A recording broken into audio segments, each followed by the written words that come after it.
Thank you, Madam Speaker. I move that the call of the House be sustained. Did someone start the call already? You're supposed to say something about No. the 10. No, I know. I thought, have you requested a call? A call of the House has been requested. That's usually, okay. Are there 10 hands in the air? Okay, the motion is properly sustained. Will the sergeants please close and lock the door? We were just supposed to say a call of the House. Mr. Gregorio, turn on the machine.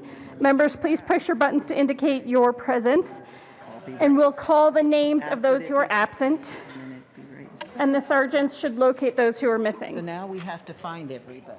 Make sure they're all See, yeah, and put their number. So I guess because it's special session, these are the bills that are here for general orders. The same as a first one, right? Oh, it's just looking in order. Thank you. I think there's one on Marco.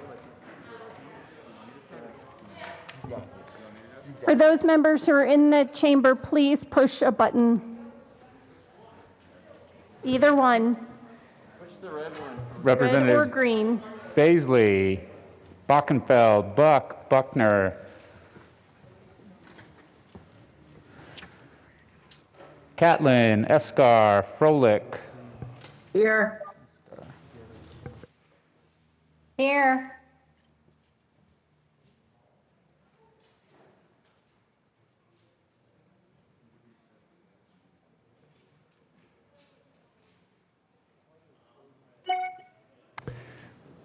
Hooten,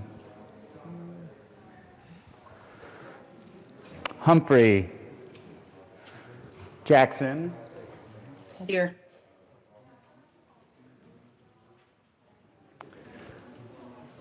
Hawkes Lewis, Kraft Tharp, Landgraf, Here. Here.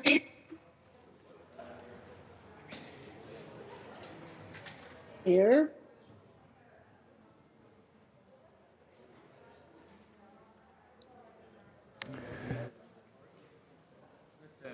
Liston, McKean, McLaughlin,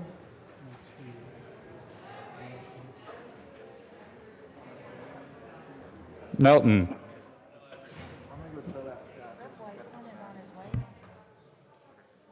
Here.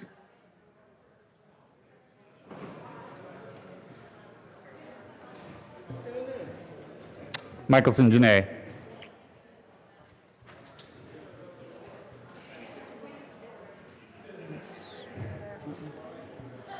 He's resending the email out. Some folks forgot to leave the email for the link. Pelton, And she has the script, so she'll do that.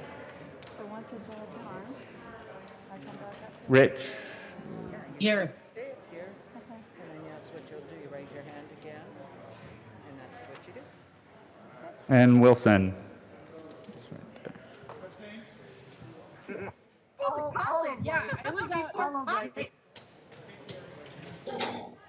Tipper is present. Hawkes Lewis is present. Tatone is present. McLaughlin is present.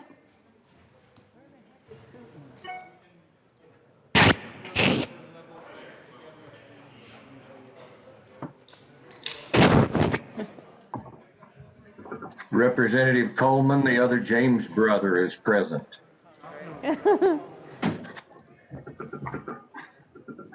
Representative Buck is present. Up in the balcony in a second. Geithner's here. Don't worry about that. Okay. Did you see how that? Oh, yes, he is. Who did you call? Jen, look, Buckner's on the screen. Hey, Edie, are you on the screen? I called or Matt are you in the Correct. call of the House? Okay, she's getting on the screen right now. All right. Hi, Michelson Janae? She's out, she's home. She's gonna get on.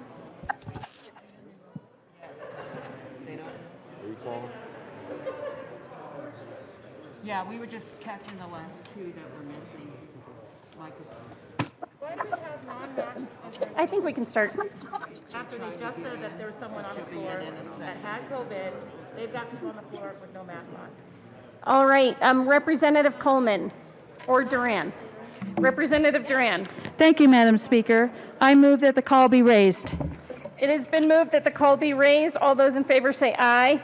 aye. All opposed say no. The ayes have it, the call is raised. Mr. Gregorio, do we have any bills to read? Committee reports. Committee on Appropriations. After consideration on the merits, the committee recommends the following. House Bill 10001 be referred to the Committee of the Whole with favorable recommendation. House Bill 1002 be amended as follows and be so amended be referred to the Committee of the Whole with favorable recommendation. House Bill 1003 be amended as follows and be so amended be referred to the Committee of the Whole with favorable recommendation. House Bill 1004 be referred to the Committee of the Whole with favorable recommendation. House Bill 1007 be referred to the Committee of the Whole with favorable recommendation. Committee on Finance. After consideration on the merits, the committee recommends the following. House Bill 1010 be postponed indefinitely. House Bill 1012 be postponed indefinitely. House Bill 1015 be postponed indefinitely. House Bill 1019 be postponed indefinitely. House Bill 1021 be postponed indefinitely. Committee on Public Health Care and Human Services. After consideration on the merits, the committee recommends the following. House Bill 1008 be postponed indefinitely. House Bill 1011 be postponed indefinitely. House Bill 1017 be postponed indefinitely.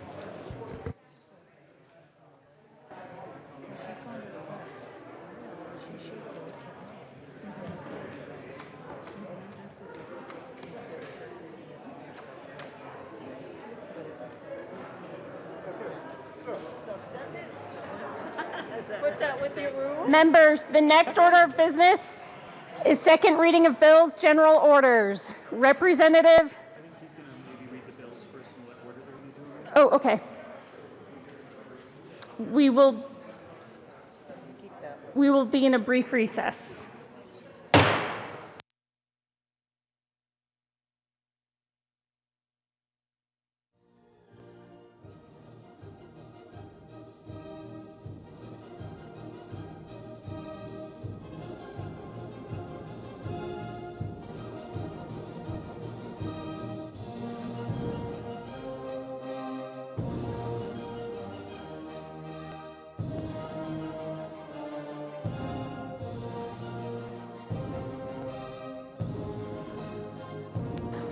The House will come back to order.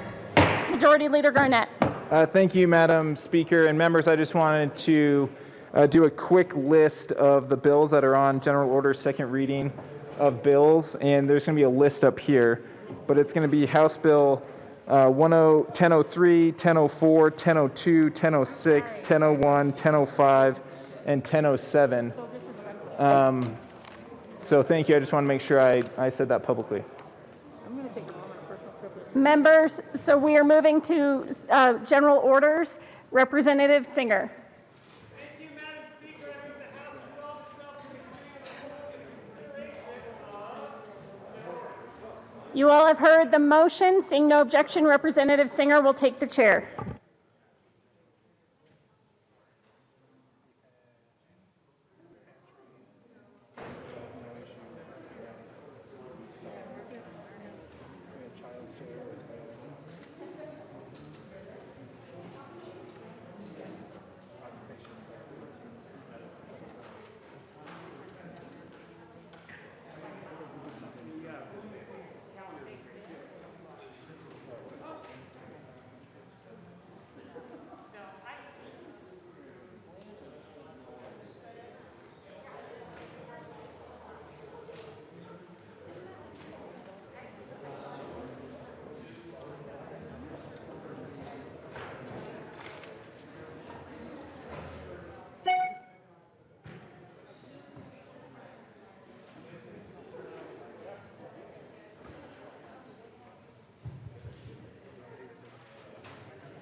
Well, and that's the other.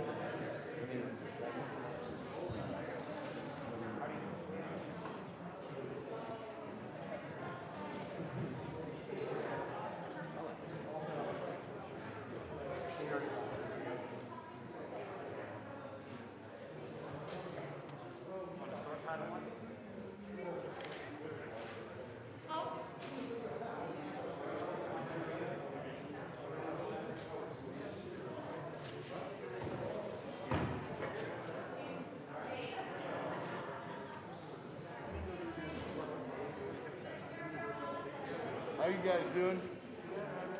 Good. It's always good to see part of you. Yeah, this much.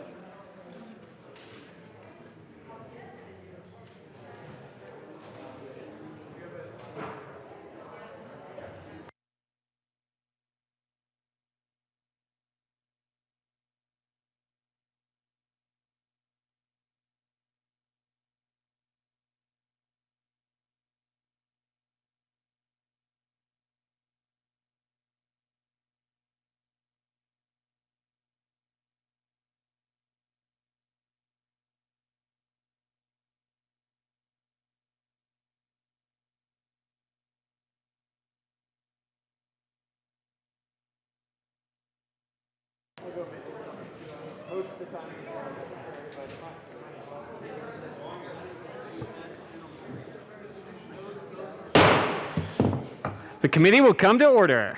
With your unanimous consent, the bills will be read by title unless there is a request for a reading a bill at length. Committee reports are printed in your bill folders. Floor amendments will be shown on the screen and on your iPads. Bills will be laid over upon motion of the majority leader, and the coat rule is relaxed.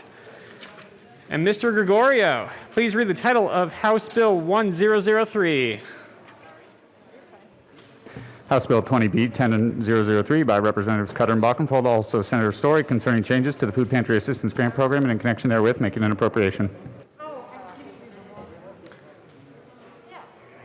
Representative Cutter and Bockenfeld. Representative Cutter. Thank you, Mr. Chair. One moment, please. All right. We're all catching our breath here. So I need to. Sorry. So, roll and vote committee reports, and then you'll work backwards. So today, we'll talk about the approach report, pass it, talk about the other report, pass it, and then get back to the bill. All right. Thank you, Representative Mr. Cutter. Chair. Please proceed, Representative Cutter. I would like to move House Bill 1003 and the Appropriations Report and the Public Health Report. All right. To the Appropriations Committee, Representative Cutter. No report? It was adopted? Yeah, pretty sure we spent some money in Appropriations Ding. Committee. Okay. Is there any further discussion on the Appropriations Committee report? Bad. All right, seeing none, the question before the body is the adoption of the Appropriations Committee report. All those in favor say aye. Aye. Opposed, no. Appropriations Committee report is adopted. To the Public Health Care and Human Services Committee report. Representative Cutter. Thank you, Mr. Chair. Public Health Committee adopted the bill with the amendment L00. I'd like to move amendment L001. No? Believe that was moved in committee, actually. Pardon? I believe that was moved in committee unless you're amending the report. I'm adopting the committee report. Okay. My apologies. That's I'm a little okay. rusty. Yeah, I'm going to move the committee report. All right, yeah, and in the committee, I believe there was an amendment, and so are there any, the question before the body is the adoption of the committee report from the Public Health Care and Human Services Committee. Is there any discussion on the report? Seeing no discussion, all those in favor signify by saying aye. Aye. Opposed, no? Aye. All right, the Public Health Care and Human Services Committee report is adopted. To the bill, Representative Cutter. Well, thank you, Mr. Chair. This is a wonderful bill that's going to provide $3 million in additional food relief to families and individuals throughout the state, all corners of the state experiencing food insecurity. We will appropriate $3 million from the general fund for approximately 1,890,000 meals, and deliver all the food purchase will be distributed by June of next year so that we can move this all quickly. There's a significant need that's been demonstrated in a lot of media reporting, and I'm just super happy to sponsor this bill, which is an extension of the grant we did as part of the CARES package last spring. Representative Bockenfeld. Thank you, Mr. Chair. Thank you, Mr. Chair. This is a great bill, and as a former county commissioner, we had to work many, many times as to when we hit a bump in the road and there was a crisis in the community, and then we knew that people were going to be unemployed and there was some economic stress, that there had to be an opportunity for people to go somewhere. And many times they were single parents with children. And when they go in and they try to apply for specific aid in government, there's a process involved with that, and it takes time. And many times these folks could get out there early on and would be able to get the food assistance they need until they can go actually into your human services department and work through the process to get on SNAP and the other things that are necessary. Also in our committee today in health, we verified that this particular bill also supports faith-based organizations who are out there meeting a specific need in the community. And so based on that, I'm going to ask you for an aye support on this bill. It's definitely necessary. There's a number of people out there that need this assistance, and they need it now. And so please vote aye on the bill. Further discussion on House Bill 1003. Representative Williams. Thank you, Mr. Chair. Members, I do see the importance of this bill. I think, if we were to do anything at all, this is certainly one thing that we should do. Food insecurity is something that we shouldn't tolerate, and we should do whatever we can to be providing relief and assistance to those who desperately need it. The only problem I had with this bill was sort of the time frame. And if you look on page 5, it sort of speaks to that with this February 28, 2021 deadline. And I think we can improve upon that. So with that, Mr. Chair, I move L003, and I ask that it be displayed. All right. We're going to wait for it to be displayed here. The camera may need to warm up a little bit. Or turn on at all.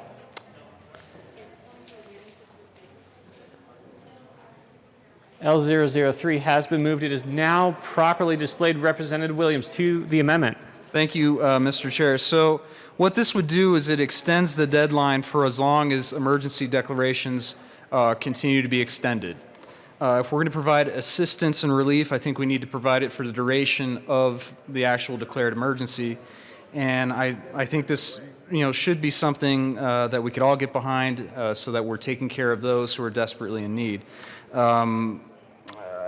There's not much else that this does. It's a fairly simple amendment. If we're going to provide relief, let's go the distance and make sure that people are getting the type of relief, and we're providing the proper safety net for those people who are desperately in need.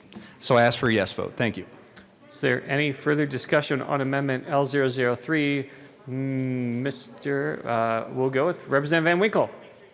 Thank you, Mr. Chairman. I think this is a very good amendment. Thank you, Representative Williams, for bringing it. I think like he said, if we're going to do this, let's do it right. And as long as there's a COVID emergency facing our population in Colorado, let's make sure that this benefit is there to make sure stomachs are full.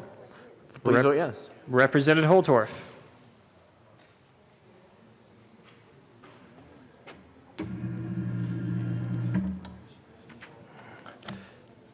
Thank you, Mr. Speaker Pro Tem.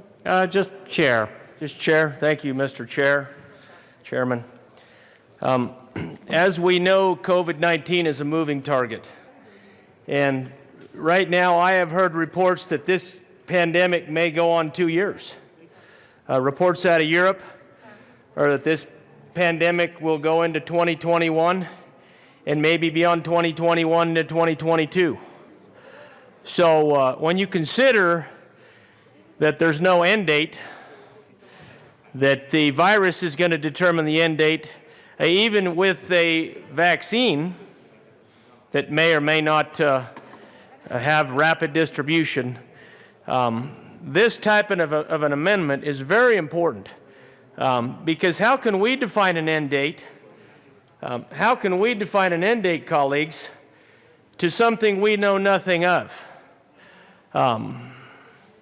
So it's important that we don't try to pre-decide, because I think we think, well, we'll pre-decide when these programs are going to end. But if we're truly here as legislators trying to provide COVID-19 relief to the citizens of Colorado, then let's be open-minded to the fact that we don't determine the end date. The virus will determine the end date. And so we put this date up here.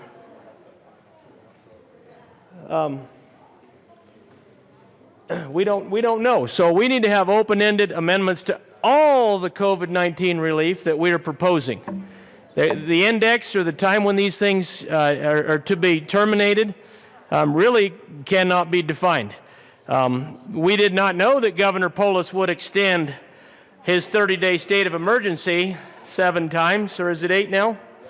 I'm not sure. I lost count the number of times the governor's extending this 30-day state of emergency, and it has been announced that if this thing is to go another 20 to 24 months, then Governor Polis will have to extend this how many more times as we move forward? And what will be the duration of this? So this amendment's warranted. I think we need to have consideration for everything we're doing to make sure that these relief packages that we're putting together for the state of Colorado cover an extended period of time beyond a few months, maybe even a few years. So thank you. Further discussion on Amendment L003. Representative Williams. Thank you, Mr. Chair. And members, I also want to apologize. I just got this amendment, right before we engaged in second reading, so I want to apologize at least to the bill sponsors. I don't want this to seem like I'm springing it on anyone, but I'm really concerned about if we're going to provide relief that we need to do it properly and adequately. And I mean, you guys are welcome to do whatever you like, but I would like to hear from the bill sponsors to see if this makes any sense. Because if it does, then let's come together in a bipartisan way and get this done. Food insecurity is something that Coloradans shouldn't have to be dealing with. And if we can make it happen, let's make it happen. So I would invite the bill sponsors to come speak on it, but if not, I also understand that as well. But I wanted to make everyone here aware that I wasn't trying to spring this on anyone. I literally just got it moments before we started debating on this. So thank you. And again, I repeat my encouragement for everyone to vote yes on this particular amendment. Is there any further discussion on Amendment L003? Representative Ransom. Thank you, Mr. Chair. And I urge an aye vote on this amendment, folks. I think it's really important that we pay attention to the fact that our state of emergency has been continuing and the fact that the virus, as we've seen just in the past few weeks here in the state, doesn't seem to be neglecting us just yet. I think that we absolutely need to make sure that food insecurity is taken care of as we move forward. And if the state of emergency is extended, then we need to also extend the due dates of this bill and all of the dates within the bill for application. So I urge an aye vote on the amendment. Is there any further discussion on Amendment L003? Representative Pelton. Thank you, Mr. Chair, and I rise in full support of this amendment for all the reasons that have been stated before. Nobody knows how long these declarations are going to continue, and we need to keep our food pantries whole, and so this amendment does just that. So I'd urge a yes vote on the amendment. All right, is there any further discussion? And Representative Sane. Thank you, Mr. Chair. This amendment only seems to make sense. Again, there should be some continuity of service, and this amendment will do that for those folks needing that assistance. Is there any further discussion on Amendment L003? Seeing none, the question before the body is the adoption of Amendment L003. All those in favor say aye. Aye. Aye. Opposed, no? No. The amendment fails, but we may see it on third reading. Who knows? So, all right. We are back to the bill. Is there any further discussion on the bill? Seeing no... Oh. You guys are too polite to each other. All right. Representative Holtorf. Thank you, Mr. Chair. When this bill came to committee, Public Health and Human Services Committee, I had some real concerns. And I will say that I voted in favor of this bill, but I still have some real concerns. Now, ladies and gentlemen, I'm going to say something really important, and I would beg your attention, please, particularly my urban colleagues and legislators.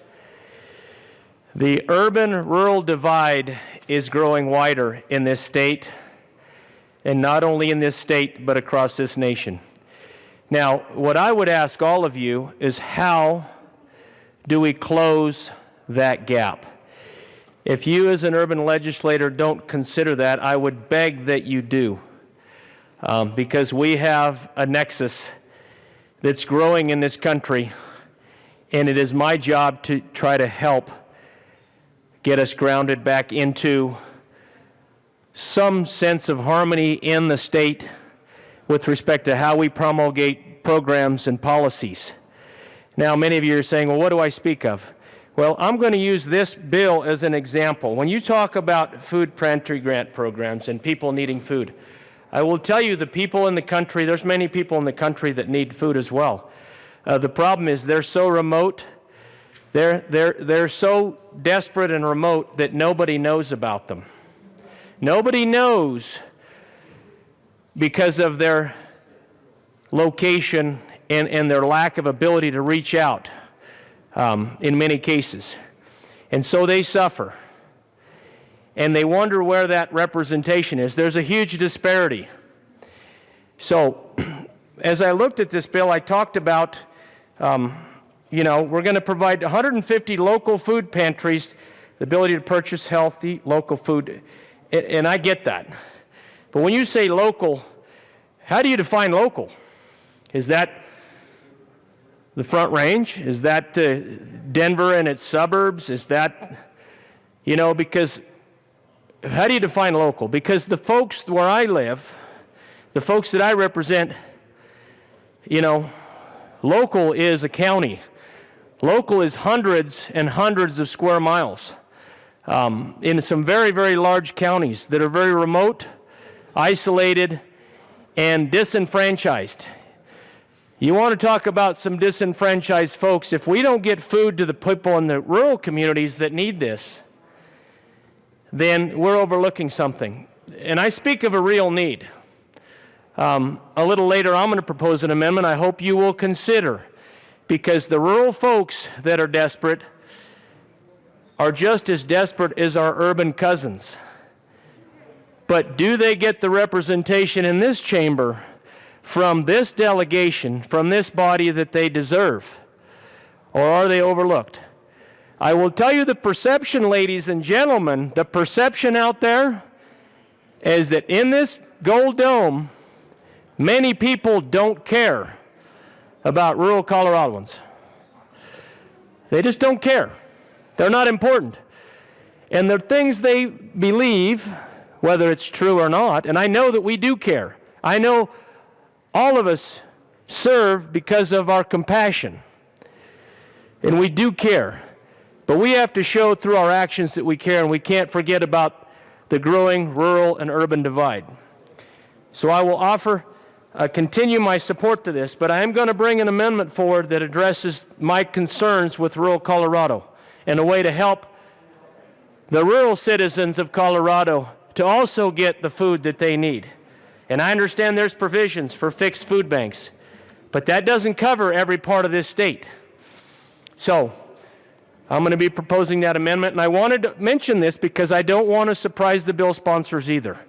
But I have a real concern, and it is my desire to try to close the rural-urban divide by showing, not just by our words, but by our actions, that we care about rural Colorado from all four corners and all four ends.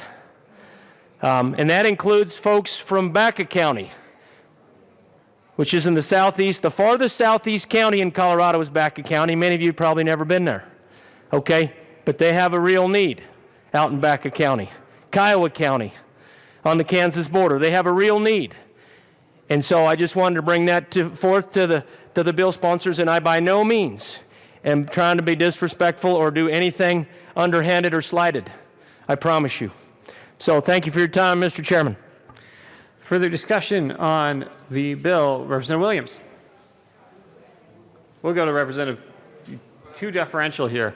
Why don't you just both go at once? No. All right. I'm gonna go to Representative Williams, then Representative Cutter. So. Thank you, Mr. Chair. I didn't mean to jump ahead of Representative Cutter. I take it that she was going to respond to some of the things that Representative Holtorf had brought up, and so I'll just add to that with another question of my own.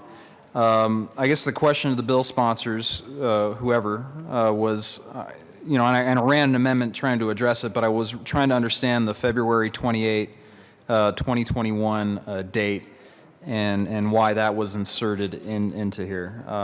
So if I could get an answer, that'd be much appreciated, because this is something that I want to support, but I also want to understand a little bit more about it. I think everything I said prior about food insecurity being something that we need to address and ensure Coloradans don't have to face that, the better. So thank you. That's my question. All right. Either the bill sponsors, if they wish to reply, they can. So I'll go to Representative Cutter. Thank you, Mr. Chair. I just want to clarify here that there's a few points I'd like to address. We absolutely need to move food quickly. Quickly. So that's why the dates are the way they are. If we need to revisit and do additional legislation next general session, then we can do that. In regards to Colorado ag products, I am, excuse me, that's not what I meant to say. I'm talking about the distribution and reaching the rural areas. And Representative Holtorf, I absolutely respect what you're saying, and I couldn't agree with you more. And I'm just not sure that this is the bill that really addresses that in that way that you're suggesting. The food pantry grant that we legislated last session, 62 out of 64 counties were covered by that grant. So food was distributed far and wide. That's a deliberate intention in this bill. We have 20% to go to direct and indirect costs of distributing food, and that was very specifically designed that way so that we could make sure that rural areas, more rural communities, had the ability to get the food there in a transportation. They had refrigeration they could stand up, because some of them are smaller and don't have the infrastructure necessary to handle that kind of food. So this bill is deliberately structured and crafted with small rural communities in mind as well. And please don't forget that part of my district is semi-rural too. So that's a very big concern for me as well. So I just want to be really clear about those things in the middle of this discussion. So thank you. Further discussion, Representative Bockenfeld. Thank you, Mr. Chair. Like Representative Cutter, I represent a large rural component to my district. I think this bill does cover that. When we were in committee, we talked about faith-based organizations. Many times in the rural area, it's the faith-based organizations, the churches and stuff that run the food banks. These folks are eligible for these grants, and those will reach out all over the state of Colorado, especially in the rural components. I also wanted to point out that we had testimony in public health today from some of the organizations who plan on applying for this grant, and they also have infrastructure in place that reaches out in all four corners of Colorado, according to their testimony. So I just want to support what Representative Cutter said. I don't believe it's an issue that this food's not going to find its way to the rural communities, and I ask you to continue to give us a nice support for this bill. Further discussion on the bill, Representative Sane. Thank you, Mr. Chair. I'd like to move Amendment L005 and ask to be properly displayed. And all right, L005.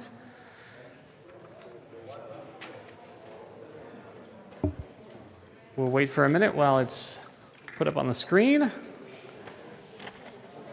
All right, L005 is moved and is now properly displayed. Please proceed to the amendment. Thank you, Mr. Chair. I did have a quick discussion with both the bill sponsors. One of the things I've been hearing from the communities is they want to make absolutely certain that all faith-based eligible entities, regardless of risk level of county in which they are located, that they will be eligible. So I've had some entities just ask me if they will be eligible regardless, just based on faith-based. And this just eases people's minds. And we got to remember that churches were the original food pantries. They were the original food pantries for every citizen. So I would really appreciate a yes vote on this. This will just make that crystal clear for everybody who is still asking, because they are still asking. I would appreciate your yes vote. Further discussion, Representative Humphrey. Thank you, Mr. Chair. And I rise in support of this amendment. I think that it needs to be clear for these organizations that they are eligible, and we need to make sure that there's no interference with that. And as has been mentioned, this is really important in districts where you have a high percentage of the district that is rural, and my district is that way as well. And so a lot of these charities and these churches are really essential, and they're places that people are familiar with and they're comfortable with going. So please vote yes on this amendment. Further discussion, Representative Ransom. Thank you, Mr. Chair. And I rise in support of this amendment as well, folks. Partly for the rural aspect of the bill, that to make sure that the churches that are out in the countries that actually do a lot of the food bank and food distribution work, they collect a lot of donations from all kinds of areas and groups, farmers, from local and just citizens that bring in food, bring in things. But I also don't want to neglect the fact that inner cities and suburbs also have churches that do a lot of the food distribution.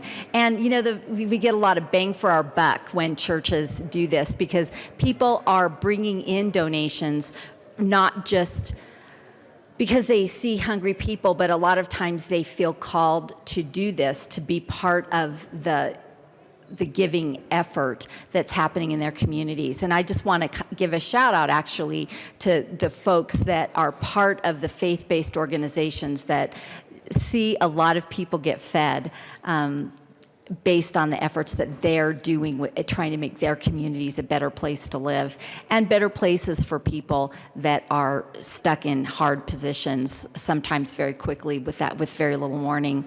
So again, I've seen over and over again churches that rise to the occasion sometimes faster than governmental entities can. And I just want to make sure that it's crystal clear that the faith-based organizations are included in this bill. And I urge an aye vote on the amendment. Further discussion, Representative Pelton. Thank you, Mr. Chair. And you guys probably get tired of hearing me say this, but when I was a county commissioner, in my county, if it wasn't for the religious organizations, there wouldn't be any food banks, no food pantries. So in rural Colorado, this is a very important component that we need to have in writing in this bill so they don't get excluded. So I'm in full support of this amendment. Further discussion on Amendment L005. I'm going to go with still too kind to each other. I'm going to go with Representative Holtorf, then we'll go to the bill sponsor.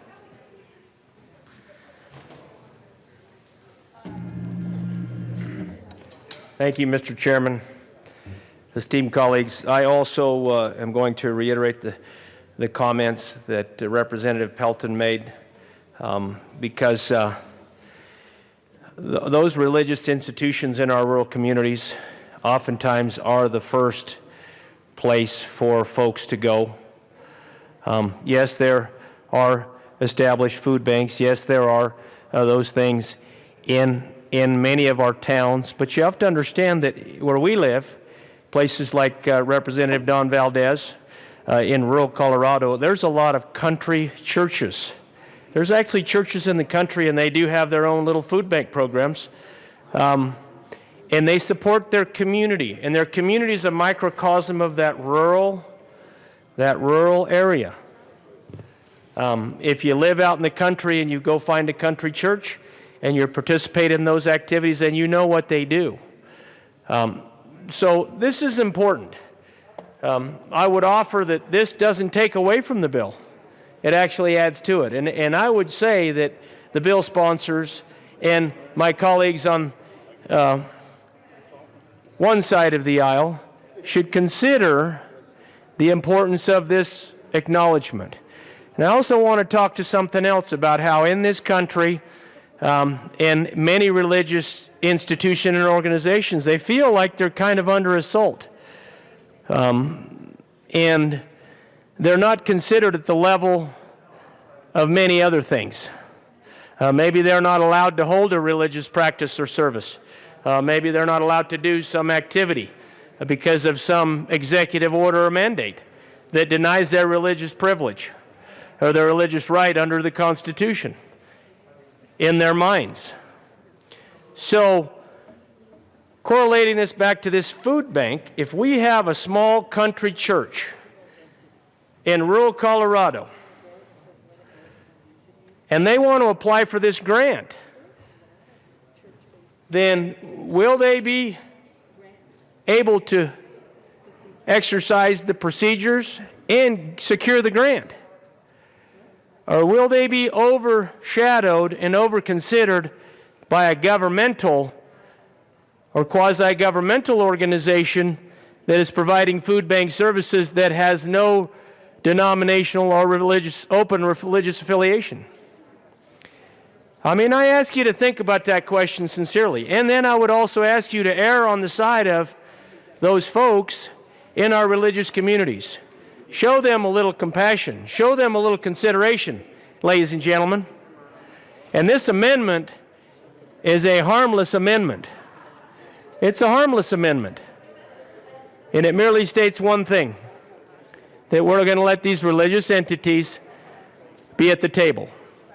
So I strongly support all of you and encourage all of you to consider the amendments that we're bringing forth, because they are important and they have meaning and they represent people from my community.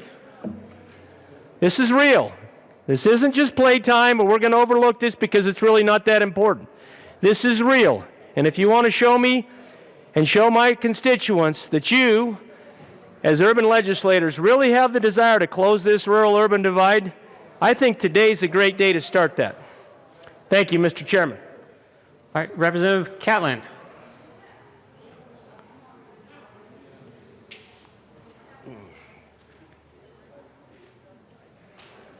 Let me get unwrapped here. Thank you, Mr. Chair.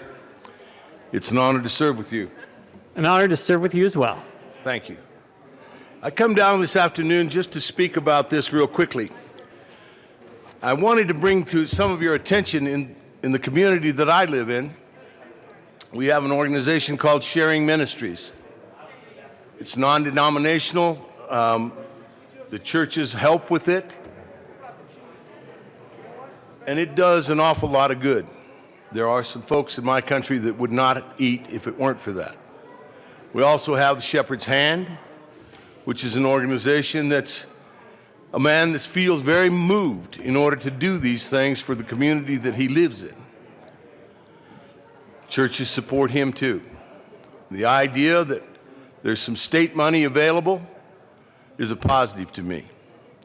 But the other thing I wanted to talk to you about from direct experience and from the family experience and the community that I live in.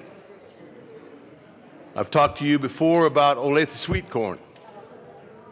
Well, we donate an awful lot of Olathe sweet corn to Sharing Ministries so that the people that are getting that donated food have good fresh food to go along with the other products that come from those kind of ministries. But it's not just my family. There are an awful lot of farmers in our community that make donations to these type of organizations. This is a bigger deal than some of you think.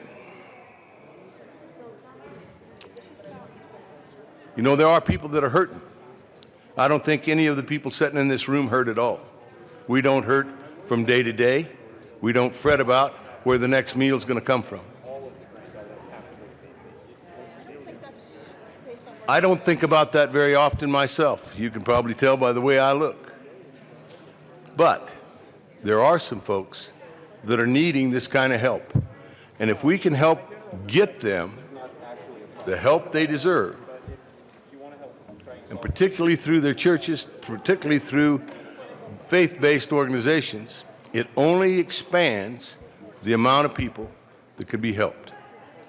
I would urge a yes vote on this amendment. Representative Bockenfeld. Nope. He's going for a walk. Okay. Is there any further discussion on Amendment L005? Representative Liston.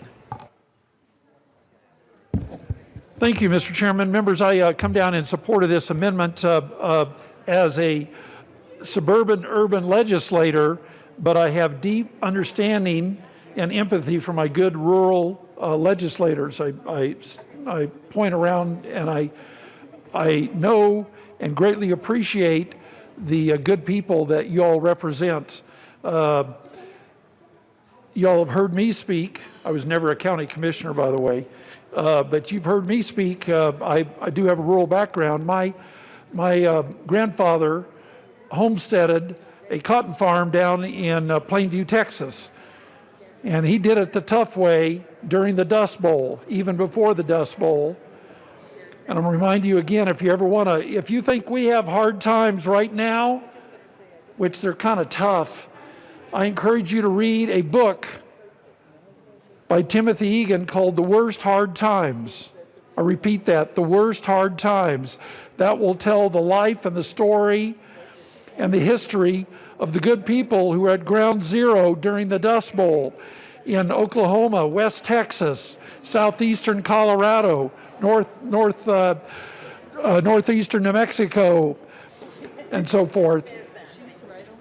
And when you realize what those people went through, the Dust Bowl and the Great Depression, you'll realize what tough times really were. They make what we're going through today like a cakewalk. And part of the reason that those people were able to survive were because of the faith-based ministries that they all pooled together for their food, because they couldn't grow anything down there hardly. In fact, sometimes they couldn't grow anything, nothing. They had no water, they had no soil, they had nothing, but they toughed it out. But they stuck together with their religious organizations. And if it hadn't been for them, and by the way, they got no government help. They got zero, nada government help back in those days. So here we are shelling out hundreds of thousands and millions of dollars, which is all well and fine. But I bring that back to my community where we have ecumenical social ministries. The people from Colorado Springs will know what I'm talking about, ESM, right downtown. And it's cat-a-corner from where I go to church, of the First Presbyterian Church, which is a good, excellent faith-based organization that all of the members, we don't just bring in food during Christmas. Once a month on a set Sunday, everybody brings in food to share and to help the food banks. So my hat's off to our rural legislators on both sides of the aisle, because I know what you're going through. This is a great amendment. I urge your support for this amendment. Thank you. Is there any further discussion on Amendment L005? Representative Kennedy. Thank you, Mr. Chair. I ask that the committee stand in a brief recess. All right. Upon request of the Assistant Majority Leader, the committee will stand in a brief recess.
There we are. The committee will come back to order. Mr. Assistant Majority Leader. Thank you, Mr. Chair. I move to lay over House Bill 1003 as amended, one bill. All right, upon request of the Assistant Majority Leader, House Bill 1003 will be laid over one bill. Now we are to House Bill 1004. Representative Valdez and Van Winkle, Mr. Gregorio, please read the title of House Bill 1004. House Bill 20B 1004 by Representatives Valdez A. and Van Winkle, also Senator Bridges and Tate, concerning a temporary deduction from state net taxable sales for certain retailers in the state in order to allow such retailers to retain the resulting sales tax collected as assistance for lost revenue as a result of the economic disruptions due to the presence of coronavirus disease 2019, COVID-19 in Colorado. Well done, Mr. Gregorio. Representative Valdez. Thank you, Mr. Chair. I move House Bill 1004. All right, to the bill.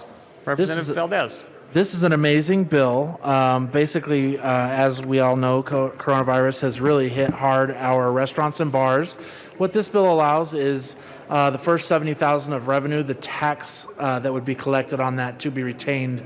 We talked today in committee about how important that is to our restaurants and bars right now so that they can put in things like heaters and patio equipment, things that they need to survive.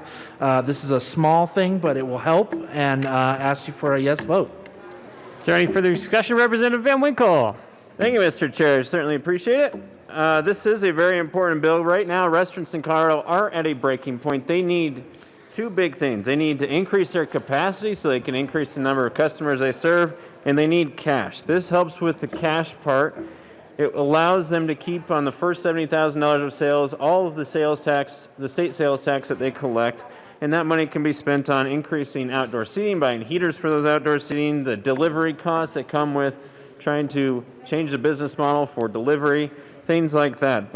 More than half of the restaurants in Colorado would be able to retain all of their state sales tax, and the other half would be able to, again, retain more than $70,000 of sales of that tax up to 5 locations. So I ask for a yes vote. Let's support our local restaurant industry best we can and allow them to hold on to that tax revenue that they'd otherwise pay to the government.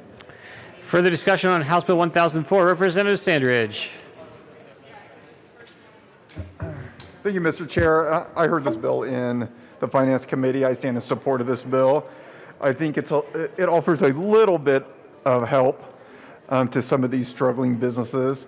And I think this should be part of many bills that we pass while we're here to support small businesses. So I hope everybody gives it a yes vote. Thank you. Further discussion. Representative Bockenfeld. Thank you, Mr. Chair. I'd like to offer an amendment on this bill, and I would ask that Amendment L-003 be displayed. We need the packets. He asked me if I need it. I just put the one. He's got it. I'm sorry. Rod, you can also move it in addition to asking. And I would like to go ahead and move the amendment. What it does... Representative Bockenfeld, let's wait till it's displayed so members of the public can see it as it's being discussed. And it's a good time for me to filibuster and just remind amendment sponsors that they can bring their amendments to the desk before they move them. I know we're all a little rusty here, myself included, so we can keep the proceedings moving. Let's do the... we've got this? All right.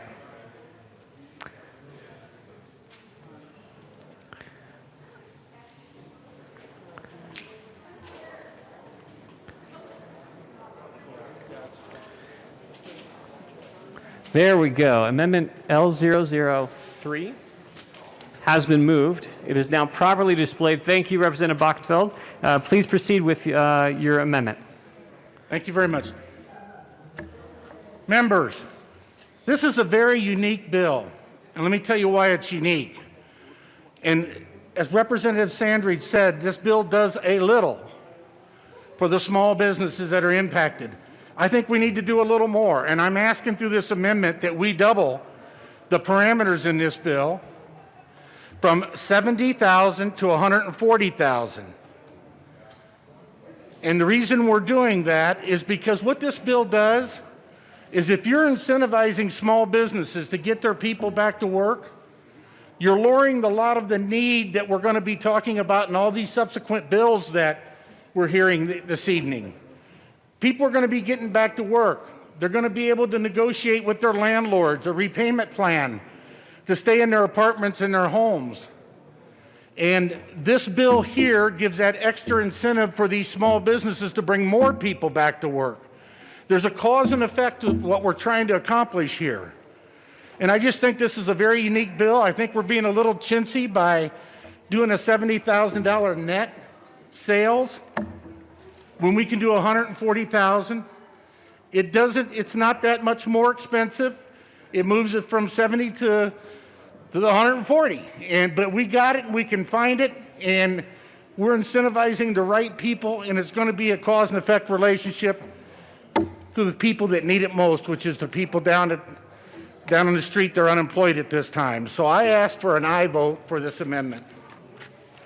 Further discussion? I'm going to go to everyone's pointing at everyone again. All right. Representative Valdez, we'll go to you first. Thank you, Mr. Chair, and thank you, Representative Bockenfeld, for bringing this. I think this is generally something that we would like to be able to say yes to, but the truth is that we have these other programs that we need to pass in this special session for the people of Colorado. And while I'd like to, say that I appreciate that, because I think our restaurants and bars could use more help, the fact of the matter is we're working with the limited amount of funds. So I'm going to ask for a no vote on the amendment on those grounds, but I do appreciate the amendment. Representative Van Winkle. Thank you, Mr. Chair, and I applaud the sponsor of this amendment's heart and intention.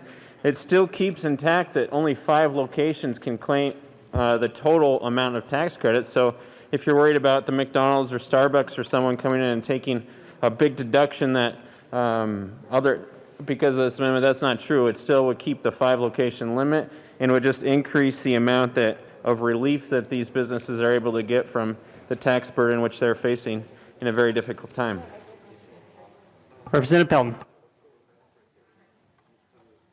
Thank you, Mr. Chair, and I want to thank Representative Bockenfeld for bringing this.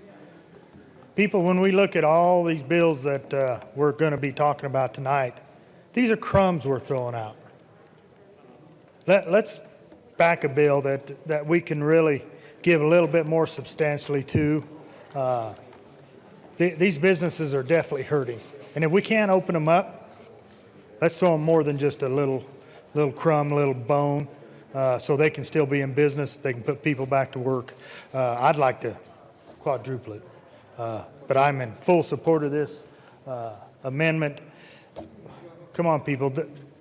Small business is the backbone of this state. Let's support them. For the discussion, Representative Sandrich. Thank you, Mr. Chair.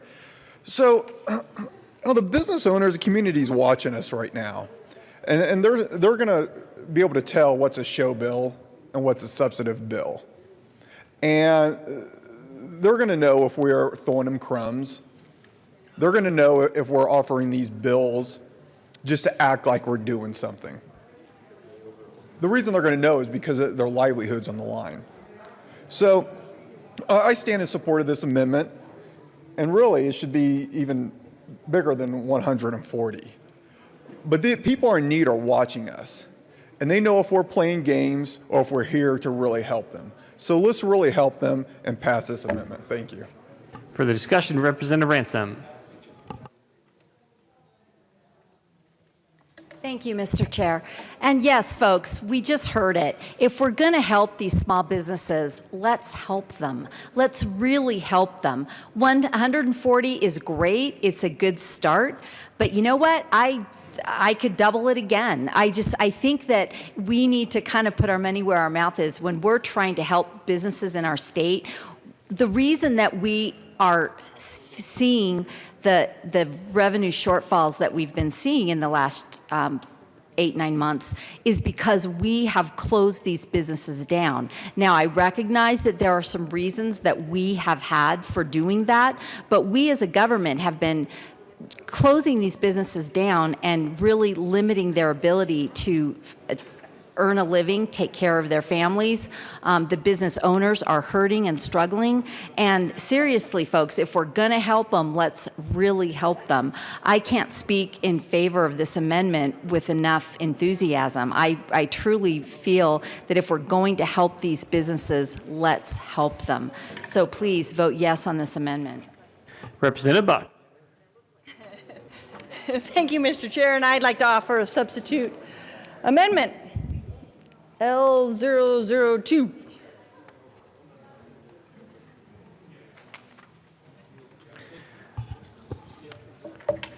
All We have a right. phrase in the rural areas. Yeah, this is the second amendment. So Representative Buck to amendment L002. It's one of those amendments that's like go big or go home. And so I offer this amendment, it's a substitute amendment, to go strike the 70 and substitute 500. Thank you, Mr. Chair.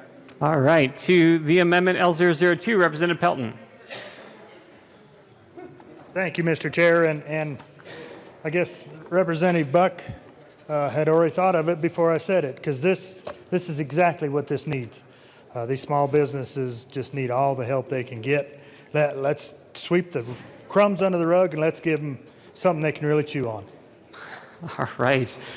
Sounds like something we'd be doing with the Restaurant Association. Representative Ransom. Thank you, Mr. Chair.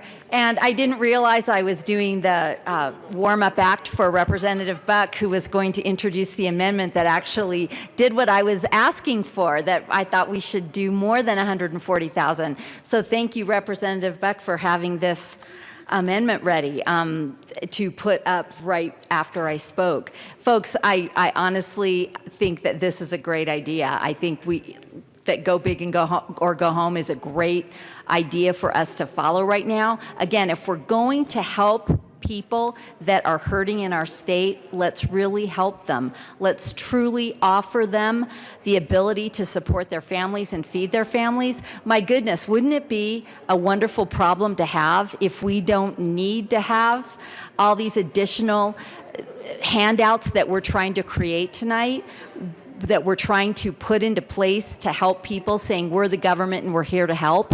How about if we actually give enough of a tax break that they can make some decisions and do the things that they want to do for their families, for their homes, for their children, for their spouses, for their parents, that they are freed up to actually make decisions without the government being the one to choose who gets what help when. Let's give this tax break, guys, and let's vote yes on the substitute amendment. Thank you again, Representative Buck. Further discussion on substitute amendment, Representative Valdez. Thank you, Mr. Chair, and I do appreciate the spirit of the amendment again. I know we all are trying to work together to do what is best for our restaurants and bars. Fact is, we're just faced with a budget, some budget realities. We need to make sure we take care of all of the different things that we're charged with as a body. So I am going to ask for a no vote, but I do appreciate the spirit of the amendment and the bipartisanship we're showing in working this through. Is there any further discussion on the amendment? Representative Bockenfeld. Thank you, Mr. Chair. In my previous life, I was a banker. I worked with small businesses. I'm going to tell you what they're doing right now. They're trying to survive. They're hunkering down. They're hoping to buy some time for things to loosen back up so that they can come back and get back into business. That is the natural instinct of a small businessman who's trying to hold on. This bill gives incentives to these small businesses to go out and really start marketing the delivery services on your food and getting them out. Hire people to do the deliveries. This creates the incentive for businesses to put these people back to work and get them off of the public services that they're headed towards. So this is an investment. It's an investment in small businesses. If they don't take advantage of it, the money isn't going anywhere. It's not leaving the government. It's there for us to use.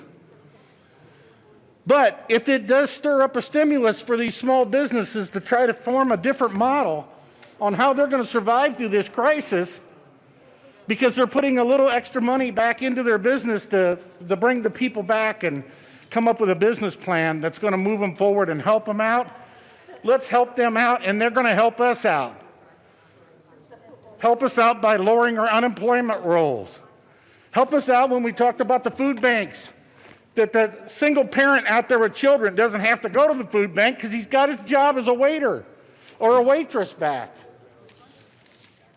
So this bill is a good bill, and I would ask you to please consider voting for expanding the bill for the $500,000 credit.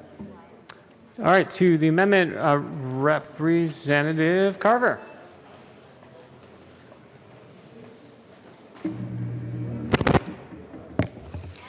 I rise in support of the amendment, and you know, I think it's well over 24 phone calls, meetings at coffee shops where small business people presented the additional costs that they were going to face in 2021 and forward. Not just their loss in revenue from this year, this horrible year, but the additional costs that their HR, either in-house or contract, spelled out for them based on legislation we passed earlier this year. Additional costs, that money that they have to set aside in order to pay those additional costs. So members realize that for those small businesses, it's not just the loss in revenue that they're facing from this horrific COVID crisis. It's not just them struggling to keep their employees, who are like family to them, employed for as long as possible. It is the additional costs they are having to budget because of legislation we passed earlier this year. And they are looking at how they survive. And quite frankly, many of them are saying in the next month or two is really crunch time for whether I can survive or not. And quite frankly, the ones who may make it are those who own their facility. If they're renting, they simply don't know how they're going to make it. So that is why I think when we're talking about how we do COVID support legislation for small business, that we need a bigger package, more robust, that really takes into account the reality of what our small businesses face, and therefore I support the amendment. For the discussion, Representative Champion.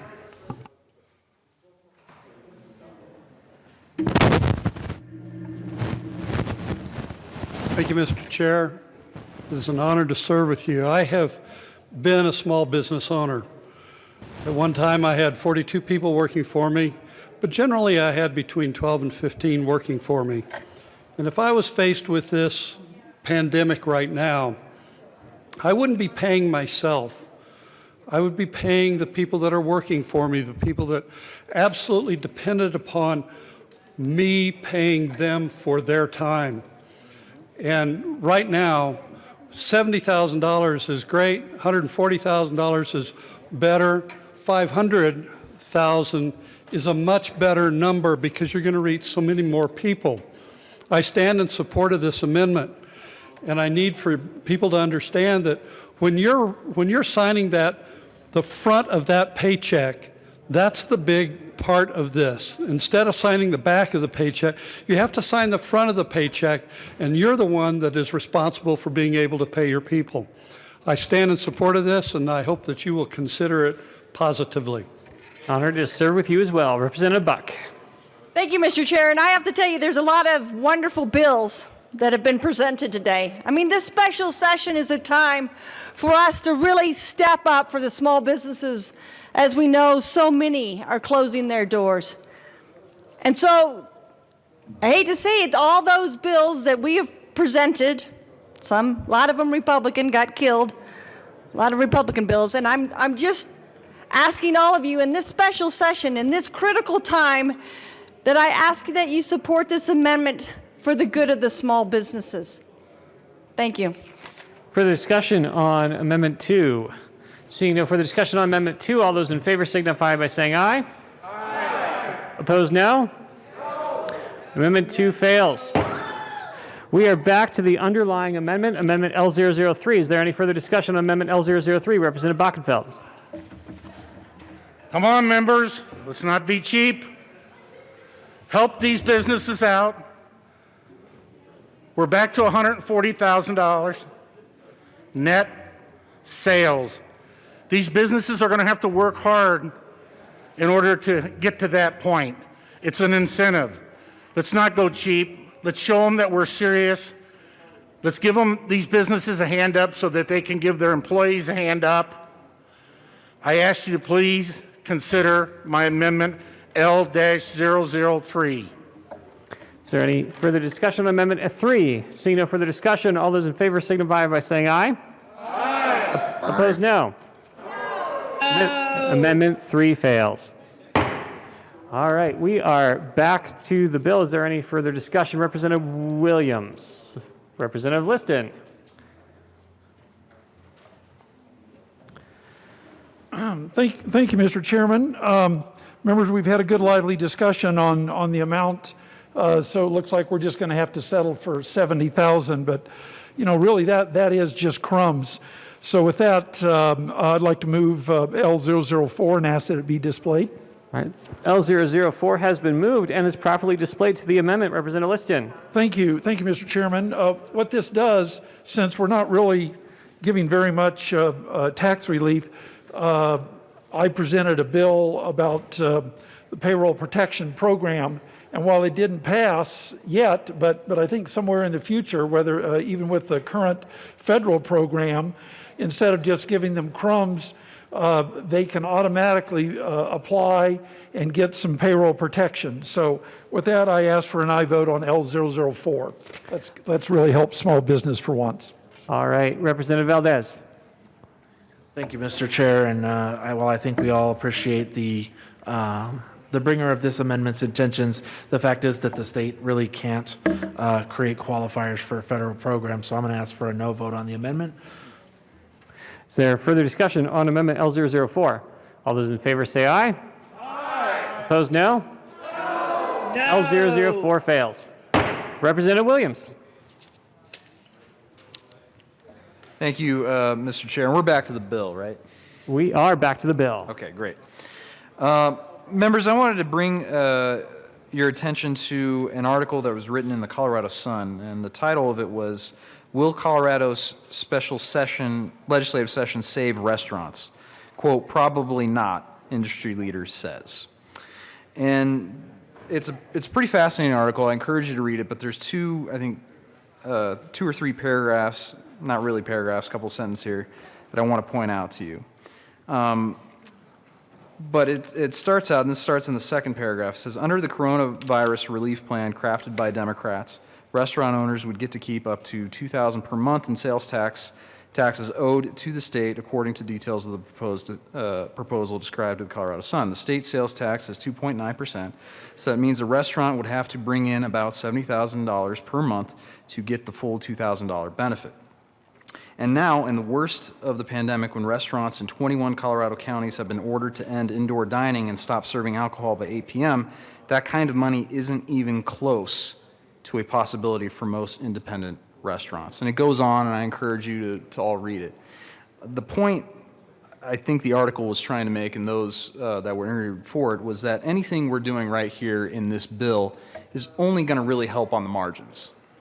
It will be a help, yes, but is it enough? And I think that's what my colleagues in the minority were trying to get at when they offered their prior amendments, which I fully supported, and it's a shame that we weren't able to get a majority vote on that, which I think we need. But one of the things that I noticed in this is that there is somewhat of a deadline. I just want to be clear here, too. I think the bill, is worthy of our support. I support it.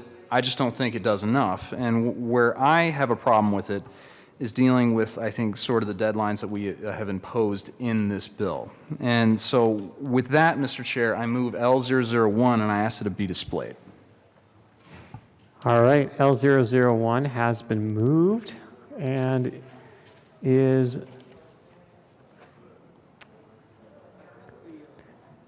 now properly displayed to the amendment. Representative Williams. Thank you, Mr. Chair. So essentially what this amendment would do is it would tie this relief to for however long the governor may keep extending his emergency declarations. There was a similar amendment that I offered in a previous bill. This kind of does the same thing. So if the governor keeps declaring emergency declarations and placing these restrictions on restaurants, then this type of relief that we're seeking for these restaurants should continue as long as those declarations and restrictions are imposed. And I think this is the very least we could do to help these restaurants that are struggling. Again, it's not going to solve all of their problems. It's not going to save the day, so to speak, but it will help on the margins. And I think this kind of helps make it something that's a little bit better. And I want to point out, I wasn't fortunate enough to be in the committee hearing for this, but to my understanding, there were people within the industry that came and testified to the fact that they need more relief than what they're currently seeing in this particular bill. So I hope that the bill sponsors view this as a good faith amendment that can help provide a little bit more relief, and I would encourage everyone in this chamber to vote yes.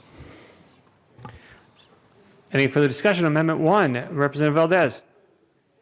Thank you, Mr. Chair, and I appreciate the bringer of this amendment as well. I think we're all kind of in a good faith measure trying to do as much as we can for our bars and restaurants. The fact is that we don't have the budget to extend it to this indefinite period that we may be faced with that this amendment creates. So I'm going to ask again for a no vote on this amendment. Further discussion on Amendment 1, Representative Soper. Well, thank you, Mr. Chair, and it's an honor to serve with you. Honor to serve with you. So I rise in support of this amendment. It's a really good amendment. In preparation for this bill, one thing I did was I called around to a lot of the big restaurants within my legislative district. And I said, without revealing too much of your inner business works, tell me how much you make per month in gross sales. And what I heard is that before COVID, I had a few restaurants that were hitting $100,000 per month, but that none of them are even hitting the $70,000 that's in this bill. And that's because of the reductions that have occurred to quell the coronavirus. And those may be reducing capacity by 50%, or down to 25%, or further reductions, like closing the business and only doing takeout. So to be able to have something like this that's attached to the bill actually recognizes that we might still be going through these ups and downs over the next coming months. Actually, it could even be a couple of years. So recognizing that and recognizing that as long as we stay in this emergency, that we will have this continue to be something that helps benefit our restaurants and the hospitality industry. I would just also like to point out in relation to the timing factor that's in the amendment. As the pandemic began, I was really curious what type of research was out there concerning any sort of a coronavirus-like pandemic, and the German government had actually researched this about 10 years ago. And what the Bundestag released was that a pandemic of this sort, we could expect to see it for about 3 years. So something that's in this amendment means that we could expect to still be in a state of emergency for at least another 2 years. So being able to recognize that it's more than just a few months, that we're going to kick it out to a point in the future is very important. And it also gives our business community some certainty that they're going to have relief going much further into the future. So I rise in full support of this. I think this is a really good amendment, and I want to thank Representative Williams for bringing it. He did an excellent job in crafting this amendment. Thank you. Further discussion on Amendment 1, Representative Geithner. Thank you, Mr. Chair. Members, I rise in support of this amendment as well. And I just wanted to kind of flag something that was just said up here, and that was that, we wish we could do more, but there just isn't the capacity in the budget. I believe that's what one of the bill sponsors says. But I would remind everybody that certainly these businesses don't have it in their budget either. And so before we start talking about what we have the capacity for here at the state in terms of our budget, I think we need to be mindful, particularly mindful of what these businesses have been through, what their budgets look like, and what we are asking them to do. So I just wanted to make that point. Again, I do rise in support of this amendment. I think it's a good one. I think that if we just limit ourselves to November, December, January, and February, even though we had lockdowns and stuff go into effect as of March, I think we're not doing them any service. And in hindsight, just saying, well, we don't have the capacity. Neither do they. Further discussion on Amendment 1, Representative Williams. Thank you, Mr. Chair. In part, Representative Geithner kind of took some of my talking points, so I'll try to keep this as brief as I can. But I understand, and I think we all understand, that we are constrained by finite resources, right? There's a budget, we have to balance it every year. And, we're going to be going into a next legislative session in January, where we're going to have to also look at making some tough decisions. But there are business owners who are hurting. And while they appreciate this, they might not survive in a month. They might fold up. I've had numerous emails, correspondence, phone calls from restaurateurs talking about the very real problems that they're facing. And, the concern is we can't do this indefinitely. I agree. We shouldn't be doing this indefinitely. The part of the reason we're in this isn't just because of the pandemic, but also the response that we're seeing from our state. And we can agree or disagree whether or not those are good or bad policies, but the reality is the response from the state is discouraging the kind of business activity that we've grown accustomed to. And now that we have them in place, these business owners are facing the very real prospect of closing down. And it's not just those business owners that are going to be affected, it's going to be those employees, those workers who depend on these jobs and who are now going to potentially go on unemployment. And I don't think it's asking too much that we try to give a little bit more certainty to these business owners, these entrepreneurs. If the governor is going to continue in declaring emergencies, and keep extending them month to month to month to month, on and on and on, and imposing restrictions to try and mitigate whatever risk there is to exposure to COVID, then we have to account for the fact that that's going to harm these businesses. And I don't think we're really doing that when we put in this defined time frame. What's going to happen after we get past this time frame? And these business owners are now going to not enjoy the tax holiday. Now they're going to get hosed. And I don't think we should put them in that position. Representative Soper expressed this, I think, quite clearly. We don't know what the future holds. But what we can do is we can control the outcome a little bit by giving a little bit more wiggle room for those businesses and, more importantly, those employees. Representative Champion, when he came up here, he said it best. As a business owner, if he were in this situation, he wouldn't be paying himself. He'd be paying his employees. I will venture to say that's pretty much every business owner that I've ever encountered. If they have workers, their main concern is making sure that they get paid so that they can take care of their families. That's who could be hurt here if we don't do enough. And I feel like this body wants to talk about doing what we can and working in a bipartisan fashion, but when we get up here and we offer solutions, it keeps getting batted down. And this shouldn't be a partisan issue. This shouldn't be the minority versus the majority. This should be what can we do together to help out those who are hurting. And I said this in committee, and I'll say it here at the well. If it's coming to, should we be very careful about our budgets? Should we be very careful about the letter of the law? In this instance, when we're facing this kind of crisis and this emergency where people are losing their livelihoods, people are committing suicide because of what they're enduring right now, I'm going to err on the side of helping out people. And that's what I would ask that this body do. Let's actually help out people more than what we're doing in this bill and any other bills. And I don't think that's asking for too much. I mean, this isn't a Republican or a Democrat fight that we should be waging here. This should be a stakeholdering event where all of us come together and figure out ways on how to improve on the bills that are making it through the process and eventually to the governor's desk. So members, I renew my call. I ask that you extend this deadline for as long as the governor wants to extend his orders and his restrictions. So please vote yes. Further discussion on Amendment 1. Representative Holtorf. Thank you, Chairman. Thank you, esteemed colleagues. I will tell you that as I watch the beginning of this evening, I see some good ideas coming forward, and I see some good ideas getting rejected. And I want to echo the sentiments of Representative Williams.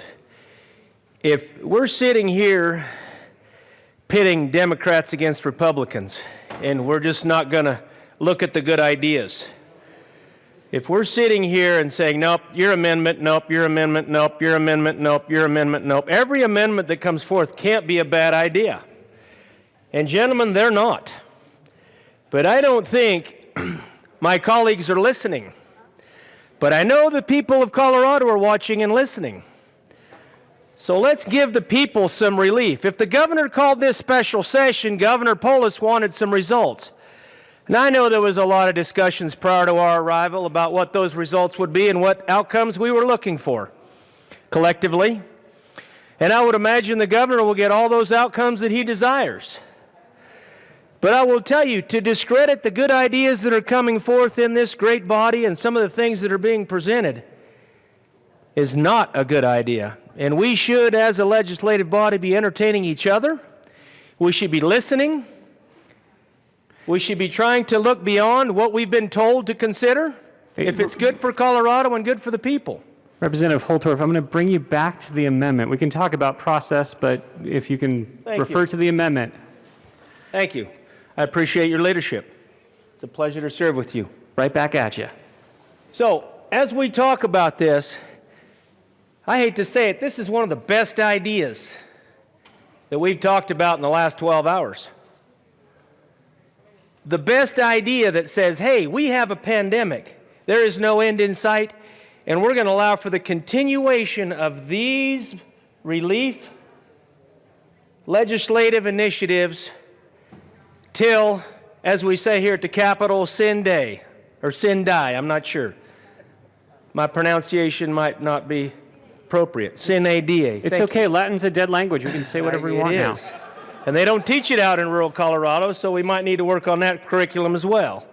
But what I will tell you, as we sit here and say, nope, can't do that, can't do that, can't do that, can't do that, it wasn't in the script we were given, or we Mother May'd and Mother said, nope, can't do that, I would offer that all of us need to stand up as legislators and stand up and say, we are representing the people, and this is a good idea for the people. This is a good idea for the state of Colorado.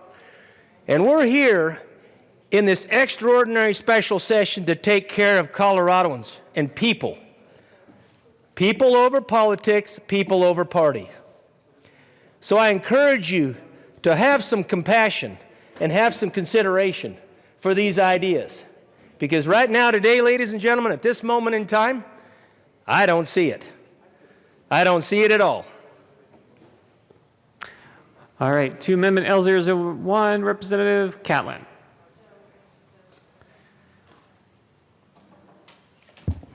Thank you, Mr. Chairman. I'm down here right now to talk about if you own a business, if you own a restaurant, whatever it is that makes your living, you have to be pretty flexible, you have to be pretty nimble, and you better know how to go with the changes as they start to present themselves. I think this amendment simply asks the state of Colorado to be flexible, to be nimble, and to be able to respond to things as they come at us. We've heard it said numerous times, we're in this together. You know, about to the point that I feel like I'm the only guy in it. So many other people said, we're in this together. I think they must be talking to somebody else. But we are in this together. The state of Colorado is hurting. And it's hurting because our businesses are hurting. You know, sure, we talk about the employees, and I understand all of that. I've had employees. But one of the things I want to bring up and have you think about for a minute is if these businesses, particularly food service businesses, are able to keep some of the money around their business and in their business, it's also going to help my constituents who is ag. The supply industry feeds those restaurants, feeds those food businesses, and without them being open, the ag industry is going to suffer too. We don't have nearly the lobby that the restaurant industry does, or the newspapers and all of those kind of things, because we're out at the edge of town, quietly going broke. And if you don't believe that, go out and take a look. Because as these restaurants close, there's less and less buyers. Less and less buyers means that you can't sell that side of beef. Means you can't sell that 100-pound sack of beans, or you can't sell Olathe sweet corn. Anything that we can do in the state of Colorado to help the industries, to help businesses, has a large concentric circle that will go out like the pebble in the pond. It allows these businesses to continue to buy from suppliers they've been buying from for 25 years. You know, it goes all the way down to early in the spring when we sell asparagus to these restaurants. Without those restaurants, where are we going to sell it? These are the kind of things we as legislators ought to be thinking about. I'm not going to chide you for not thinking about it. I just want to bring it to your attention that if these businesses can stay open, and if we can help them stay open, there are less industries that we may have to help. We all talk about agriculture. We all talk about it being #1 in the state of Colorado. Well, with no place to sell, it's hard to be #1. This is a good piece of legislation. It's a good amendment.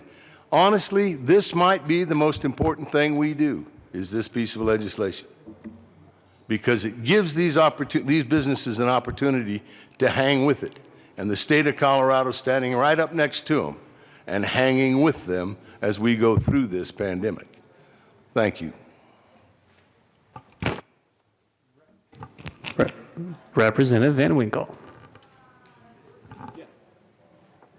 Thank you, Mr. Chair, and thank you to the representative from Montrose. Montrose is very blessed to have a terrific representative here in the State House. And I agree with him. I said earlier that restaurants are at a breaking point. They really are. And that breaking point won't just magically go away in February, I don't believe. So what this amendment says simply is, as long as you are on the brink of going in or out of business, the state of Colorado stands with you and will be with you as long as it takes, whether that is the month of March or beyond. I ask for a yes vote. Further discussion on Amendment L001. Representative Sain. Good evening, members. I'll confess, I like you all, especially Representative Valdez. But I know a lot of us, in coming down here for this special session, have had some concerns, and rightfully so. However, I would urge adoption of this particular amendment because the more seamless you can make something, and we don't have any guarantees that session won't be interrupted again in January, February, March, April. So the government that governs least is the government that is best. So if we can make sure that this mechanism has a chance to move forward, if the governor gives another declaration that this will continue to be in effect. As we've heard, this is one of the most important bills. I would argue, however, as much as I appreciate it, this bill still won't be enough to help some of the businesses out there. It equates to about $2,000 per 70,000. That's not enough to even pay some staff in some of these businesses. But I do applaud the effort. However, to make this bill that much better, I should say, not more better, that much better, I would urge adoption of this particular amendment. That way we don't have to come back if something happens, if restaurants are struggling again, say we need to have this continue forward. So I would urge a yes vote. I hope my colleagues will join me in this. Further discussion on Amendment 1. Seeing no further discussion on Amendment L001, all those in favor of Amendment 1 say aye. Aye. Opposed now? No. The noes have it. L001 fails. We are back to the bill. Is there any further discussion on the bill? Representative Van Winkle. Thank you, Mr. Chairman. Thank you for leading this body today. Thank you to Representative Valdez for his hard work on this bill. I know many people, especially on my side of the aisle, wanted this to be even bigger. Unfortunately, we did not accomplish that today. The bill does still have a long way to go, though, and the bill still does help most businesses keep 100% of their sales tax that they otherwise would pay to the state of Colorado. That's money that can be used to hire new employees, to keep the doors open, buy heaters, transition to delivery, things like that. So I urge a yes vote. Thank you. Further discussion on the bill. Seeing no further discussion, all those in favor of House Bill 1004 say aye. Opposed, no. House Bill 1004 passes. And members, we are back to House Bill 1003. Mr. Assistant Majority Leader. Thank you, Mr. Chair. Once again, I move to lay over House Bill 1003 as amended, one bill. All right. Seeing no objection, House Bill 1003 will be laid over one bill. And we will go to Mr. Gregorio, read the title of House Bill 1002. House Bill 20B-10002 by Representatives Kipp and Landgraf, also Senators Pedersen and Sonnenberg, concerning the creation of a COVID-19 emergency relief grant program for the child care sector and in connection therewith making an appropriation.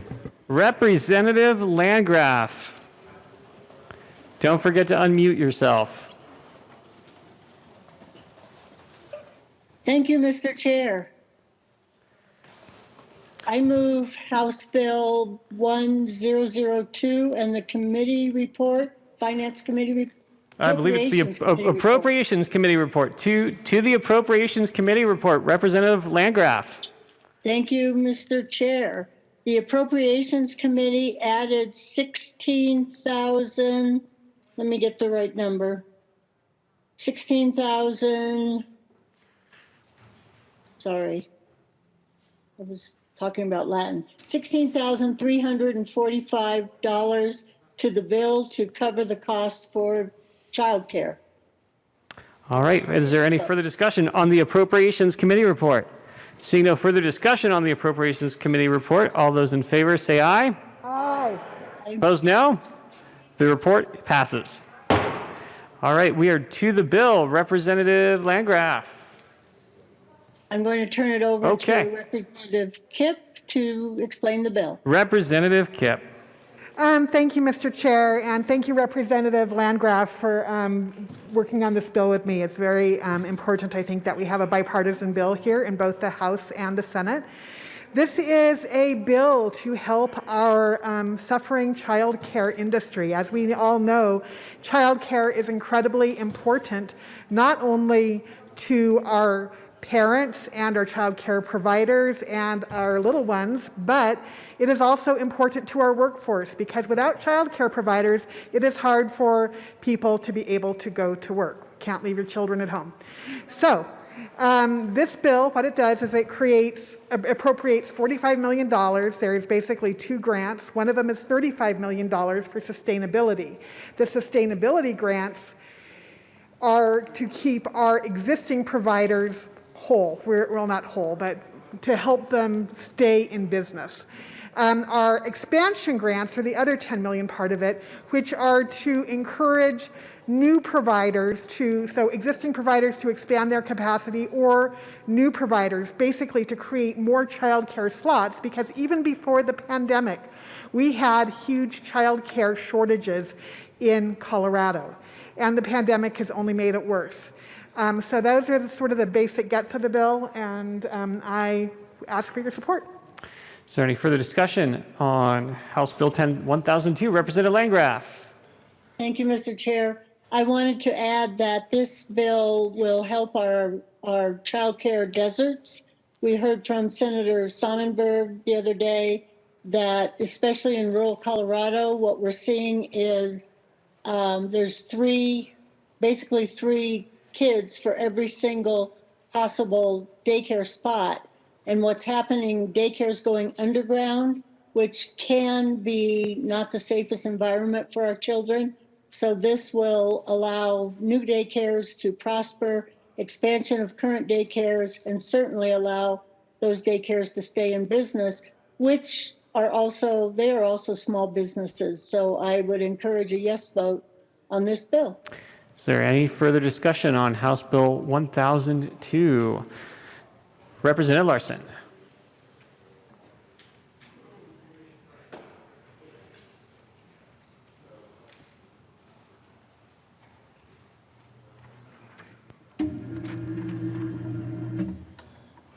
Thank you, Mr. Chair. It's an honor to serve with you. Honored to serve with you as well. So members, this is a good bill, very well intentioned. I heard it in committee and supported it. It came out unanimously.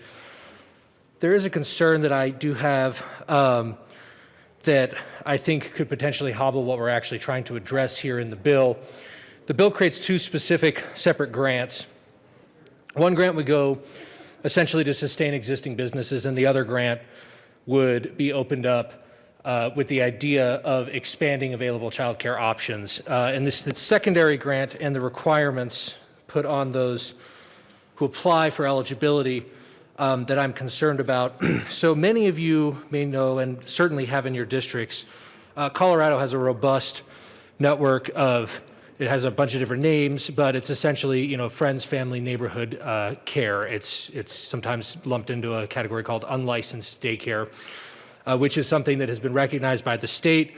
There was legislation passed codifying their existence, upholding it. It's sort of these informal, they're babysitting they're taking care of 4 children or fewer, typically a family or a close friend member. These providers tend to be very prevalent in what's called childcare deserts, which the bill talks about. Places where more traditional licensed providers, brick and mortar providers, don't tend to operate. They also tend to be some of the most vulnerable businesses and vulnerable children being served by these. And if you flip to page 10 of the bill, you go into subsection C and D. It outlines the eligibility requirements in order to be a recipient of one of these expansion grants under the bill. And it's talking about things that on face value don't sound that onerous. It talks about commitment to engaging in quality improvement activities through Colorado Shine system, memorandum of understanding in place with their early childhood council to ensure support from the council, an application to the State Department's Child Care Licensing Administrative Unit, and working with the licensing specialist to determine the capital and facility improvement expansion needs. So my concern is that there are a lot of providers, especially in this informal, which again is a very significant number of children that are taken care of. By one estimate, in 2017, when there was a legislation addressing this, it was estimated by the department that up to 55% of children in childcare in the state are at providers such as these. So we're not talking about an insignificant number of providers, nor are we talking about an insignificant number of children. But I contend, given that this grant program is going to be created, stood up, and dollars out the door within a 2 to 3 month period, it may be difficult for somebody who may not even have grasp of the English language to open an application with the State Departments of Child Care Licensing, to get a memorandum of understanding in place with their early childhood council, to commit to engaging in quality improvement activities through the Colorado Shine system. And I would posit to you that this bill is functioning at two purposes. There's the purpose of trying to get more providers into a licensed role, which is a worthy one in and of itself. But then it is also the purpose of trying to provide more child care and more child care availability, which I think is the stated purpose of the bill. I think that's what we're here for. We don't call a special legislative session to encourage more licensing of child care providers. We do, however, call it for an emergency response to a very acute problem that we're having here. So again, and I would really encourage members to actually pay attention here, because you are literally going to have thousands of your constituents in this situation who are going to be overlooked. And these are going to primarily be people who serve communities of color, who serve, English language learners, or people who don't speak English. There are wide swaths of the community that are going to be excluded from this grant program as currently constituted, because they are not going to have the wherewithal to meet these criteria in order to get grant eligibility in 2 months. I would like to see an amendment that would alleviate some of this. I think we can put in an amendment that would simply say that, before, after receiving a grant, but before dollars are distributed, that they would have an open application where they're brought into the system, they have those helps and supports. I think that it's a very easy fix. I think it would be to the benefit of our communities and to the benefit of our constituents were we to do this. I think if it passes in its current form, I think we're going to see a lot of well-established professional organizations with grant writers get a lot of financial benefit, and they are certainly hurting. But I think we're going to see a lot of neighborhood providers and a lot of single-family household or single-parent households with informal child care or daycare arrangements being left out of the cold on this. And those are the people that are going to need this the most. So if we're going to do this, we should do it right. And I think it's a fairly simple fix that we can either do it here or we can rely on the Senate to do it. But I do want to throw that caution out there. Further discussion, Representative Kipp. Hi, thank you, Mr. Chair, and thank you, Mr. Representative Larson. Sorry. Guess we are all getting rusty, aren't we? Yeah, actually, the stakeholders who we drafted this bill with agreed with you, actually, and that's why in the bill on page 10, if you will look at subsection C, in determining grant awards, the State Department shall consider eligible entities located in a child care desert. The State Department shall also consider eligible entities that have or are actively pursuing.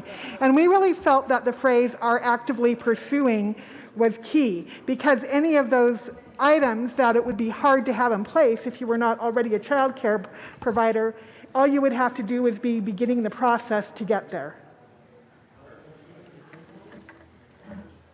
Representative Larson. Thank you, Mr. Chair, and thank you, Representative Kipp.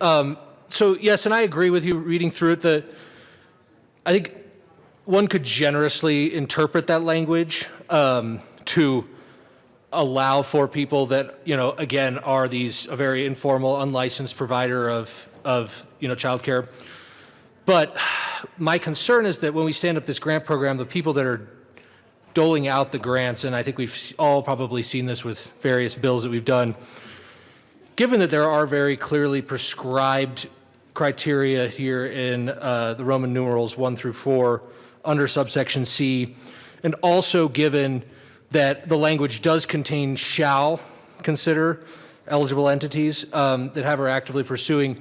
Again, and this is just where my concern comes in, and again, I think if we were to just put in a subnumeral saying, nothing in the subsection shall be, the absence of any of these 4 criterion in and of itself shall not be a disqualifying criterion for receiving a grant. I just feel like it's going to be very easy for somebody who is at the Department of Public Health, who is going to be determining or dispersing these grants, to go to it, see the language as written, and think, okay, well, it has to meet 1 or 4 of these criterion. The issue also is the active pursuit, Because again, having somebody come into the fold and begin that process after receiving the grant or after being aware of that grant, I think it's a good thing. And frankly, it's going to be an ancillary benefit to this. My concern is that they're not brought into the process in the beginning because they're not operating toward getting their license, because they're standing up a 3 or 4 person operation right now.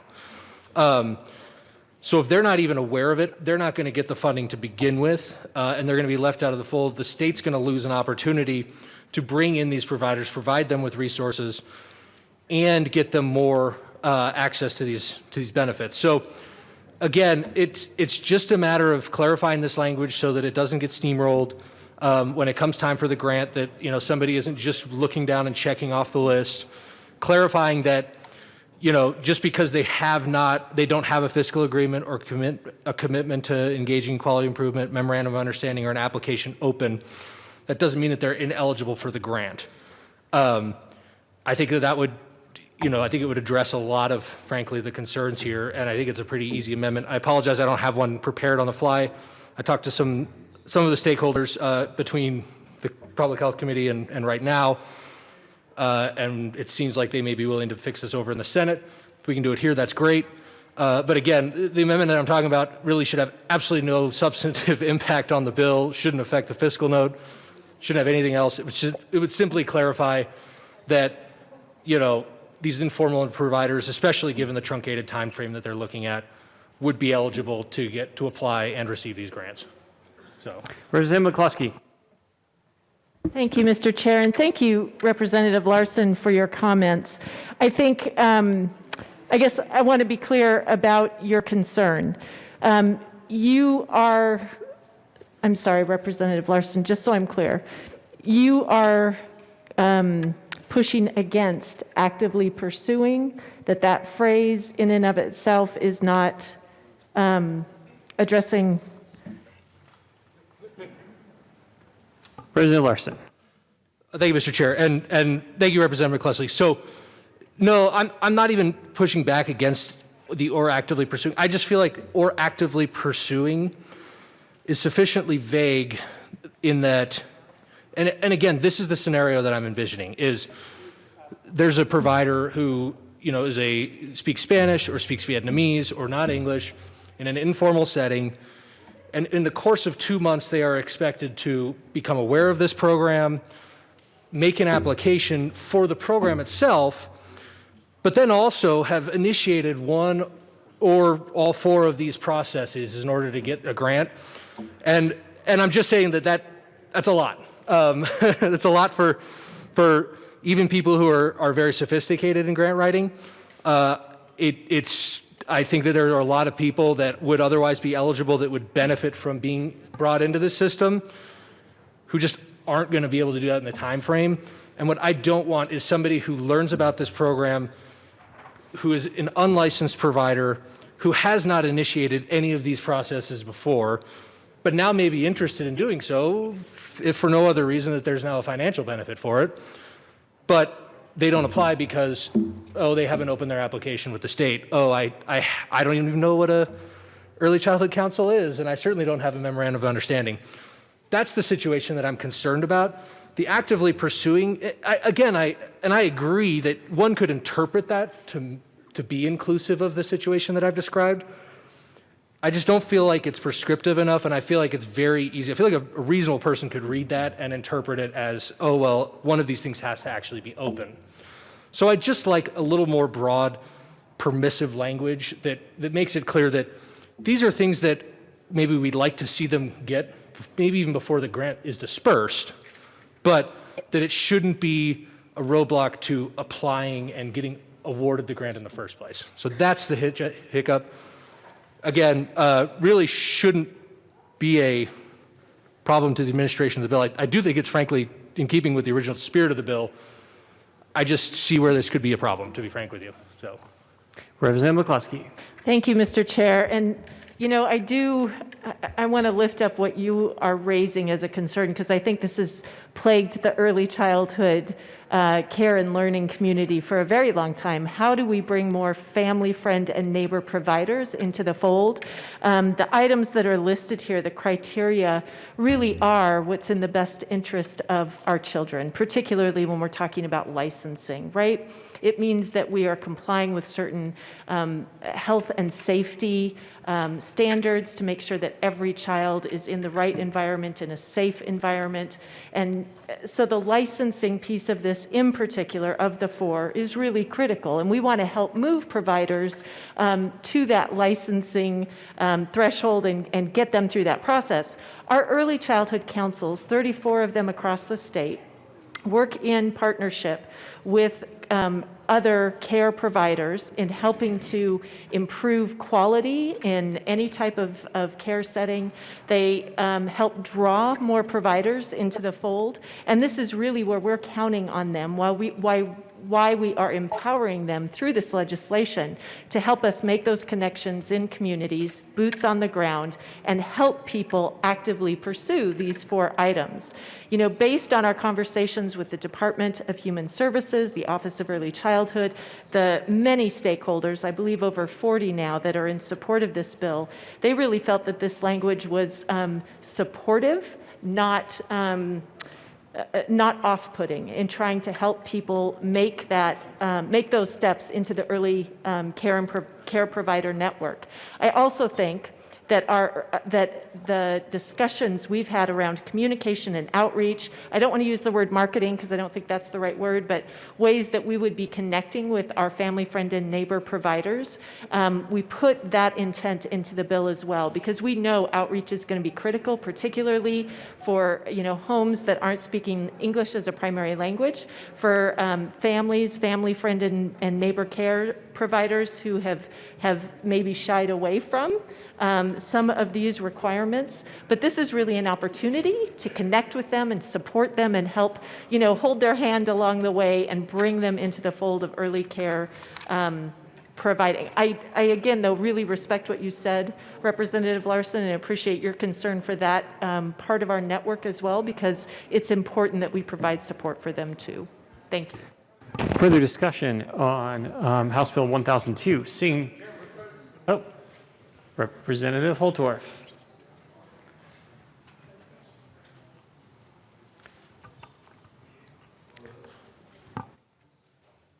Thank you, Mr. Chairman, esteemed colleagues. I think right now we are ships passing in the night with respect to the discussion we're having. And as I listen to my colleague, Representative Larson, what he is asking, and we supported this in committee, and right now we have a very strong legislative bill that is going to provide help. But what Representative Larson is asking is, let's allow for more participation.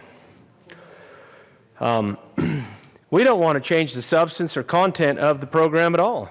And we understand that it has gone through a stakeholder process that is fully in compliance with the department. What he is saying is if we change a couple of words, and I'm looking at line 10, page 10 rather, line 12 and 13, and I was working on some language that may help clarify this. If you just change 2 words, it solves the problem. And I know, esteemed Chairman, you gave me a class on words today, which I appreciate, and I'm going to do my homework when I get back to my office, because words matter.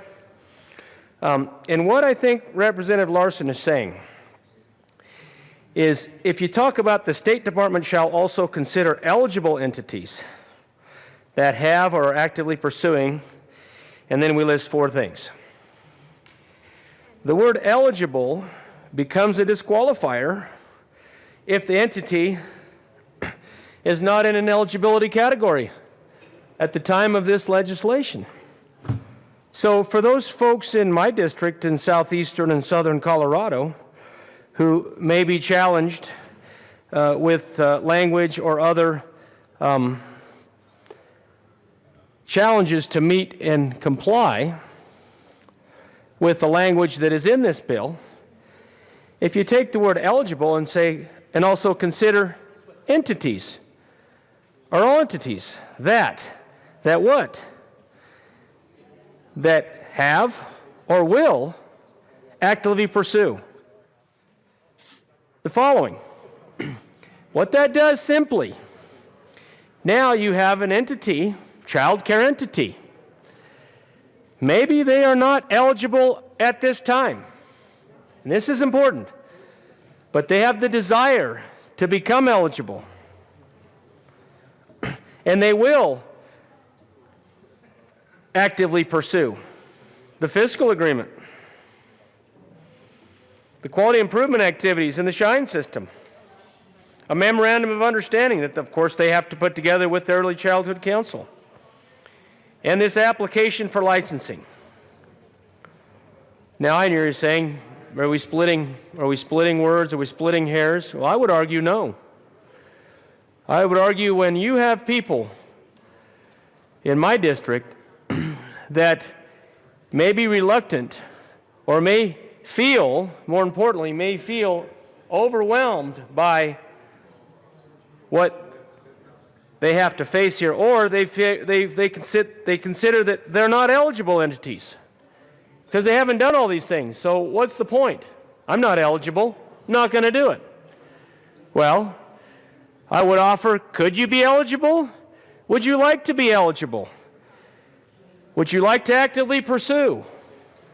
I think that's the nexus that's in the discussion here. It merely just opens the door for those folks that are in that category. It allows a door to open for them. And so that, I believe, is the point that's being discussed here. And I heard the conversation in committee, and I'm hearing it here on second reading. The more doors we can open in this special session for Colorado, the more doors we can open for our citizens, and in this case, our child care providers, either licensed or unlicensed or soon to be licensed, the more encouragement we can give for child care providers to pursue the licensure, the more doors we can open, the better. And I think that's what we're talking about here. So I want to encourage my colleagues to understand that that's what we're trying to do. We're trying to open more doors. Thank you. Representative Landgraf, and I'll go to Representative Kipp. Thank you, Mr. Chair. I just wanted to point out to my colleagues that the bill does include funding for active outreach to neighbors, friends, and family organizations who are taking care of children. It allows them fairly easy access to get onto the website to have access to these funds, and it provides grant writers and other assistance for exactly the people that Representative Larson is referring to, those who perhaps don't know how to write grants, perhaps don't have the best command of English, or any other needs that they have so that they can be successful. The whole point of this grant is really aimed at those daycare centers and aspiring daycare centers who want to come on board and thrive and provide daycare to our children. Thank you. Representative Kipp. Thank you, Representative Landgraf. I was going to mention that also, so that's an excellent point. We are really trying to open doors with this bill. That's why the language is intentionally broad and allows people to be actively pursuing. Let me tell you a little bit about early childhood centers, that learning centers that are located throughout our state. I don't remember the exact number, but we have these early childhood centers throughout the entire state. And what they do is, when somebody goes to create new capacity in their childhood center or create a new child care center, they aren't going to go read the statute. Let's just be honest here. What they're going to do is they're going to listen to their early childhood centers that are local to their areas. Those centers are going to reach out in their districts where they know the people better and recruit people to do this. That's what part of the outreach is. We have grant writers in this to help people who are not otherwise able to pursue a grant. And the early childhood learning centers are not just to help people get started, but they're to create sustainable programs for early childhood that will last well beyond this year and this pandemic. So I really, I don't see an amendment. I continue to ask you for your aye vote on this bill. Further discussion on the bill. Representative Van Winkle. Thank you, Mr. Chair. And I know the bill is roughly $45 million. I'm wondering how that amount was come to. I know on, like, for example, one of the bills that I'm working very closely on, we had great debate over whether that was enough, whether it was too much, whether that wasn't enough. Maybe $45 million is the right amount. I'm just curious why that is or how that number was come to. Representative McCluskey. Thank you, Mr. Chair. Great question, Representative Van Winkle. Fortunately, we've had sustainability grants in the child care sector already. There are roughly 4,700 providers in the state. 2,600 we were unable to fund that we believe will qualify for the sustainability grants, using a formula that takes into consideration both the quality of the center and the capacity of the center. The dollars will go out in a formulaic way that roughly equals the $35 million. That's how we were able to get to that number, given the grant size of $500 to $35,000. Further discussion, Representative Van Winkle. Thank you, Mr. Chair, and thank you, Representative McCluskey. That's very helpful. Thank you to the sponsors, Kip and Landgraf, online there for bringing the bill. I think it's a very good bill, and that helps me understand a lot that there is a good reason for the fiscal note in which we have. And I will have more comments later, but thank you to the bill sponsors and Representative McCluskey. All right, further discussion, Representative Geithner. Thank you, Mr. Chair. And just as a question for the sponsor, let me find my spot here. And it reflects upon sections 1, 2, 3, Roman numerals 1, 2, 3, and 4. And it says the State Department shall also consider eligible entities that have or are actively pursuing. Do they need to pursue each one of these, Roman numeral 1, 2, 3, and 4, to be considered, or as long as they're pursuing any one of those, they can be considered? If I could get some clarification on that. Representative Kip. Thank you for asking. It's a great question. I think that if they are pursuing it in any way, we are interested in helping them. Further discussion, Representative Geithner. Thank you. And so then I guess that brings me to, one of them talked about 18 months back. Which one was that? Let me find that, and then I will be right back. All right, further discussion on the bill. Representative Holtorf.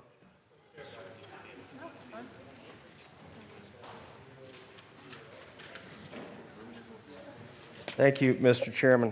And colleagues, in order to attempt to clarify, and I still don't think I've clarified, I'm offering an amendment at this time.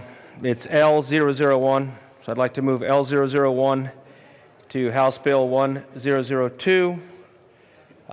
It applies directly to lines 10 through 13 on page 10. Okay, before we do that, let's make sure, do we have an amendment packet so we can make sure that's displayed in front of the body? Yeah, she has it, my amendment. Oh, I'm sorry. She gave me the packet. I apologize. It's still Monday, thankfully. All right, we're going to wait for a second while that gets properly displayed, and then we can have you speak to the amendment. All right. Amendment L003 has been moved. It is properly displayed. Please proceed to the amendment, Representative Holtorf.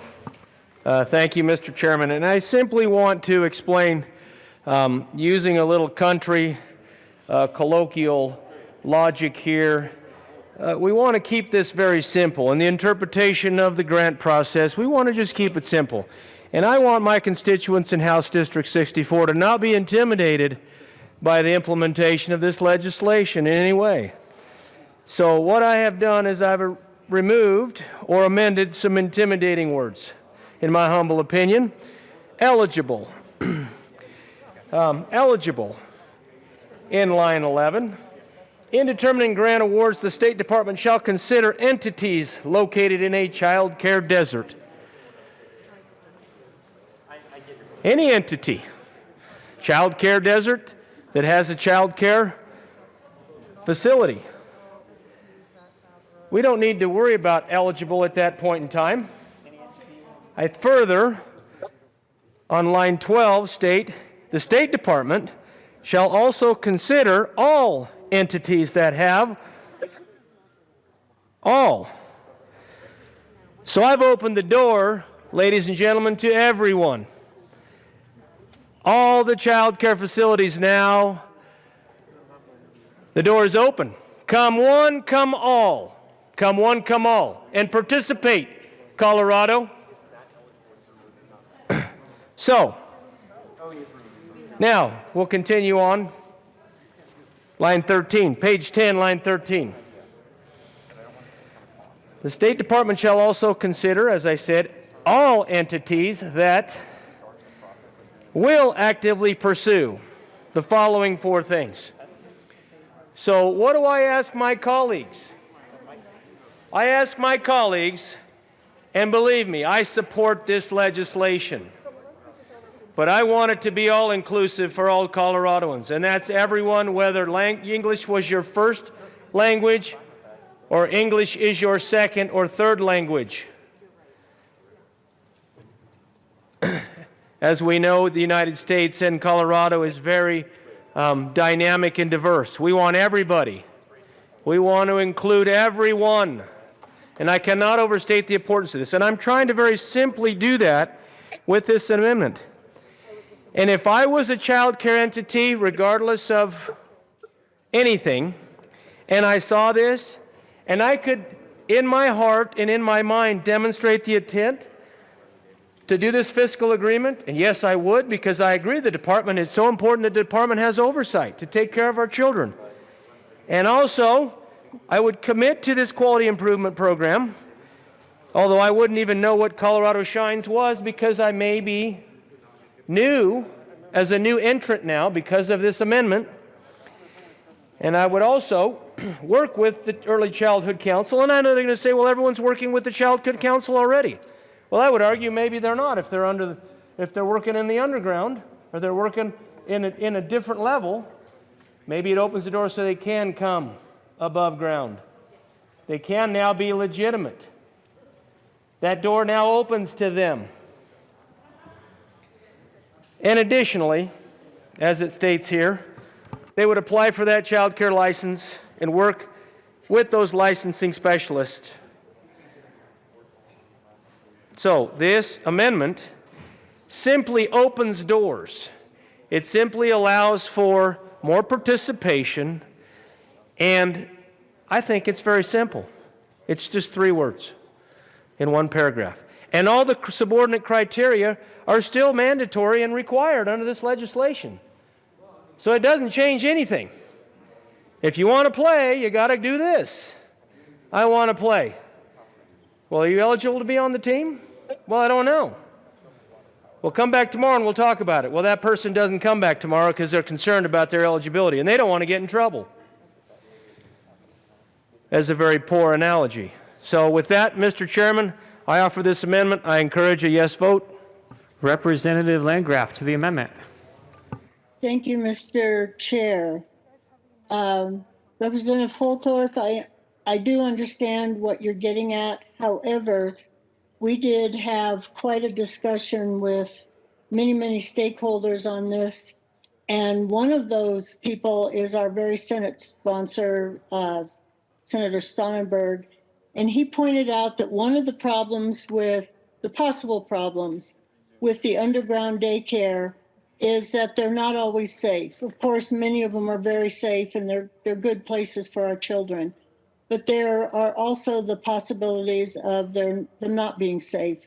And if we are to open this type of a program to everybody without any restrictions, without any qualifications, we could be putting children in harm's way. And that is the last thing we want to do. We've provided for as much leeway as possible in this grant. We've provided grant writers. We've provided people to go out and seek out people who want to expand or open daycares. We've done everything we could possibly think to do to provide a situation where we can get the money out as quickly and as widely dispersed as possible.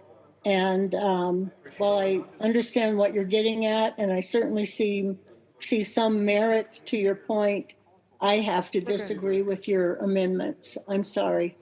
I ask for a no vote. Representative Kipp. Thank you, Mr. Chair. So the language, if we accept this amendment, will basically remove any guardrails from anybody who wants to get the funding. We're not really okay with doing that. So I ask for a no vote on this amendment. All right. Is there any further discussion on Amendment 3? Seeing no further discussion, all those in favor of Amendment 3 signify by saying aye. Aye. All those opposed, no? No. The noes have it. Amendment 3 fails. Back to the bill. Is there any further discussion on the bill? I ask for your support of this bill. All right. Seeing no further discussion on House Bill 1002, Representative Soper. Thank you, Mr. Chair. So we're still on the bill and not the amendment. We're still on the bill. Okay, perfect. So, I was definitely one of those members who was sitting back, listening to Representative Larson, and dove deep into the text, because to me, he made a very good argument for one thing that we certainly want to ensure, which is that the child care deserts that we have, that the providers that exist out there still have a path. And I do like the fact that on page 9, we have two elements that the grant program is creating. It's either expanding what we already have, or it's allowing a provider to create something new. However, one thing just in listening to the debate back and forth that I realized is that when you turn to page 10 and you're looking at the determination of the grant awards, we actually haven't really defined what eligible entities are within the child care desert.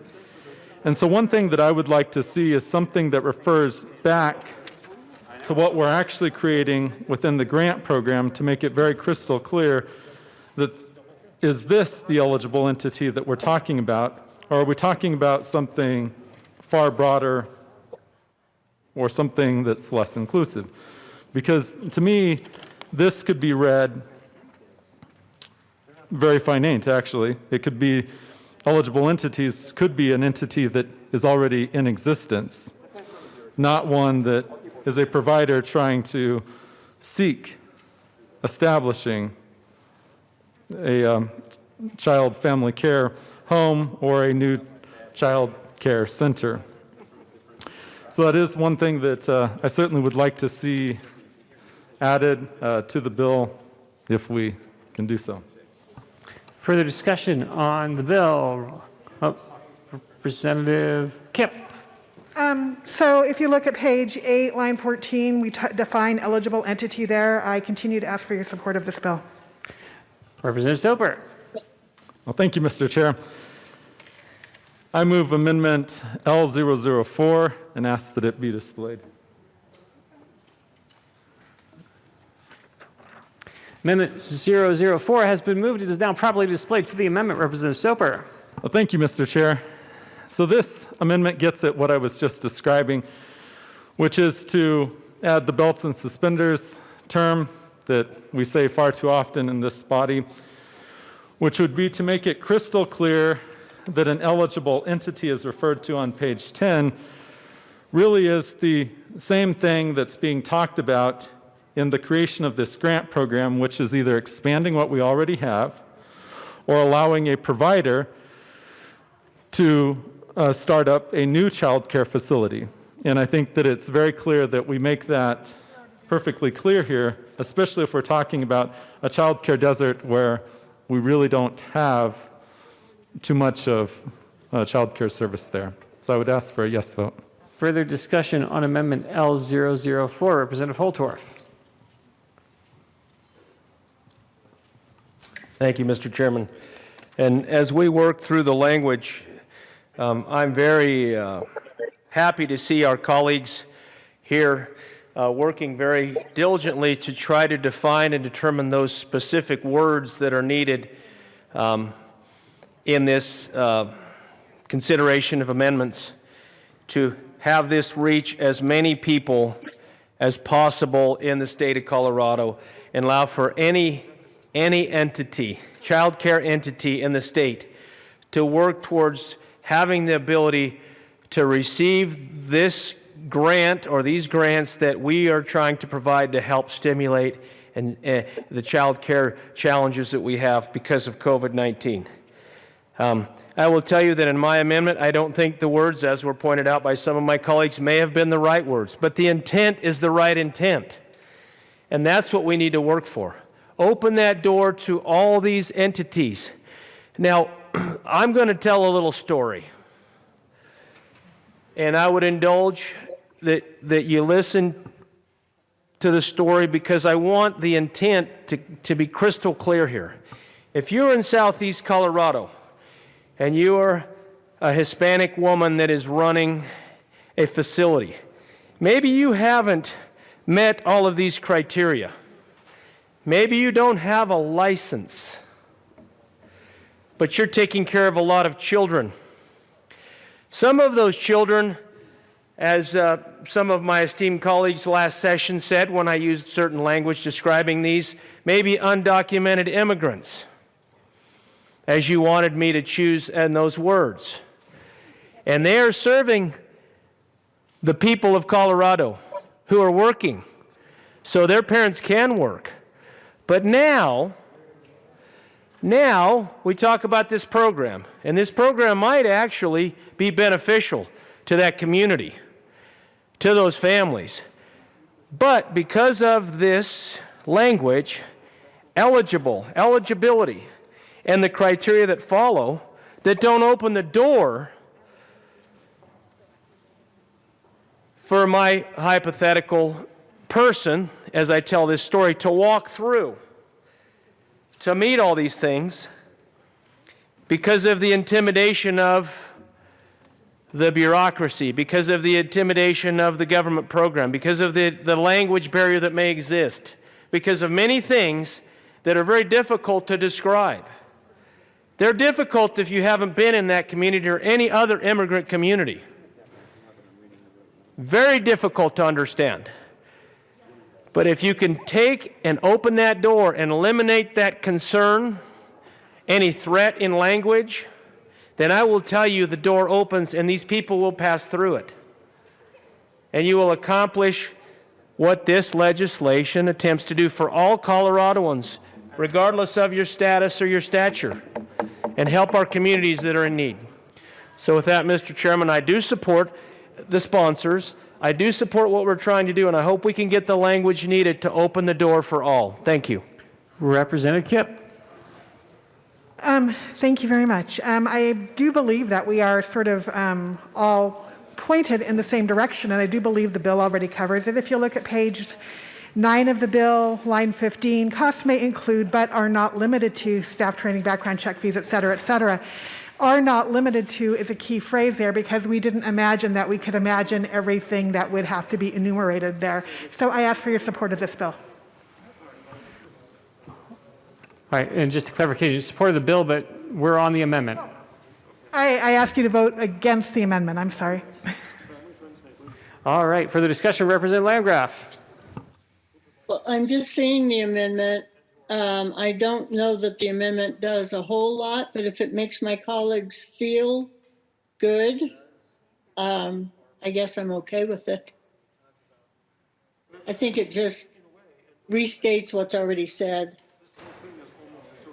Further discussion on Amendment L004. All right, seeing no further discussion on Amendment L004, all those in favor say aye. All opposed, no. No. Have it. L004 fails. We are back to the bill. Any further discussion? The question before the body is the passage of House Bill 1002. All those in favor say aye. Opposed, no. Aye. Aye. 1002 is passed.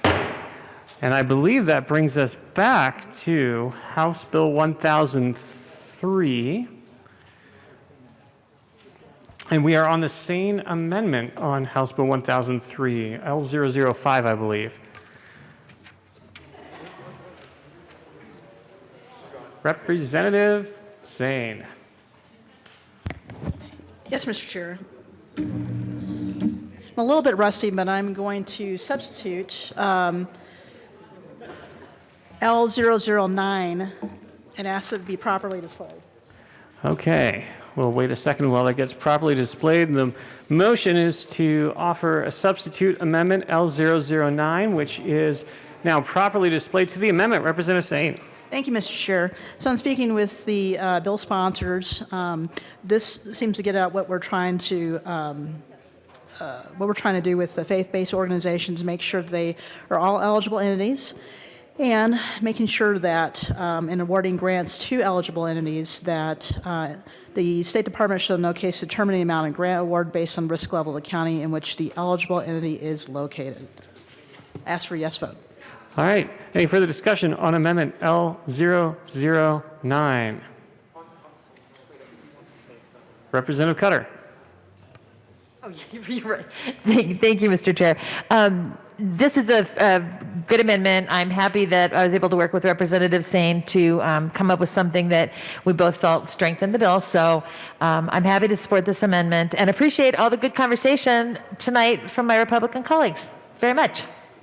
All right, any further discussion on amendment L009? Seeing no further discussion, the question before the body is the passage of amendment L009. All those in favor say aye. Aye. Opposed, no. L009 passes. We are back to the bill. So, any further discussion on House Bill 1003? Seeing no further discussion on House Bill 1003, the question before the body is the passage of House Bill 1003 as amended. All those in favor signify by saying aye. All those opposed, no. House Bill 1003 passes. Mr. Gregorio, please read the title of House Bill 1006. House Bill 20B 10006 by Representative Arndt concerning modifications to the insurance premium tax and in connection therewith modifying how credits against premium tax payments may be claimed or transferred, adjusting how estimates quarterly taxes are calculated, and allowing the company to claim a refund for overpayments of estimated premium tax liability. All right. Well done. Representative Arndt. Thank you, Mr. Chair. I move House Bill 20B 1006 and the committee report. All right. To the Finance Committee report. Representative Arndt. Thank you very much. Due to some super tight deadlines, there were some things that we would have liked to add in that would be more clarifying. It's a clarifying amendment, and it passed unanimously, and I ask for an aye vote. All right. Is there any further discussion on the committee report? Seeing no further discussion, the question before the body is the passage of the Finance Committee report. All those in favor signify by saying aye. Aye. Close one. All those opposed, no. The committee report is adopted. To the bill, Representative Arndt. Thank you, Mr. Chair. This bill is an excellent bill. It comes from the Treasury, our esteemed former colleague, Mr. Treasurer Dave Young.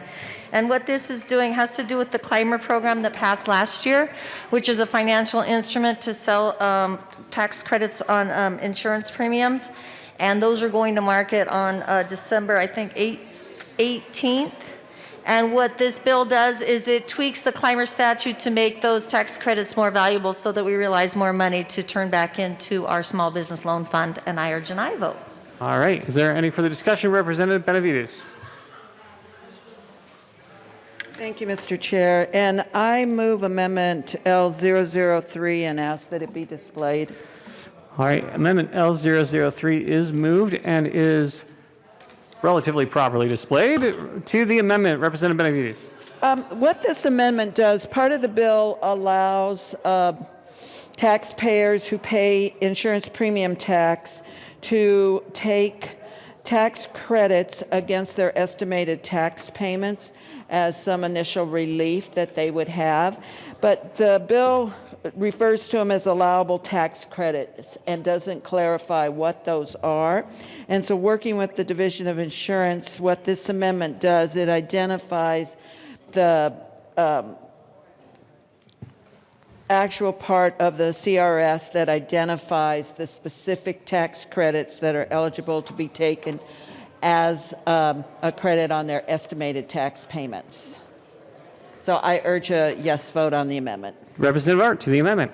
Thank you, Mr. Chair, and I am fully supportive of this amendment. And thank you to Representative Benavides for making bills better with their due diligence and reaching out to all stakeholders and getting 100% buy-in. So thank you. Further discussion on Amendment L003? Seeing none, all those in favor of Amendment L003 signify by saying aye. Aye. Opposed, no. Amendment 3 passes. We are back to the bill. Representative Arndt. Thank you very much. Members, this is a good bill. It was unanimous out of committee, has no fiscal note, and anybody who's in favor of small businesses probably should be in favor of this. Representative Sandridge. Thank you, Mr. Chair. This bill is basically a spinoff of HB 1413 from earlier this year. If you like that bill, then you'll like this better. If you didn't really like that bill, this may put you over the edge of liking it. It offers a little bit of tax relief and should help businesses. So I stand in support. Thank you. Further discussion on the bill? Seeing no further discussion, the question before the body is the passage of House Bill 1006 as amended. All those in favor signify by saying aye. Aye. Opposed, no. House Bill 1006 passes. Mr. Gregorio, please read the title of House Bill 1001. House Bill 20B-10001 by Representative Young and Soper, also Senators Donovan and Corum, concerning support for expanding broadband access for preschool through 12th grade education in connection therewith, creating the Connecting Colorado Students Grant Program and making an appropriation. All right, Representative Young. Thank you, Mr. Chair. I move House Bill 1001. There are no committee reports. Well, okay then. Well, then in that case, to the bill. Representative Young. Thank you. I move Amendment L002 and ask that it be displayed. L002 is moved and is now properly displayed to the amendment. Representative Young. Okay. First of all, we're amending the printed bill, page 3, line 4, after the first students. We're inserting student from rural Colorado, an important addition. Any further discussion on Amendment L002?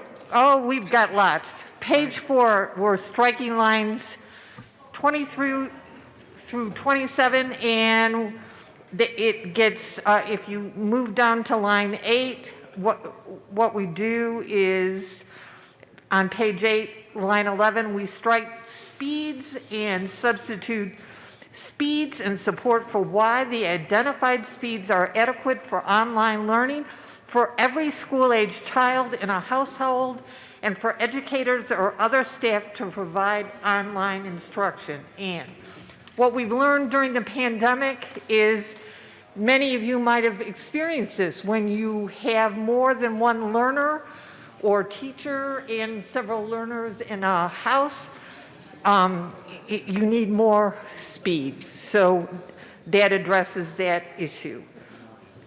Representative Soper.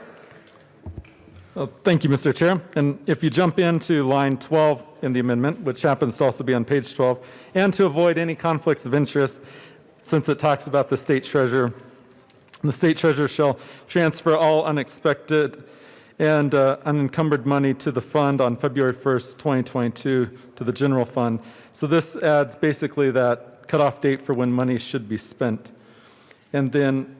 You were going to talk about that, and I'll do the repeal. Oh, okay. And then I'm jumping up to line 6, which is on page 6, how convenient.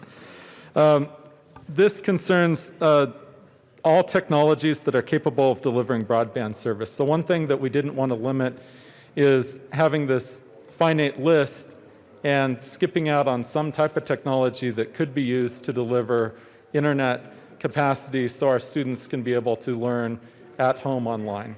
So this is an all-inclusive statement.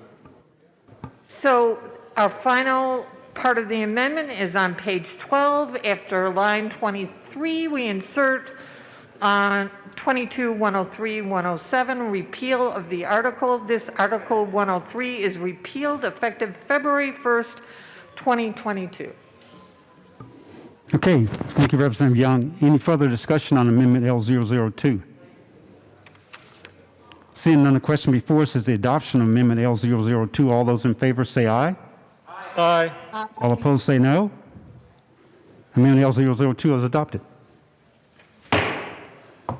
And I think we're back to the bill. Great. So Representative Young. what this bill is to address the broadband and issues that became obvious in the pandemic. The latest data available shows that almost 65,000 Colorado students lack access to the internet, let alone high-speed broadband necessary for participating in online schoolwork.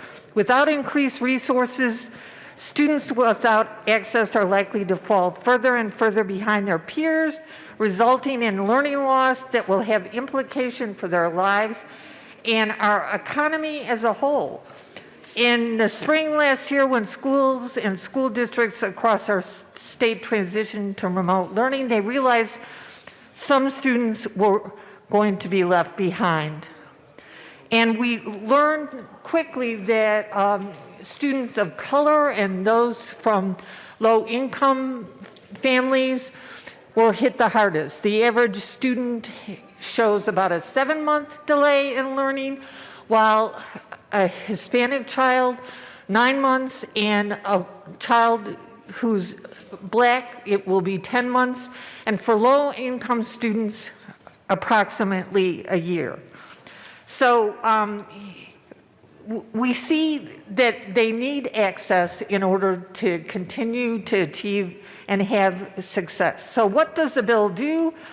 It utilizes an existing grant program within CD, the Connecting Colorado Student Grant Program, and it provides broadband service and supporting technology to increase internet access for students, educators, and other school staff, because we've also learned that not all teachers have adequate access to be effective teachers. So the grants may be utilized for two primary components: access to high-quality broadband and improving broadband infrastructures, including addressing community needs in areas where broadband service is significantly limited or unavailable. Thank you. Representative Soper. Well, thank you, Mr. Chair, and thank you, Representative Young. It's been an honor to be your partner on this bill. In just going over what the bill does, it's really important as you ask the question, well, why do we need this bill? Because we created the Connecting Colorado Student Grant Fund earlier this year that put $2 million of CARES dollars for doing this very purpose. Well, the answer is relatively simple. It's the fact that this was never formally created in statute, which means that there's actually no vehicle for us to be able to put state dollars to be able to help our school districts get kids online and learning from home faster. So that's a very important point.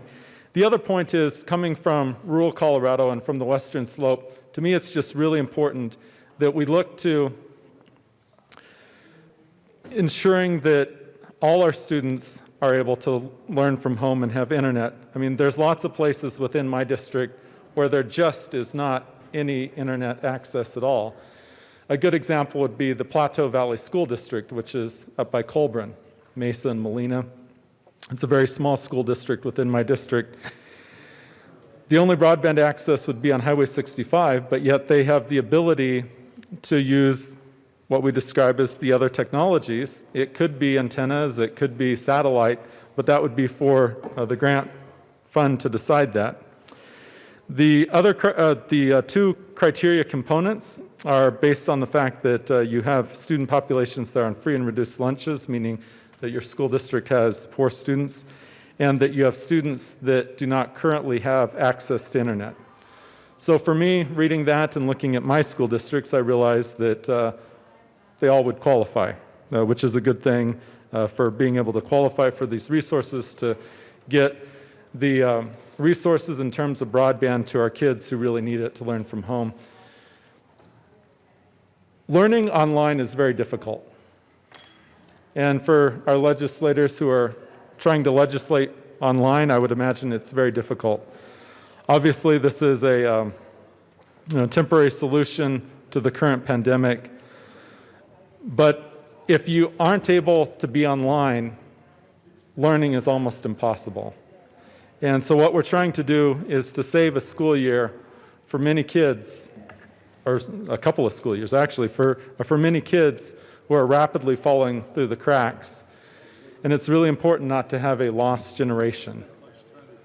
So I ask for a yes vote. It's a great bill, and the amendment makes it even better. So thank you. Thank you. Any further discussion on House Bill 1001? Representative Holtor or Representative Champion? I've spent a bunch of time in Colburn, by the way. And the question that I have is, how are you going to get the internet to the House? Does this bill include, and I saw another bill that gave permission to use the rights of way that utilities have to get into the home where you don't have to pay for that right of way that is owned by the public utility. And yes, I have spent a bunch of time in Colburn and Molina. Representative Soper. Well, thank you, Mr. Chair, and thank you, Representative Champion. It really is God's country up there.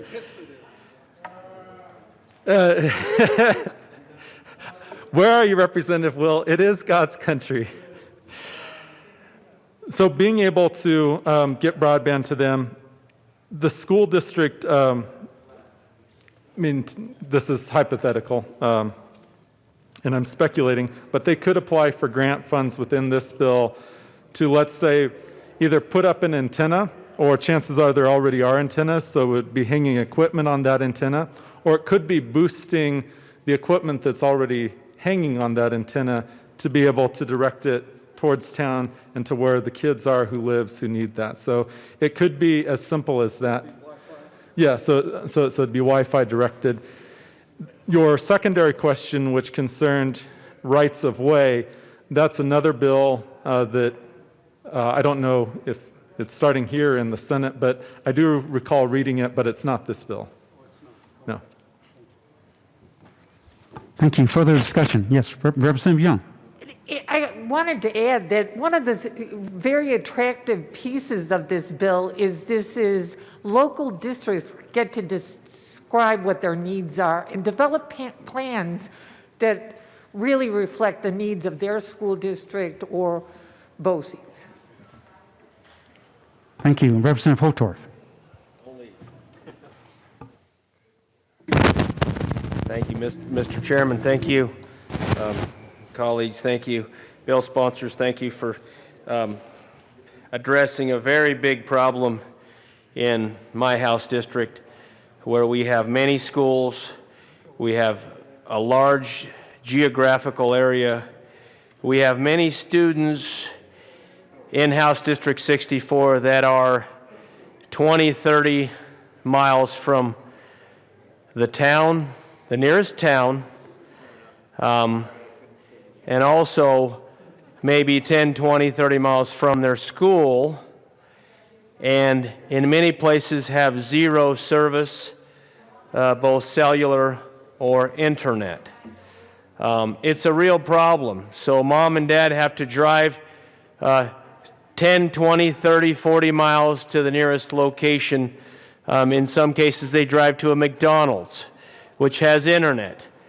And the kids are doing schoolwork in the parking lot of McDonald's because that's where they can get internet, because we don't have Starbucks out there in many places that I live and work and travel, which also I know has internet, free Wi-Fi.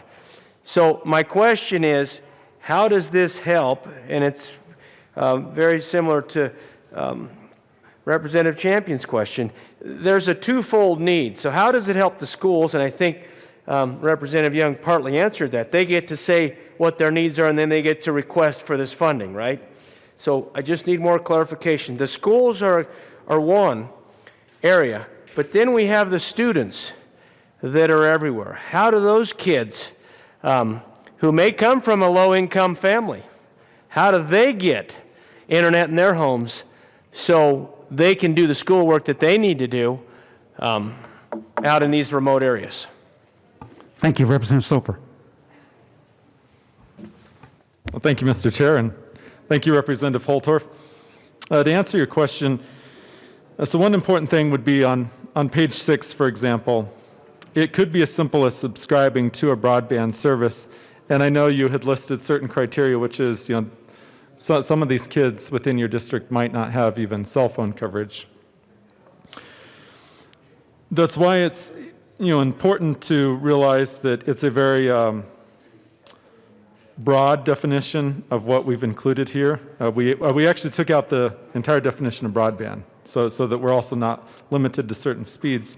But it could be in subscribing that the school district helps that child's family subscribe to a satellite internet connection. That they would actually just put up the satellite dish on the side of their house, the small one, and could receive internet access that way. It wouldn't be fast, but it certainly would mean that that student would have access to be able to do their schoolwork. The second part of your question, to answer that, would be, yes, it is for the schools to decide what's best for their student population, and that infers that the schools obviously know their students well enough to know what those specific needs would actually be. So it does require teachers and principals to actually know the student population. Thank you. Any further discussion on House Bill 1001? Yes, Representative Holtorf. Thank you, Mr. Chairman. And so with regard to this, getting internet, satellite to many homes, hundreds, if not thousands of homes in House District 64, the largest House district in the state of Colorado. What's the fiscal note and how is that funded?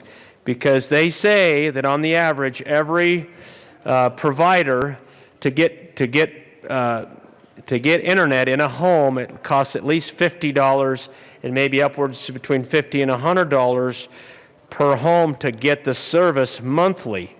So we're talking $500 to $1,200. Well, for an 8-month school year, I would have to amend that. But we're talking $400 to $800, $900 per household. So I would like some clarification on how that's funded. Thank you, Representative Young. Well, it really is an extension of what we've been talking about, which is the district who is very invested in providing an education to all their students, looks at their landscape, what their student needs are, what their infrastructure needs are, and they develop a plan. And they have, as much as possible, they can use free resources. But I am sure that your district, as my district, in northern Colorado districts, would really enjoy your participation in this discussion because it is very eye-opening, and they're working with their own IT people to find the best solutions and the best plan. So that is, you just sort of supported the need for this additional money, because in certain places it is a much more expensive proposition. Thank you. Representative Holtorf. Thank you for the answers, and it makes me very happy to see us working towards incrementally solving our internet access issues in rural Colorado. So I'm very pleased the bill sponsors have brought this forward. I will tell you that well, there still is much more to be done.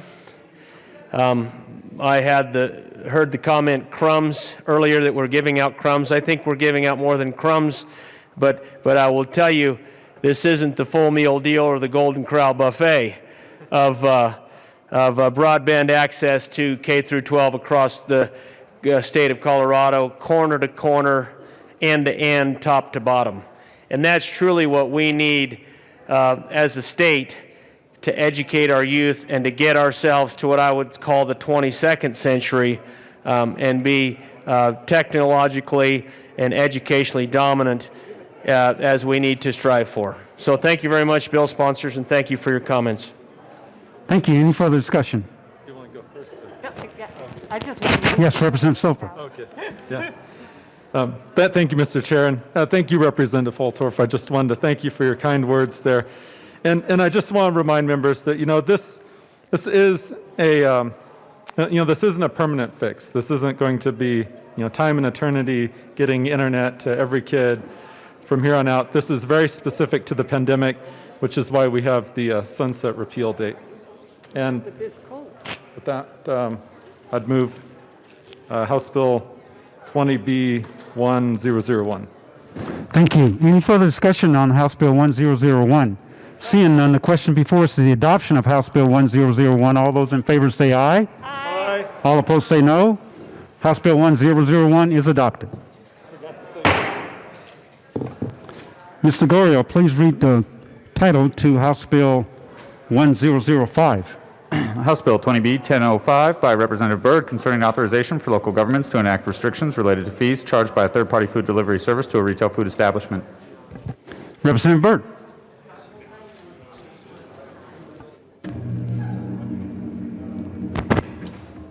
Thank you, Mr. Chair. I would like to move the committee report and House Bill 20B-1005. Thank you. To the Finance Committee report. So again, thank you, Mr. Chair. And in the Finance Committee, we heard the bill and we made a few amendments to the bill, which I'll just kind of outline here roughly.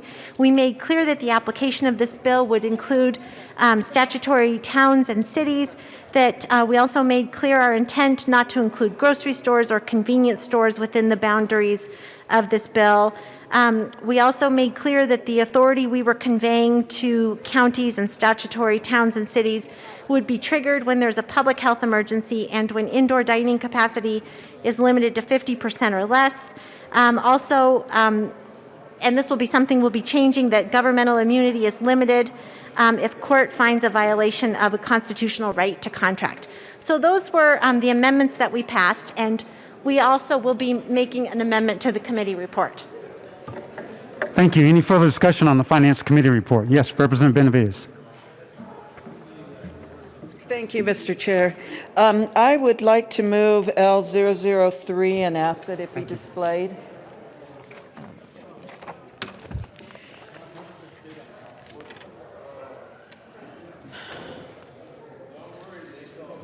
Thank you. L003 have been properly moved and now on display.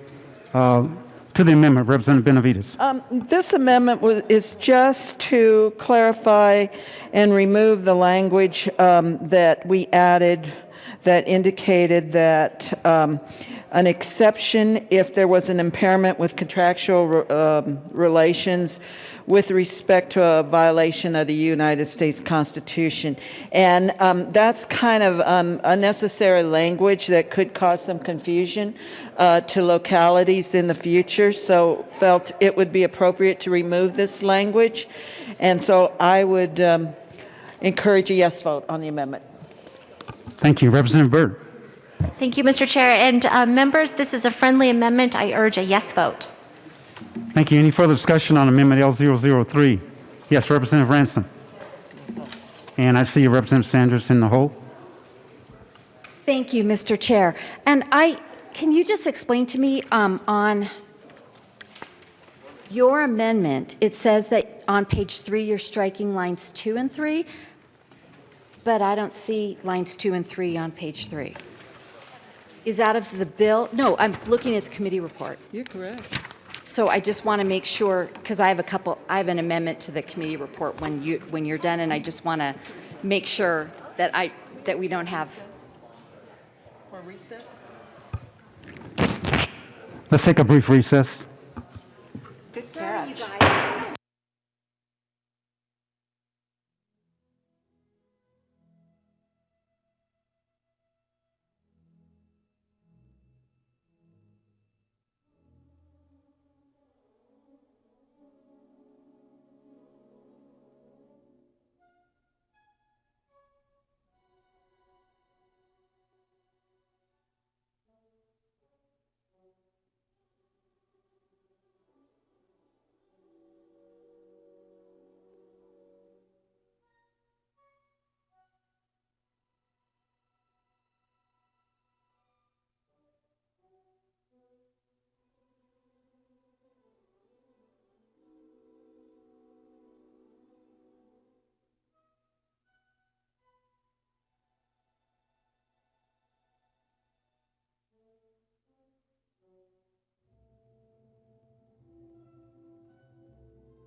Committee will come back to order. Representative Benavides. Thank you, Mr. Chair. I would like to withdraw Amendment L003. So done. Thank you. Representative Benavides. And then I would like to move Amendment 010, thanks to my colleague, Representative Ransom, for pointing out an error in the initial one. This strikes lines 1 and 2 from page 3 of the amendment, but it still does effectively the same thing, which is striking the language we had put on the bill with regard to constitutional violations of contractual relations. Okay, Amendment L010 has been moved and displayed. And we're to the amendment, Representative Byrd? Representative Ransom. Thank you, Mr. Chair. And while we're playing with the lines and figuring all this out, I actually had an amendment drafted that I was going to offer as a substitute amendment, but it has the same errors with the lines 2 and 3. So I can turn it in. I'm right now getting my amendment revised as well. So I don't know procedurally, Mr. Chair, if I should explain what my amendment does, L008, or if I should wait for my revised amendment. I think you can just wait for the revised amendment. Thank you, Mr. Chair. I actually have it already.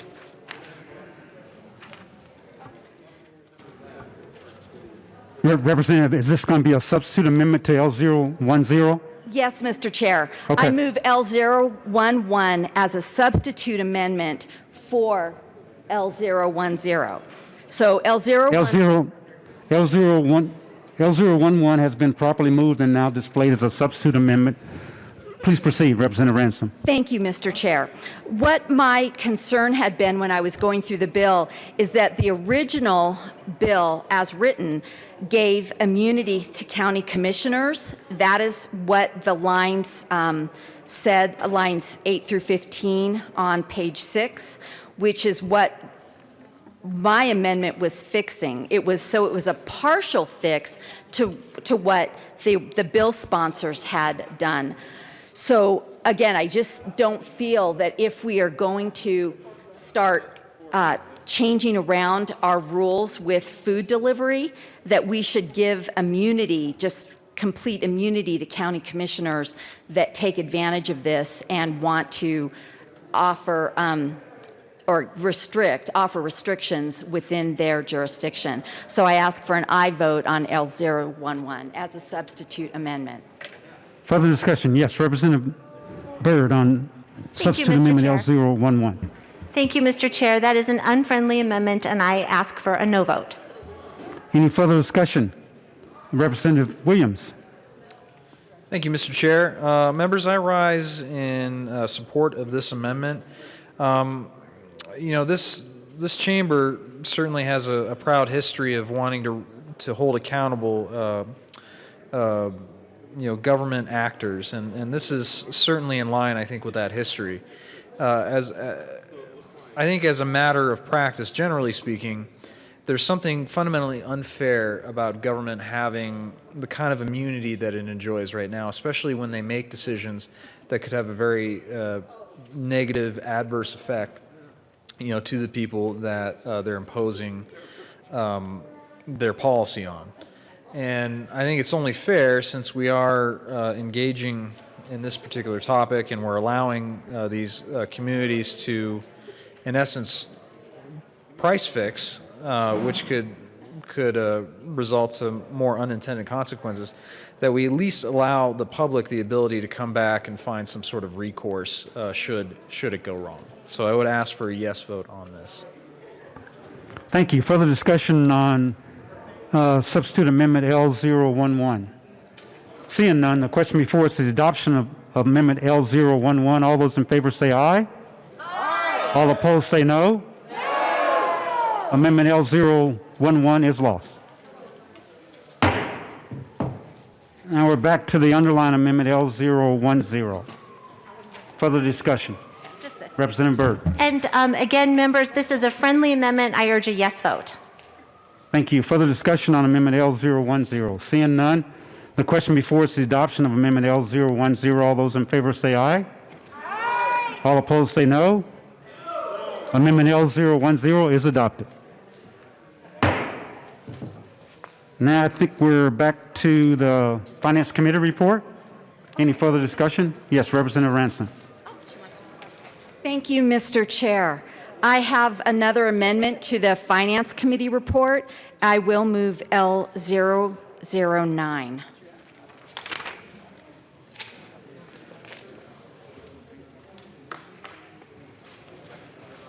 Thank you. L009 has been properly moved and is now displayed. To the amendment, Representative Ransom. Thank you, Mr. Chair. If you look at the amendment L009, you can go back. It refers you back to the printed bill, which is really what I was trying to get at here. If on page 4 of the original version of the bill, lines 8 through 11, which you will see referred to on the amendment, it says the bill restricts the third-party food delivery service's ability to perform a service or disclose any information about a retail food establishment without the food establishment's consent. So basically what that means is that the food delivery service can't do advertising, or they can't say, I'll bring you food from X store or X restaurant, unless that restaurant gives permission for that. And what this appears to me, and maybe the bill sponsors can clarify, that it's removing the food delivery service.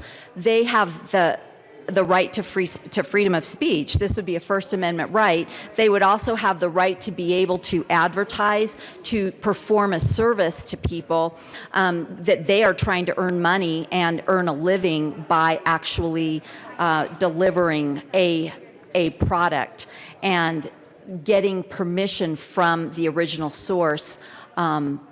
I just don't see that that is something that would be required or needed or even desirable in this circumstance, to put yet another choke chain and more micromanagement on people that are just trying to make a living. So with that, I ask for a yes vote on L009.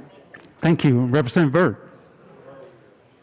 Thank you, Mr. Chair. And if you'll look more closely, members, at the amendments that we passed in committee today, we are actually already addressed a part of what Representative Ransom is talking about, where we had originally had drafted in the first draft of this document, preventing third-party food delivery companies from disclosing information about a restaurant. We took that language out in our amendment, so that part is already done. Thank you. Any further discussion on Amendment L009? Seeing none, yes. And so, members, for that reason, I urge a no vote on this amendment. Thank you, Representative Byrd. Any further discussion? Seeing none, the question before us is the adoption of Amendment L009. All those in favor say aye. Aye. All opposed say no. Amendment L009 is lost. Now we're back to the Finance Committee report. Any further discussion on the Finance Committee report? Seeing none, the question before us is the adoption of the Finance Committee report to House Bill 20B-1005. All those in favor say aye. Aye. All opposed say no. The Finance Committee report is adopted. To the bill, Representative Byrd. Thank you, Mr. Chair. So this bill arose from COVID response and recovery team that was convened with our Adams County government and a lot of local businesses there. I know our county, in addition to so many other counties across the state, we're really trying to partner up with the private sector and find out ways that they could collaborate and help them out through this time of pandemic. And one of the problems that arose was that counties do not currently have the authority to place caps on third-party delivery fees. As I know many of us have watched and followed the news, we see that different home rule cities are, during this time of COVID pandemic, putting caps on fees in different municipalities throughout the state. But as I've said, counties deriving their authority from the state don't currently have this authority. So this bill seeks to address this. I'll let all the members know that this bill was the product of a really great collaboration between, obviously, me, the Colorado Restaurant Association, and key third-party food delivery companies here in Colorado. And I really appreciate their willingness to come to the table and put together a piece of reasonable, responsible legislation that gives authority to counties and statutory towns and municipalities to enact these fee caps if this seems to be the right thing to do in their jurisdictions. To be clear, the bill doesn't mandate any kind of fee cap anywhere. This simply adds a tool to these different governing bodies. One of the things to note is that what the bill does is for each of these governing bodies, if we are in the midst of a public health emergency and indoor dining has been limited to 50% or less, then a county would then have the authority to enter or to pass its own ordinance limiting these fees. So Nick Hoover, I'm citing his name, he did a really nice job talking about some of the circumstances that his member restaurants were facing during the pandemic. That in some instances, the fees for delivery were so high that the restaurants were not, it didn't make sense for them to continue staying open, that the fees were high, that it wiped out their profit margins, and that's not good for any of us.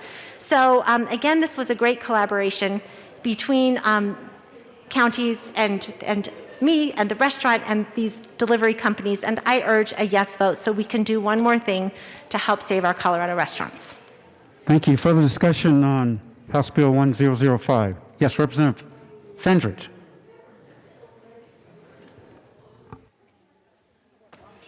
Thank you, Mr. Chair. I just have a couple issues with this bill.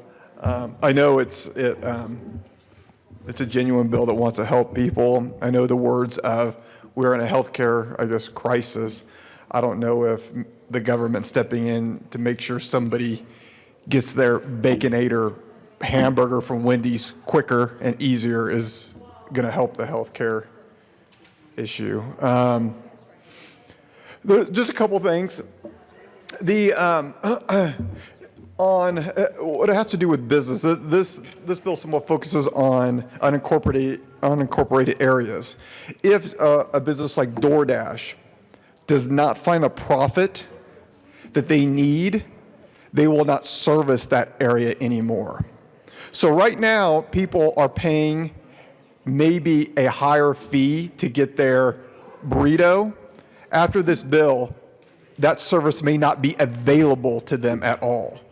A business like DoorDash may just stay in the more populated areas where they can have a easier profit. So what I'm concerned is that this will backfire and actually businesses like DoorDash will pull out of certain areas because they won't find the profit. Also, I'm concerned about a slippery slope associated with giving this authority to county commissioners to price fix. And that's what this is. This is actually price fixing, and it's forcing a business not to lower the salary of their employee or independent contractor. So we can look through history, we can look through modern day. It'd be great if price fixing worked. It sounds great in theory, but when you apply it, it usually backfires, and the result is less service for the population. So with that said, I recommend a no vote. Thank you. Thank you. Representative Williams. Thank you, Mr. Chair. Members, I rise in opposition to this bill for a few reasons. Representative Sanders kind of laid out a few of the policy objections that I also share. But I wanted to kind of step back and just talk about a little bit about the process. And what I mean by that is with respect to the governor's proclamation, which I have right here. Now, one of the interesting things that happened in the State Veterans and Military Affairs Committee, all the bill sponsors were asked a simple question. Does your bill fit within the proclamation, the scope of the governor's called special session? And every bill sponsor had to provide an answer to that. And I think this is one instance, this is one bill that I think deserves to have that kind of question. If you guys have the proclamation in front of you, it's on page 5, and it's Roman numeral 3, where it says proclamation. It talks about A, B, C, D, E, F, and those are the scope of why we're here, right? So the first one talks about direct support and emergency tax relief to small businesses impacted, by COVID. Number 2 talks about housing and rental, or excuse me, letter B talks about housing and rental assistance to individuals. Letter C talks about support for existing and new child care providers. D talks about expanding broadband. E talks about support for existing food pantry assistance. And F talks about assistance for individuals unable to pay their utility bills. This bill doesn't appear to fall in line with any of these items that the governor has laid out in his proclamation. The reason that's important is because if it doesn't fall in line with it, then we really shouldn't be voting on it. And at the end of the day, the legislature can decide what's within its scope, but it does open it up to potential legal challenges. And my question is, am I misreading this proclamation? Does this bill, which would allow county governments to put which would be able to cap fees for food deliveries, does this fit with the actual governor's proclamation? From my reading of it, it does not. And I would ask the members to understand this, that if it's not within this well-defined proclamation here, then we probably shouldn't be passing this on anyway. It's not to say that the policy in the majority's estimation is necessarily bad. It's just that perhaps this is something that needs to be taken up in January when we come back to a regular session. And so I think that's important enough for us to consider here. If we're not actually doing what is laid out in this proclamation, we shouldn't be voting on it. And that was a message that was made loud and clear to members, at least in the State Affairs Committee. And I'm sure it was made in other committees as well. But the way I read it, I don't see it here. So my question to the bill sponsor is, how does this fit within the governor's proclamation? And I would also ask the bill sponsor to sort of address some of the policy concerns that I think Representative Sandridge also pointed out, that if we are in fact going to allow counties to impose these fee restrictions, then are we also risking the possibility that people simply just won't deliver food at all because they're not able to actually justify it in their own minds through the profit motive to actually deliver deliver food to people who want it. So those are my 2 questions, and I hope I can get an answer at least on the process part of it. But for those reasons, I would ask for a no vote on this bill. Thank you. Any further discussion? Yes, Representative Singh. Thank you, Mr. Chair. It's a pleasure serving with you. Pleasure serving with you, Representative. Thank you. The representative has brought up some great points. Now, and it was just pointed out to me 3 days ago, Fox 31 has an article. And in this article, DoorDash is now charging a Denver fee. It's charging a Denver fee because apparently Denver City Council decided to cap commission that delivery apps can charge restaurants at 15%. Went into effect October 7th, slated to run through February 9th. So I can make some guesses as to why they have this fee, but it's expensive to run an operation like this. Individual cars, wear and tear. In some places, frankly, it may be very difficult to serve, difficult to get to. I remember conversations in this chamber specifically around food deserts, areas which don't have a lot of grocery stores. Those deserts are expanding at an alarming rate because so many restaurants are going out of business.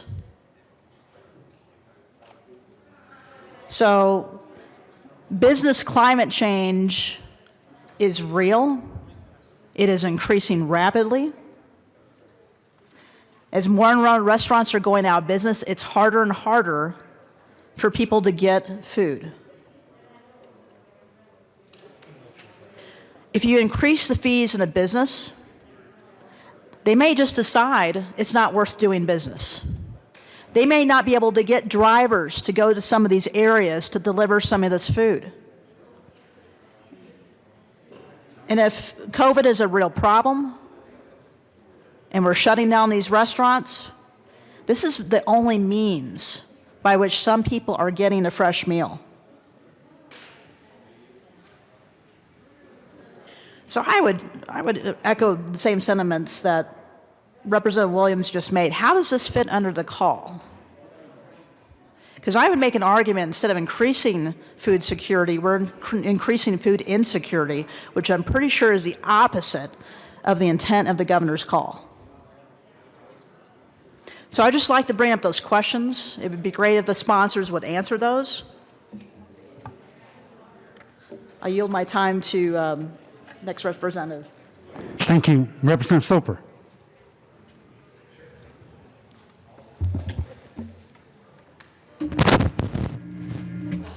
Well, thank you, Mr. Chair, and it's an honor to serve with you. I'm honored to serve with you, Representative. I rise because I have a couple of questions in regards to the bill. On page 3, lines 13 through 16, where it talks about during a declared public health disaster emergency, the Board of County Commissioners, and then it says they may adopt. It's the phrasing during a declared public health disaster emergency. I just want to know, are we talking about a county-level disaster emergency, a state-level disaster emergency, or a national public health disaster emergency, all three of which could be declared independent of the other one? And then the secondary question to that would be, I know from two bills that I've had in this particular session that at least the governor's office seemed quite adamant that there be a finite period of time for anything that's tied to COVID-19 pandemic relief, and that if we're going to have this be something where your public health disaster emergency could actually be infinite, then this would be a permanent change in law and certainly not related to the reason that we're here for this particular special session. So I might just suggest that it be for a duration instead of a couple of years, 3 years, or just something until we know we've gotten through this particular COVID-19 pandemic. And wondered if you could kind of clarify what the intent was, at what level, if it was county, state, or national level disaster emergency declarations. And then if you had considered any sort of a durational element aside from the actual declaration, because, for example, we're still under our 9/11 disaster emergency declaration here in Colorado. I think that was it'll be 20 years next year. Any further discussion? Yes, Representative Singh. Thank you, Mr. Chair. In addition to folks not getting more options for food, I'd like to consider some of the restaurants as well. This is one of the only release valves some of these restaurants have with the shutdown of their business, is getting their product to the customer, is Uber Eats or DoorDash or one of those services. If you make it more expensive, like what just happened with DoorDash in Denver, it has a Denver fee, some folks might not be able to afford to buy this product, which further hurts restaurants. I'm not hearing any answers to your questions. I'm going to go ahead and run an amendment. I'd like to move L004 and ask that it be properly displayed.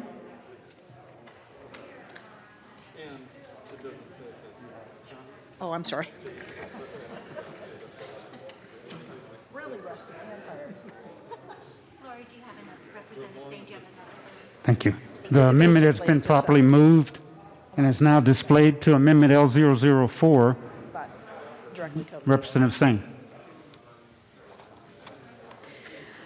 Thank you, Mr. Chair. Now, I know the legislative declaration doesn't have the force of law, but I think it's important to make this point as we've continued this conversation. And that is, we're amending the bill on page 2, line 4, and where it says,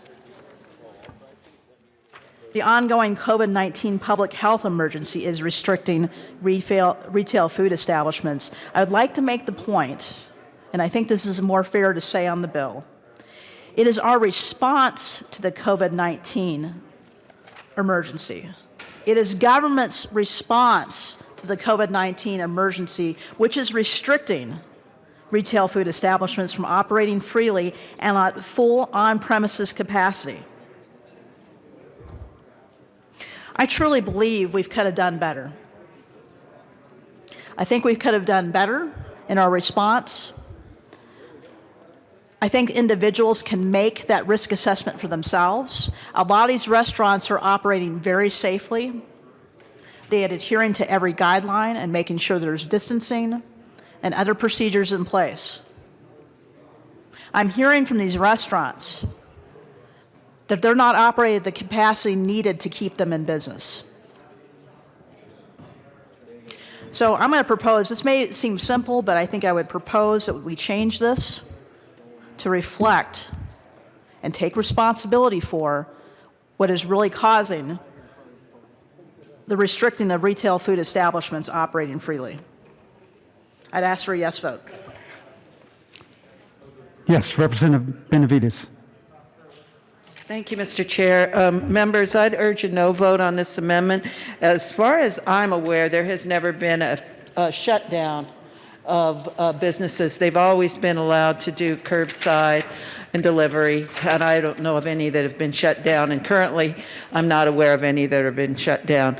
So I would oppose the amendment and encourage you to do so as well. Thank you. Any further discussion on Amendment L004? Yes, Representative Williams.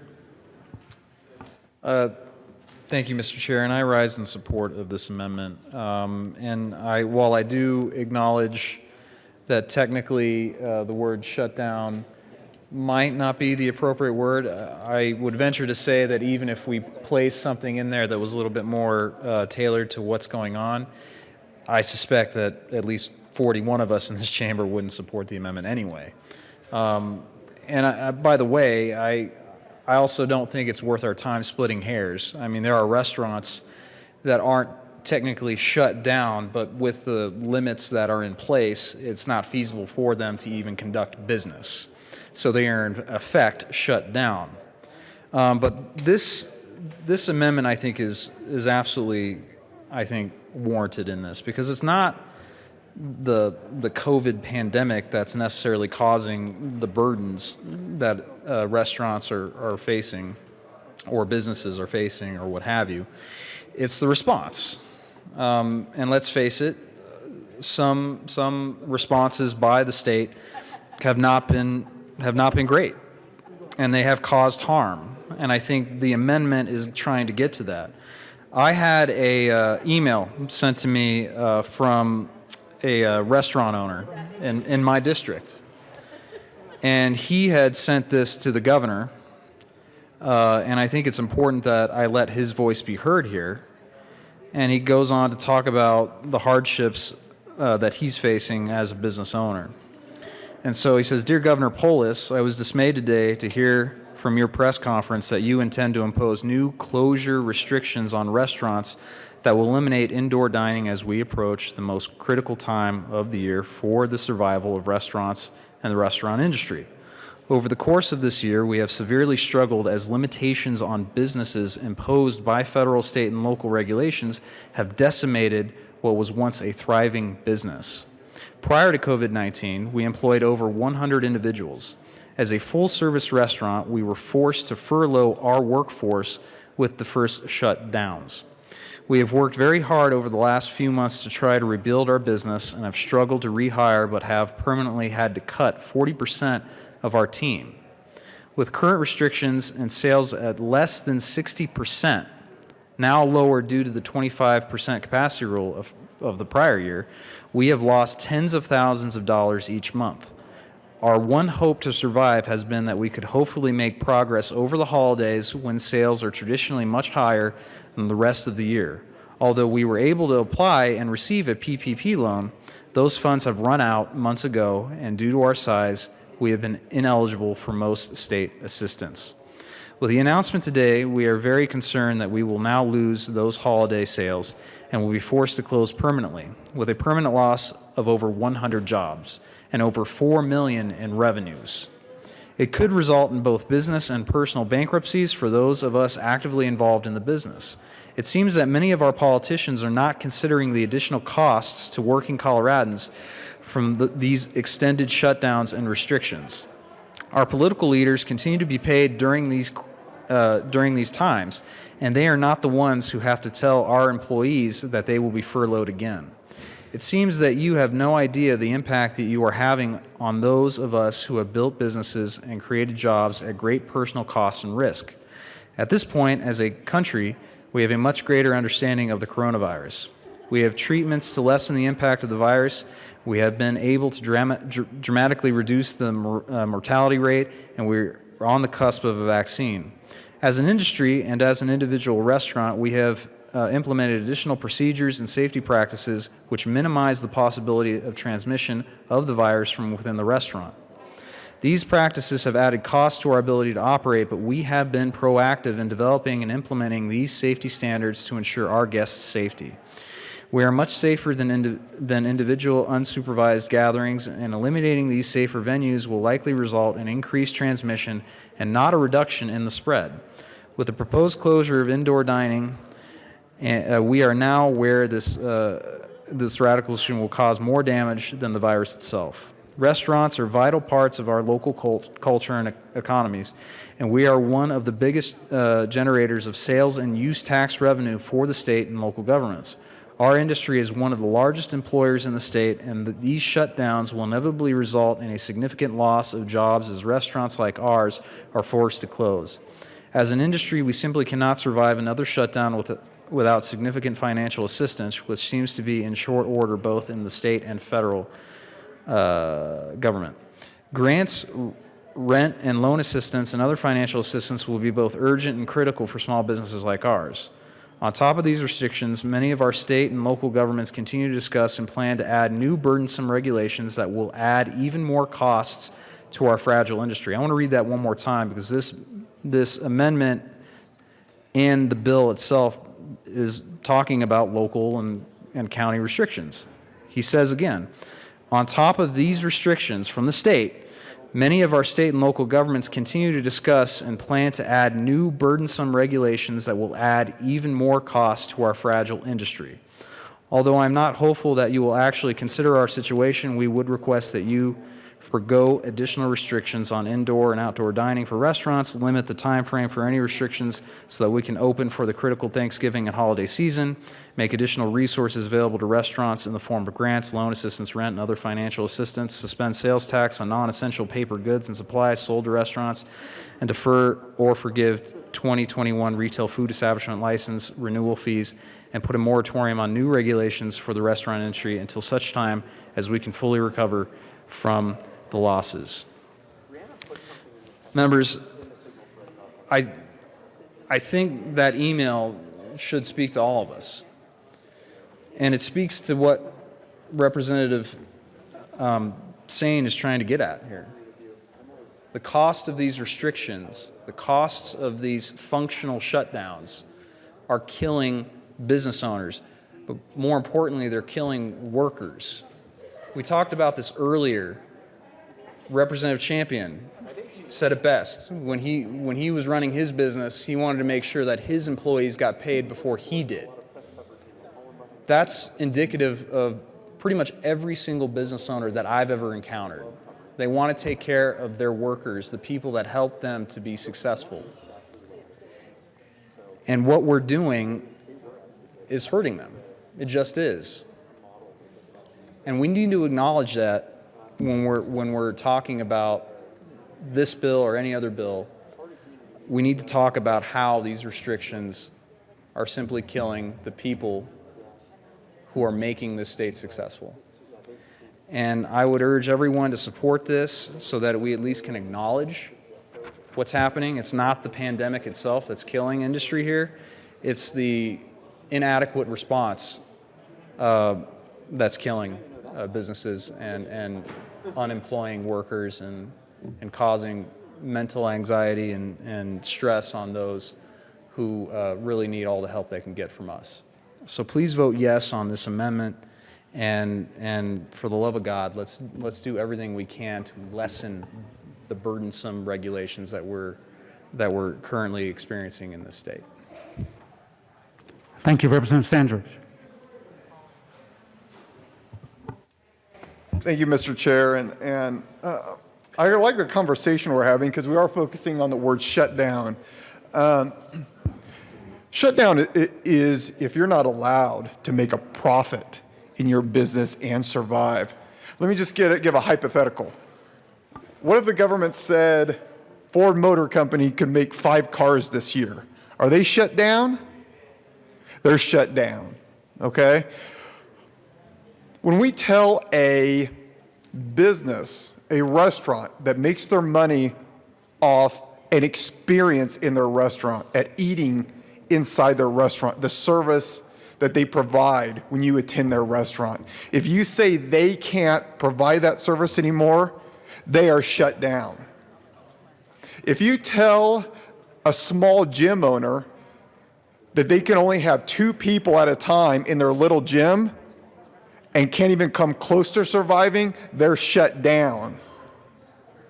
If you tell a movie theater that they can only have 5 people at a time, you think they can make any money off that? No, the government mandate shut them down. You have to understand business. It's difficult to make a profit at a restaurant at 100% capacity. And you want to take away their experience?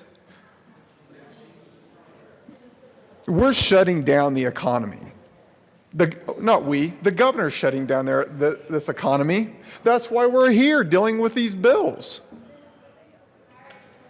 There's other things that could have happened. There's other governors that did it a different way. It chose not to. So we're shutting down the economy. And this is what this amendment deals with. Let's talk the truth. We're acting like we're here because of a natural economic disaster. This is a self-imposed situation that our governor has decided. So I think I stand in favor of this. Let's tell the truth. The government ordered shutdown of businesses. Because this isn't a hurricane that came through here and knocked over the buildings. This isn't a mass fires that went over these businesses so they can't service. This is the government telling them, you cannot open your doors and provide the service that keeps you functioning, that keeps the money coming in to pay your bills. That's why we're here. So I stand in support of this. Let's tell the truth, and let's not lose sight of really why we're here. We're trying to put a Band-Aid on a self-imposed situation. And if we would just maybe consider allowing the free market to come in, allowing people to make their money, allowing businesses to open, the businesses that have yet to be associated with this pandemic, have any infections within their business. Thank you. Thank you. So, with that said, hold on just a minute. Yeah. Ms. Sanders. If you take your conversation off to the side so we can hear what's going on in the well. Thank you very much. Please continue, Representative Sanders. So I just say, let's respect these businesses that are going under. When you're telling them that they're not shut down, but at the same time, you're telling them they can't provide the service, that they worked there so many years, that they invested their life savings in, and when you say they're not shut down, they could get a little offended.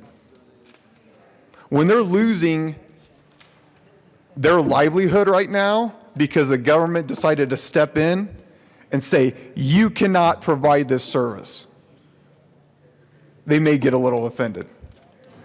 So I say,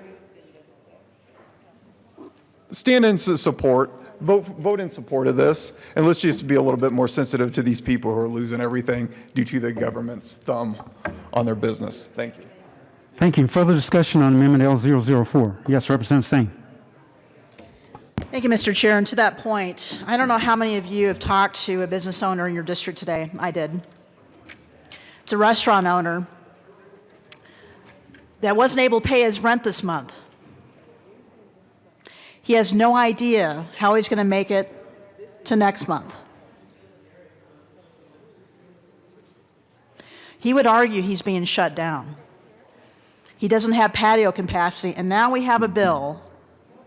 Now we have a bill where we're injecting even more government into a situation that already has too much government to shut down yet the one avenue he has to maybe see daybreak. I don't know how many of you have actually worked in a restaurant, been a server. I know it's not being an owner, but you can see how difficult that particular industry is. It gives you an amazing perspective. When we say these restaurants are allowed to operate at a certain capacity, and you haven't owned a business before, just imagine, if you will, you pay a mortgage on a house, but you can only use 25% of it. And then imagine on all the other taxes you pay, you have to pay business personal property tax on any of the furniture you're not using. And you still have to keep the light and the heat on. Which brings us to the ridiculous of business personal property tax, by the way. I just want to make that point, Mr. Chair. We're making them pay taxes on chairs on top of tables that they can't use. They would argue very much they're being shut down. When your only avenue is to close your doors because they don't know how they're going to make it, that's a shutdown. So I would ask, if we're not going to PI this bill, I'm not sure how it made it out of committee when so many others that would have helped businesses were killed. But I'm going to offer another alternative. I'm going to go ahead and make a substitute motion, Mr. Chair. I move L005, substitute L004, and ask it to be properly displayed.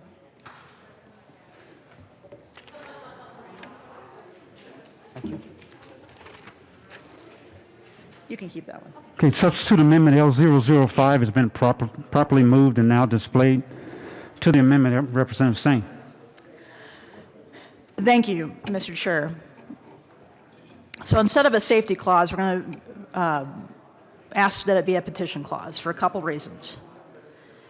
One is, this will give a little bit of breathing room to those restaurants that rely on DoorDash, Uber Eats, and some of these other services. There's no rush on this, especially as the holidays are approaching. But also, on top of that, the reason why we have a petition clause is so members of the public can petition their government. This is not an emergency. Denver is already doing this. Apparently, if they want to do it, they can already do it. So I'd ask that we at least have this as a solution, if this bill is going to be voted out of this chamber, to put a petition clause on this bill to allow our citizens the opportunity to say, maybe we don't want this. I think we may be very surprised at the response.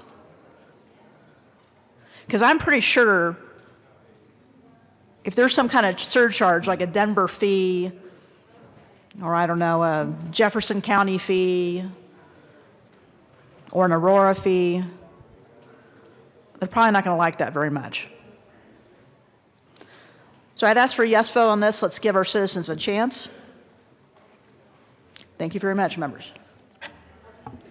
Thank you, Representative Byrd. Thank you, Mr. Chair. Members, I urge a no vote on this amendment.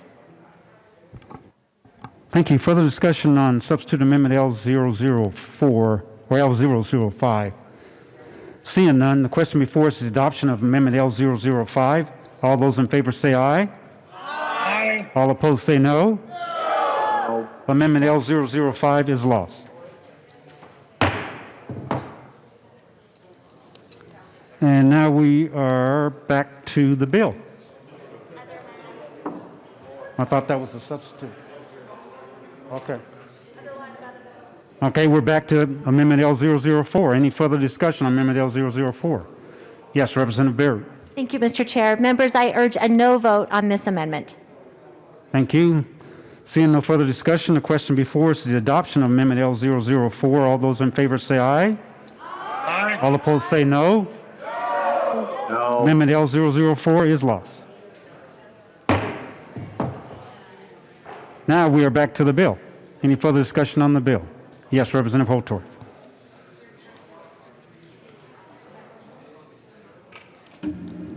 Thank you, Mr. Chairman. Esteemed colleagues,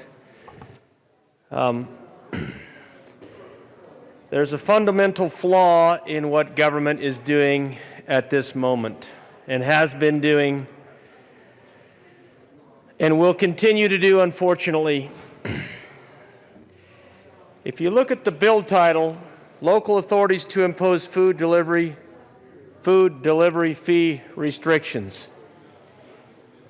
Look at the last word, restrictions. When we restrict economic activity, when we restrict business activity, when we use that operative term, restrictions, we are choking, we are stepping on, we are smashing, we are crushing very important parts of economic activity. So as was stated earlier, and if I could, because I'm having a hard time hearing myself speak, Mr. Chairman, and I'm pretty loud over here. If we could ask, because I really have a hard time concentrating. I'm sorry. Members, please take your conversations off to the side so we can hear what's going on in the well. Thank you. Continue, Representative Holtorf. Okay, as I was saying, and I'm eavesdropping on this conversation. I'm sorry, I probably shouldn't, but it's awfully loud still, but I will continue. As I was saying, as they take their conversation to the side, Mr. Chair, the operative problem here, and the problem with our economy right now, and the problem with our COVID-19 relief that we're trying to provide for small businesses is because of restrictions. And I understand that there is a pandemic. I understand that it is real. I understand that lives are being lost. I understand this. But the more we restrict, the more burdens of restriction that we place on the economy. And I'm a free market economist, ladies and gentlemen. I'll make no mistake about it. The free market works best when it is free, when it operates freely. Barter and trade is free to take place with minimal restrictions, or in some cases, very little or no restrictions. But here we are today, and we're going to pass this bill. Colorado, it's going to pass. The votes are there.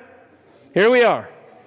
We're going to put another restriction on the economy, another restriction that government is going to say is going to help. We're going to help you.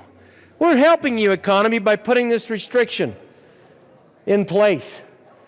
Now, county commissioners are going to meddle some more in the restaurant business. Well, I will tell you, ladies and gentlemen, I think government has meddled enough in the restaurant business. I think we've restricted enough. When does it end? Well, the answer is never. Because the more we meddle, the more we try to restrict, the more we try to solve the problem that maybe government has caused partially, or maybe a problem that doesn't really have a direct solution, because it is so complex. We can mitigate factors and we can do things to help, but we can't solve it. It isn't going to go away. Lives are being lost as we speak. And many of us have been wearing masks for months. Many of us have been social distancing for months. Many of us have been protecting our loved ones for months, and we're still going to die. Our families are still going to be buried. My aunt is dead now because of COVID. She passed away last night. Okay? It's real. I get it. But we cannot continue to put restriction upon restriction upon restriction upon restriction as government continues to push down with its heavy hand to try to solve the problems that this pandemic is giving the world. It does not provide a solution that is going to help our businesses as we continue to use that operative word, restrictions. Restrict the number of people that can go into your establishment. That causes a huge problem. You know, the irony of, let's do outdoor dining. Well, when you set up a tent and do outdoor dining, guess what? You're still dining indoors. You're just outside in a tent. You're still enclosed. It doesn't stop the virus. Yeah, the dispersion and the concentration you help that by being outside, but it doesn't go away. The virus is still there. Even when you go into a restaurant and sit down to eat, the virus is still there. And it can travel more than 6 feet. We know that. You want to talk about science? It's going to move around. But I go back to this word restriction, and what this House bill does now is imposes more restrictions now on food delivery. So you can't charge that extra fee because we think you're price gouging. And we don't like it, says the government. Well, are they price gouging? What happened to free market economics? If you don't want to pay that extra fee, then don't order the food. Maybe you need to go and do the carryout. Maybe you need to go get the food. Maybe there's other solutions to this problem. But to have now county commissioners, and it's kind of ironic that we're letting county commissioners have this authority now, because last session we wouldn't even give county commissioners the authority to manage the pandemic conditions in their county. We had to reserve that here at the state, even though I believe we asked for that. But now we're going to let the county commissioners apply this restriction through this legislation. Well, I go back to the point, ladies and gentlemen, when do we stop restricting in government? When do we take our foot off of small business as we step on it? Well, I will tell you, I don't think it's going to be today, and it's not going to be tonight. And with the current demographic that we have in this Gold Dome, it's not going to be anytime soon. So let the restrictions continue, Mr. Chairman. Thank you. Any further discussions on House Bill 20B-1005? Seeing none, the question before us is the adoption of House Bill 20B-1005. All those in favor say aye. Aye. All opposed say no. House Bill 20B-1005 is adopted. Ms. Gregorio, please read the title to House Bill 20B-1007. House Bill 20B-1007 by Representatives Singer and Van Winkle, also Senators Field and Holbert, concerning the recreation with amendments of the Occupational Therapy Practice Act, and in connection therewith is reestablishing the licensing functions of the Director of the Division of Professions and Occupations in the Department of Regulatory Agencies regarding occupational therapists and occupational therapy assistants. Thank you. Representative Singer. Thank you, Mr. Chair. And hold on just a second. Members, this is the third time I've asked. Please take your conversations off to the side so we can hear what's going on in the well. Thank you very much.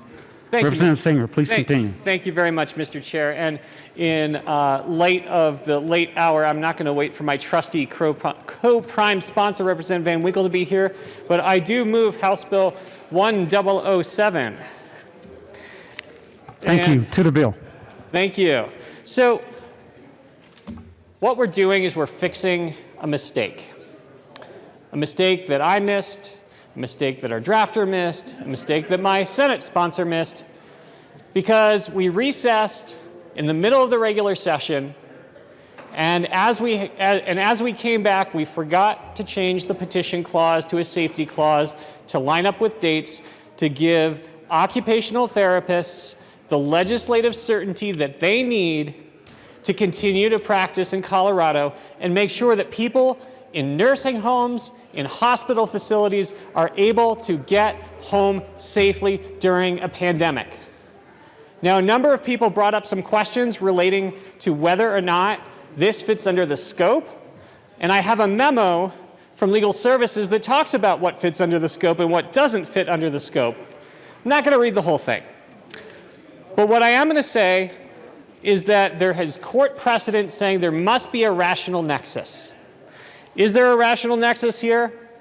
Absolutely. If the governor's calling for public health and to ameliorate the costs related to our public health crisis, there's an opportunity here to fix that mistake by repassing something that passed nearly unanimously out of the regular session just a few months ago. So with that, members, I look forward to your questions, I look forward to your yes vote, and I look forward to seeing our occupational therapists continue to do their job of getting people back home when we know that's the safest place to be today. Thank you. Assistant Minority Leader Van Winkle. Thank you, Mr. Chairman, and thank you, Representative Sainer, for your diligent work on this bill. This was an honest mistake made, and a lot of people are very worried. We've had very long discussions in the Legislative Legal Services Committee as to how to best fix this. This is the right way to do it, and my hat off to Representative Sainer and also Representative Larson, who carried the bill back in the regular session. I'm glad that we are able to fix this here today and provide certainty to the people of Colorado. Thank you. Representative Williams. Thank you, Mr. Chair. And I just wanted to thank Representative Singer for answering the question. I wasn't necessarily going to come down and ask it, but I was thinking about it. And so I appreciate you taking a little bit of your time to answer how this fits within the governor's call. And, you know, I really didn't get some of that on some prior discussions, but for this, I do appreciate you explaining to the body how this fits. So thank you. Thank you, Representative Williams. Representative Sandridge. Thank you, Mr. Chair. I stand in support of this. If we can vote it and get through this and get past it and get on with life, it'd be a great thing. Something more important. Representative Gray just came to me and brought to my attention something, because I was too busy blabbing and I didn't hear. I heard that Representative Holtorf was up here and said that I guess a family member passed away yesterday. And I think when one of our members does that, we all need to recognize that and stand for that and give some type of respect. We're all talking, doing our own thing, and some important things do miss, and I missed it as well. And I want to thank Representative Gray for bringing that to my attention to make sure we know. And all respect to Representative Holtorf's family, and our prayers are with him. Thank you. Thank you, Representative Sanders. And Representative Holtorf, we're really sorry for your loss. Thank you. Any further discussion on House Bill 10007?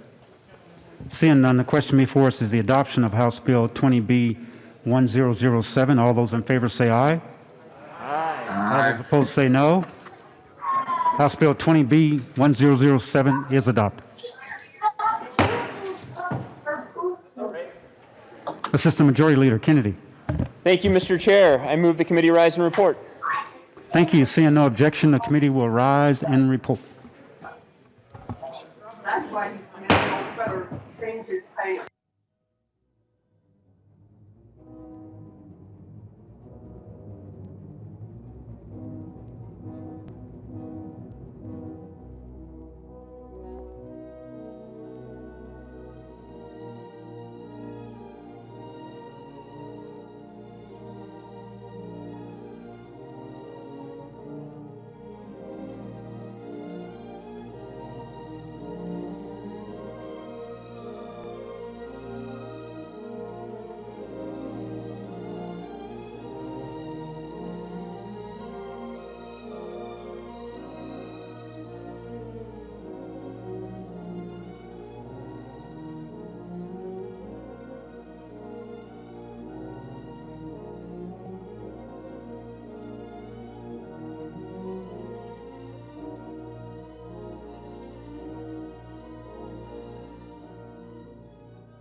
House will come back to order.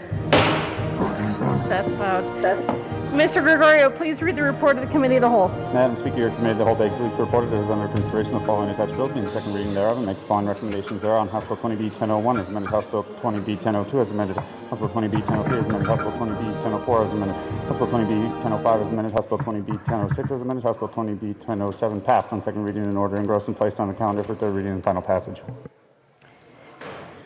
Representative Singer, or Exum, whoever.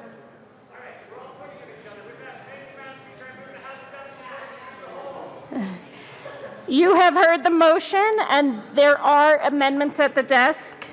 Mr. Gregorio, please read the Williams amendment to the report of the Committee of the Whole. Representative Williams moved to amend the report of the Committee of the Whole to reverse the action taken by the committee, not adopting the following Williams Amendment L003 to House Bill 20B 1003 to show that said amendment passed and that House Bill 20B 1003 is amended passed. Representative Williams. Thank you, Madam Speaker. I move the Williams Amendment to the Committee of the Whole. Please proceed. Thank you, Madam Speaker. Members, this cow here talks about extending the time frame for the food pantry assistance that we're trying to provide. Right now, currently in the bill, there's sort of a time frame that's imposed here, and there is an expiration date. Ultimately, I think that the committee should have passed this during second reading on voice vote, ultimately because it's an issue of fairness. I mean, if the governor continues to extend emergency declarations and people are suffering and having issues with food security and, in fact, having food insecurity, then we should be doing everything we can to assist them, and it's only reasonable to assist them throughout the entire emergency declaration. And I can't for the life of me understand why a majority in this body would vote otherwise. So if there are people who are hurting and need assistance with simply having food that they can, have for themselves and their family, then let's do it. Let's help them have a little bit more security, especially through this tough time that we're going to probably see well beyond the time frame that's outlined within this bill. So just to be clear, if the governor continues to issue emergency declarations and extend those declarations, then this bill, the function of it, should be tied to that.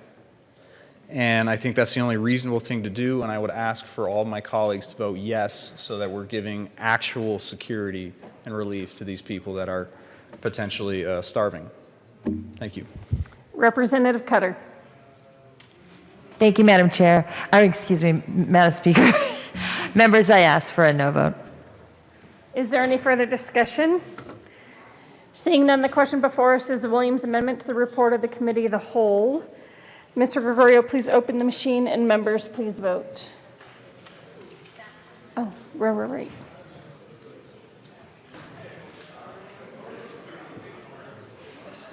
Members who are remote, let's see.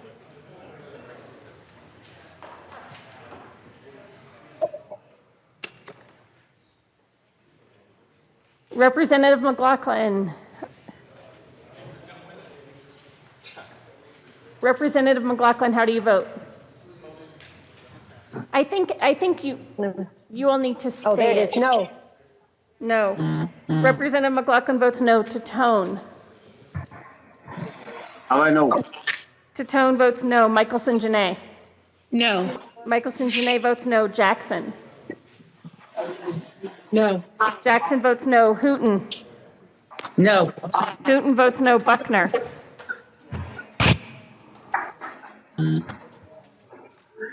Buckner? No.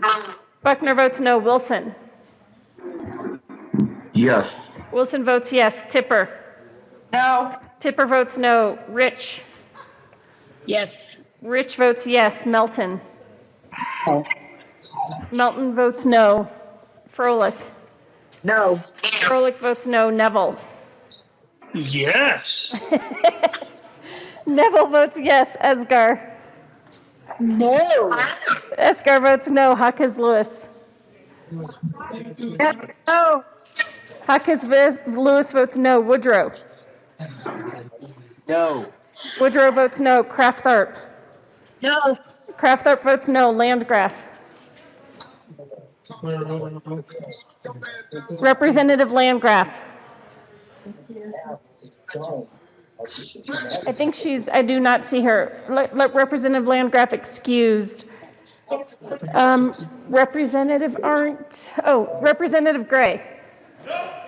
Gray votes no. Arndt is excused. Please close the machine. Could you mute it for a second, please? With 24 aye votes, 39 no votes, and 2 excused, the amendment is lost. Mr. Gregorio, please read the second Williams amendment. Representative Williams moved to amend the report of the committee whole to reverse the action taken by the committee not adopting the following Williams amendment, L001 to House Bill 20B 1004 to show that said amendment passed and that House Bill 20B 1004 is amended passed. Representative Williams, Thank you, Madam Speaker. I move the second Williams amendment. please proceed. Thank you, Madam Speaker. So members, this is sort of a similar amendment, but it pertains to House Bill 1004 with respect to the tax holiday. We're giving these businesses sort of that tax holiday, and we're, again, kind of cutting them off at a certain point. And to me, it seems a bit unfair to cut them off at a certain point if we kind of know that the governor is probably going to extend the emergency declaration beyond that point. So in essence, what the bill does is it provides a little bit of relief, but that relief is going to be abruptly cut off and the rug is going to be pulled out from under them. I think fundamentally the fair thing to do is to continue this relief for the duration of the emergency declarations if they continue to be extended. Again, I can't understand why the majority would not want to provide this relief for as long as we're actually in a declared emergency. It seems to be unfair, and ultimately this bill, isn't enough, but at least with passing this amendment, we can do a little bit more good for those who need it most. So I'd ask for the body here to vote yes on this bill. Representative Valdez. Thank you, Madam Speaker. And I'll say again, it's not a matter of wanting to do it. We want to do everything we can.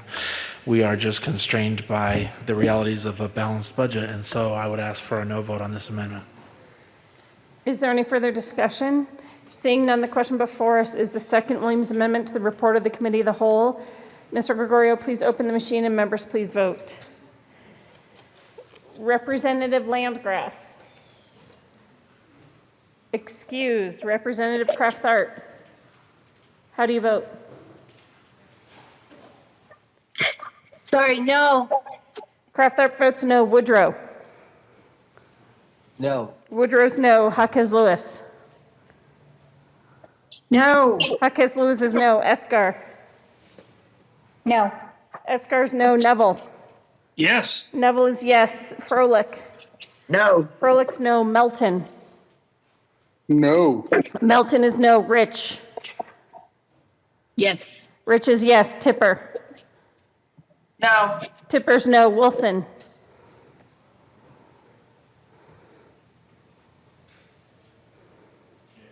Representative Wilson. Okay, I'm going to... Madam Speaker, while we're waiting for Representative Wilson, I am a no. Okay. Hooton is a no. Buckner. No. Buckner's no. Jackson. No. Jackson's no. Michelson Janae. No. Michelson Janae's no. Tatone. Yes.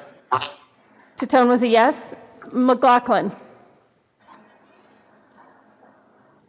McLaughlin is a yes. It looks like Wilson.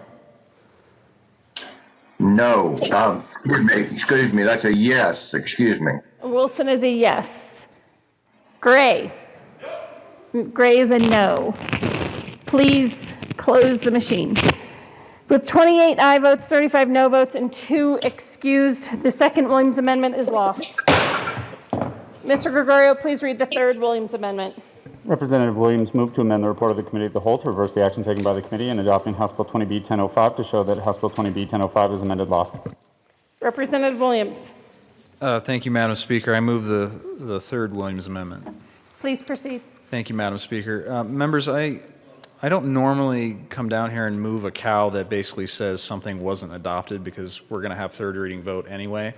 But I felt it necessary to push this issue because there was no answer given. And I feel that this body deserves an answer, at least 24 of us deserve an answer, because throughout today we were told on a number of our bills that it didn't fit within the scope of the governor's proclamation.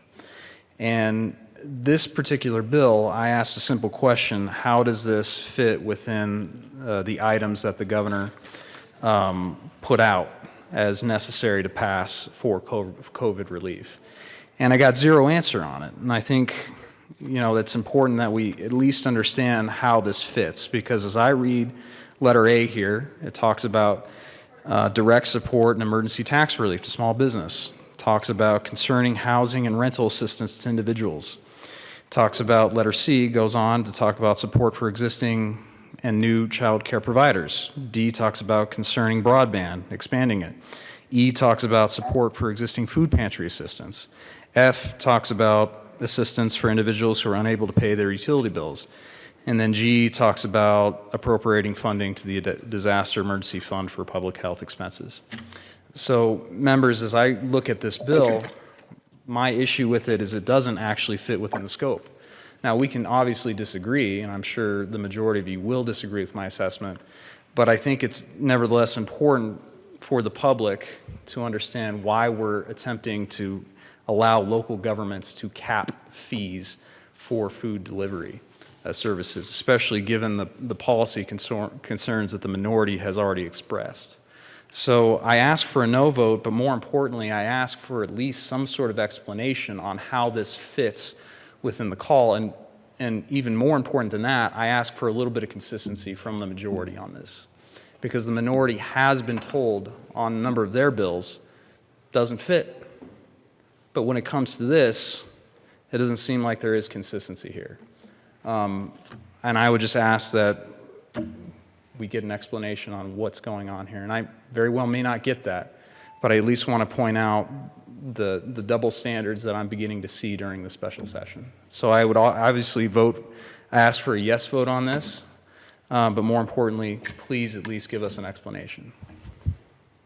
Is there any further discussion? Seeing none, the question before us is the third Williams Amendment to the report of the Committee of the Whole. Mr. Gregorio, please open the machine and members please vote. Going to remote. Representative Kraftharp, how do you vote? No. Kraftharp is no. Woodrow? No. Woodrow's no. Jaquez Lewis? No. Jaquez Lewis is no. Escar? No. Escar's no. Neville? Yes. Neville is yes. Froelich? Yes. I mean, no. Sorry. I'm all excited by the excited yes. Froelich I is am no. a no. Melton? Melton? Yes. No. Sorry, no.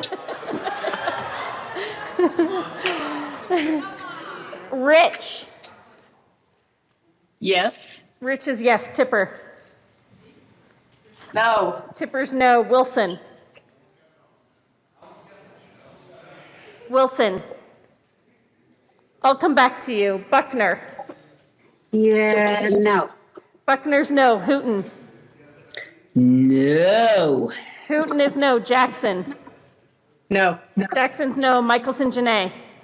No. Michelson Janae is no. Titone? Nope. Titone is no. McLaughlin? McLaughlin is no. Gray? How much time do you have? No. Wilson? Wilson is excused.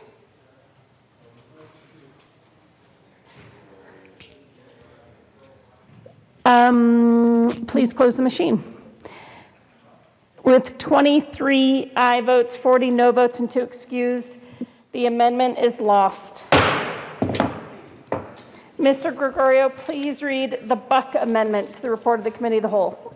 Representative Buck moved to amend the report of the Committee of the Whole to reverse the action taken by the committee and not adopting the following same amendment, L002, to House Bill 20B 1004, to show that said amendment passed and that House Bill 20B 1004 is amended passed. Representative Buck. Thank you, Madam Speaker. And we have a unique opportunity. We were brought down here for a special session.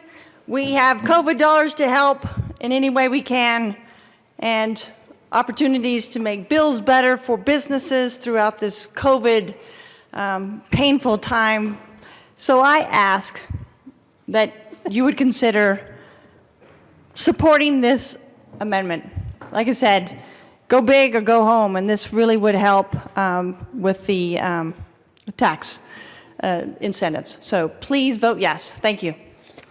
Representative Valdez. Or Representative Sane. Oh, there she goes. Such a delight to see. Representative Sane. So, thank you, members. I would urge you to consider this amendment. It makes sense because at $70,000, that equates to about $2,000. It's just simply not enough. So let's up the bar a little bit. Let's include more businesses. Let's give them a chance. I urge you to vote yes. Representative Valdez. Rep Sane, you got to do it again, Alex. One last time. Thank you, Madam Speaker. Appreciate the intent of the amendment, but would urge a no vote. Is there any further discussion? Seeing none, the question before us is passage of the Buck Amendment to the report of the Committee of the Whole. Mr. Gregorio, please open the machine and members please vote. We will start with Titone. Yes.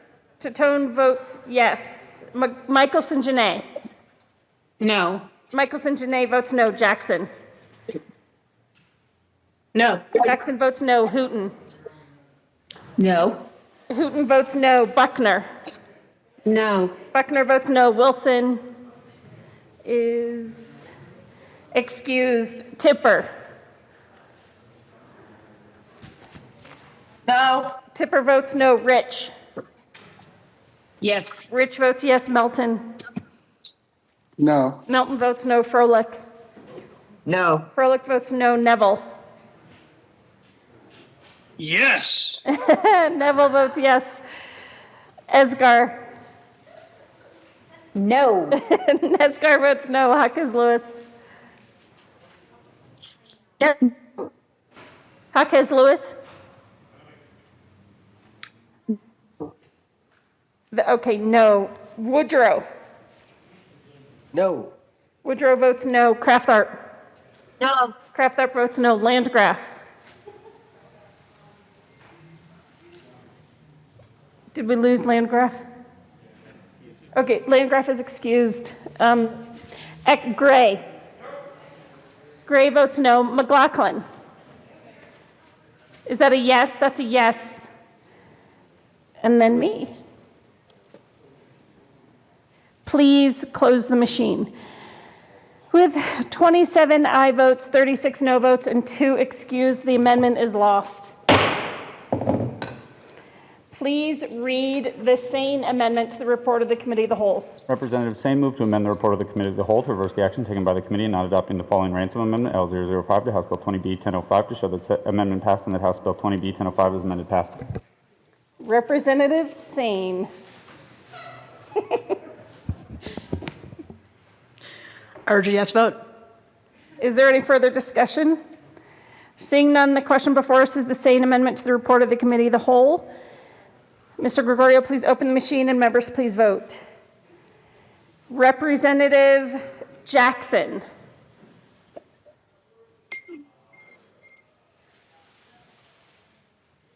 No. Jackson votes no. Hooton. No. Hooton votes no. Buckner.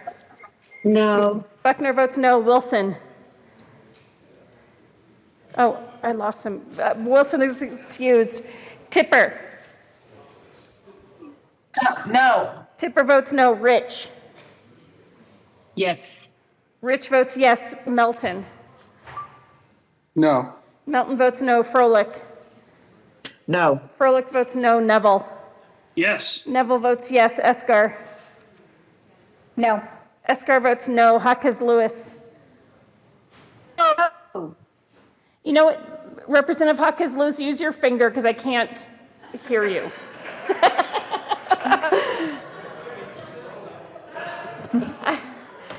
I guess we can't see you either. We'll come back to you. Woodrow. No. Woodrow votes no. Crafthorpe. No. Crafthorpe votes no. Landgraf. Oh, I keep doing that. Landgraf is excused. McLaughlin. McLaughlin votes no. Tatone.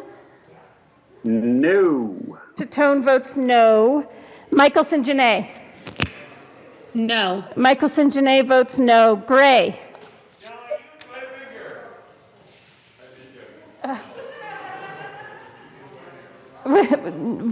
Gray votes no. Cutter. Hawkes Lewis. No. Okay, that we heard. Hawkes Lewis votes no. Please close the machine with 23 aye votes, 40 no votes, 2 excused. The same amendment is lost. That is the end of the reports of the committee, of the amendments to the reports of the report of the committee of the whole. The question before us is the passage of the report of the committee of the whole. Any further discussion? Seeing none, Mr. Gregorio, please open the machine and members please vote. Representative Hooton, how do you vote? Yes. Hooton votes yes. Buckner. Yes. Buckner's yes. Wilson is excused. Tipper. Yes. Tipper's yes. Rich. No. Rich votes no. Melton. Rude, but. Yes. Melton votes yes. Froelich. Yes. Froelich's yes. Neville. No. Neville is no. Escar. Yes. Escar's yes. Hawkes Lewis. Yes. Hawkes Lewis is yes. Woodrow. Yes. Woodrow's yes. Crafthorpe. Yes. Crafthorpe is yes. Landgraf is excused. McLaughlin. Yes. McLaughlin is yes. Tatone. Aye. Tatone is aye. Michelson Janae. Yes. Michelson Janae is yes. Jackson. Yes. Jackson is yes. Gray. Gray is yes. Humphrey.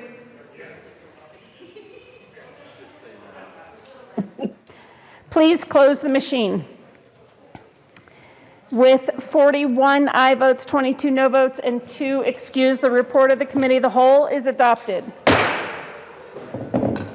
Woohoo! That brings us to announcements and introductions. Representative McKean. Thank you, Madam Speaker.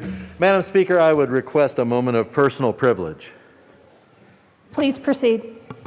Folks, we've had a day. We've had a day of lots of interesting things. I am sort of desperate to take this mask off and scratch my face right now, and I think most of you are too. But many, if not most of us, have had our masks on, done what we needed to do, and to be very honest, we've respected each other, and I think that's an important thing. Today we had an incident you've all gotten an email about, and I told the speaker I would like to make a statement and in fact read a statement from an aide in our office. But as the day went on, things kept progressing, and so I don't usually read things. You know that. I usually just get up and speak. Today I thought it was important to get these words down on paper, so if you will. Madam Speaker, earlier today when I was in committee, you alerted me to a situation which I took very seriously. One that pertained to one of our aides being positive for the COVID-19 virus and potentially spreading it to members, staff, lobbyists, and others who utilize the People's Building. I immediately agreed to send this individual home while we got to the bottom of this issue. You asked for my permission to send an email alerting those who work in the building to the potential exposure. In an abundance of caution, I agreed. What I did not expect, Madam Speaker, was the spiteful and factually incorrect press release that came afterwards. Madam Speaker, you stated in your press release that this aide's presence on the floor has placed the health of every lawmaker and member of the staff at risk, which was not true. After being adults and gathering more information, including a note from the doctor of the aide, we discovered she is in good health, and according to her doctor, no longer contagious with the disease. We knew this even before the doctor's note. As the CDC states, an individual can leave quarantine after 10 days of the onset of symptoms, and at least 24 hours after the fever breaks and a continual decline in symptoms. This aide had her doctor's permission, clearing her to return to work some 6 days ago, Madam Speaker. This aide passed a temperature test when arriving and departing the Capitol, Madam Speaker. This aide did not take a COVID-19 test at the suggestion of her doctor, Madam Speaker.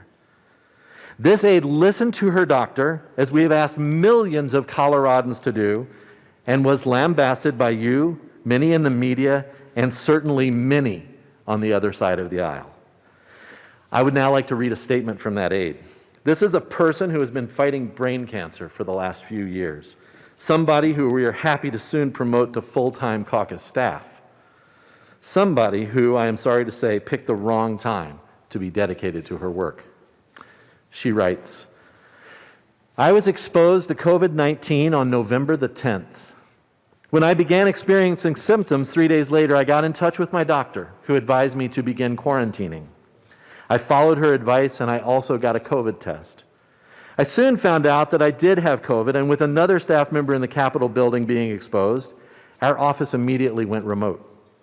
I alerted everyone with whom I'd been in contact. My doctor gave me the go-ahead to go back to work in person on the 24th of November, and I quarantined until then. Knowing that the special session was due to begin, possibly on the 30th of November, I felt like there was plenty of cushion time with the Thanksgiving holiday. My doctor told me not to retest, as it would show a positive result for quite some time, as I have dead COVID cells in my body still. I have forwarded leadership a letter from my doctor memorializing her advice that I could return to work in person on the 24th. While I understand the concerns some members have, I feel like this issue was blown out of proportion from a Facebook post. And only now do we have a chance to set the record straight. As someone who has battled a serious illness for years, I would never want to put any of my colleagues at risk. I took every precaution seriously and followed all recommendations of my doctor.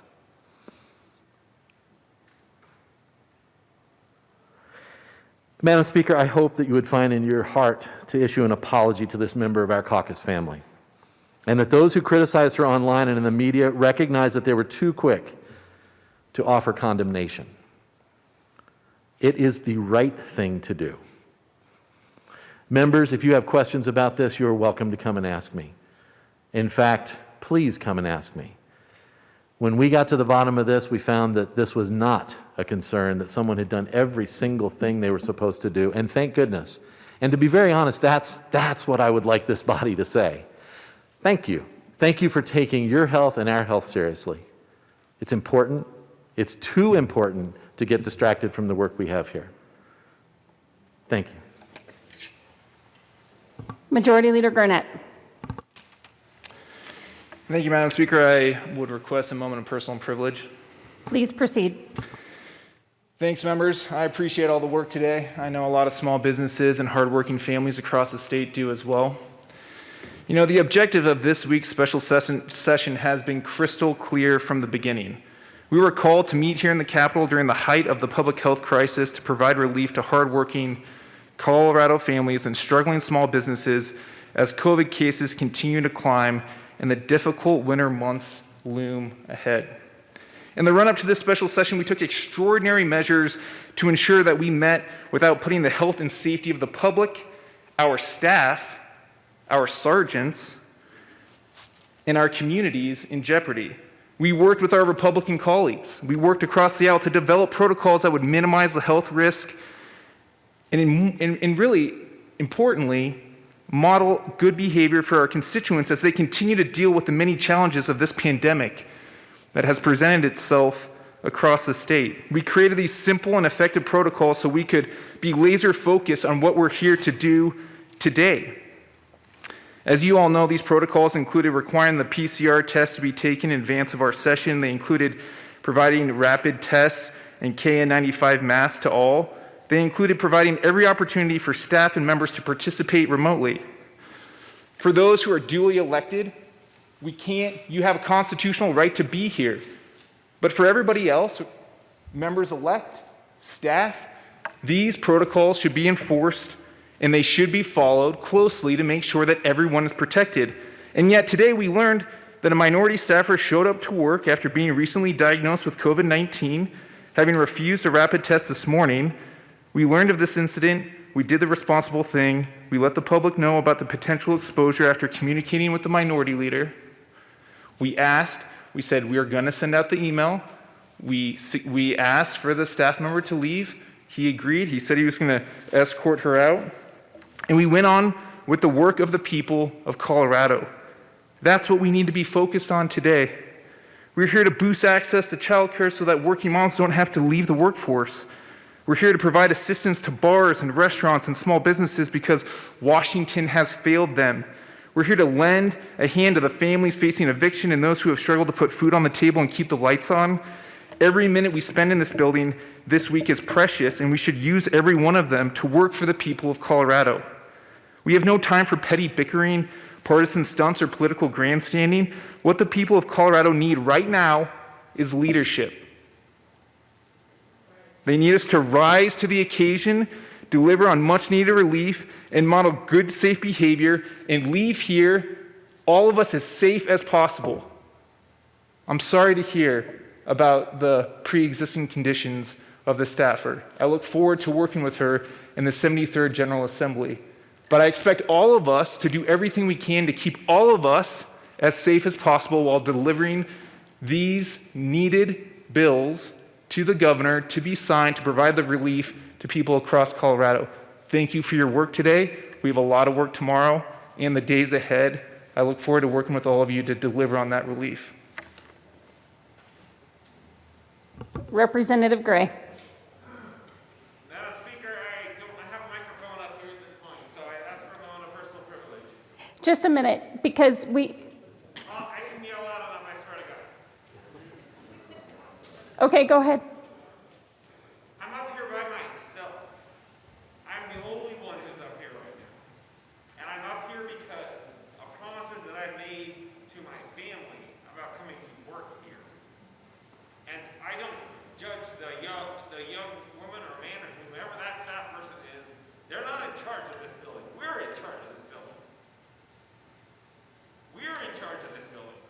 And what I would ask is, if we were going to judge anyone for their conduct about how they act in this building, they model that conduct.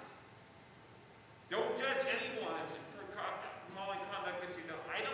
I don't want to be here. I agree to chair a committee because there's important work we need to do for our citizens. And if we don't do that work, our citizens are going to suffer.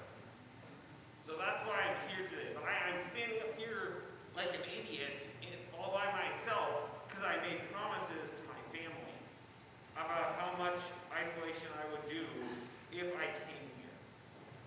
And so what I would ask everybody is spend less time, please, judging other people for how they react to other people's reaction, and spend more time being as responsible as you possibly can.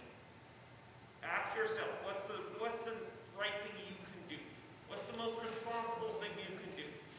Even if it's not aligned with your political goals, even if it's not aligned with your political ambitions, what's the most responsible thing I can do today?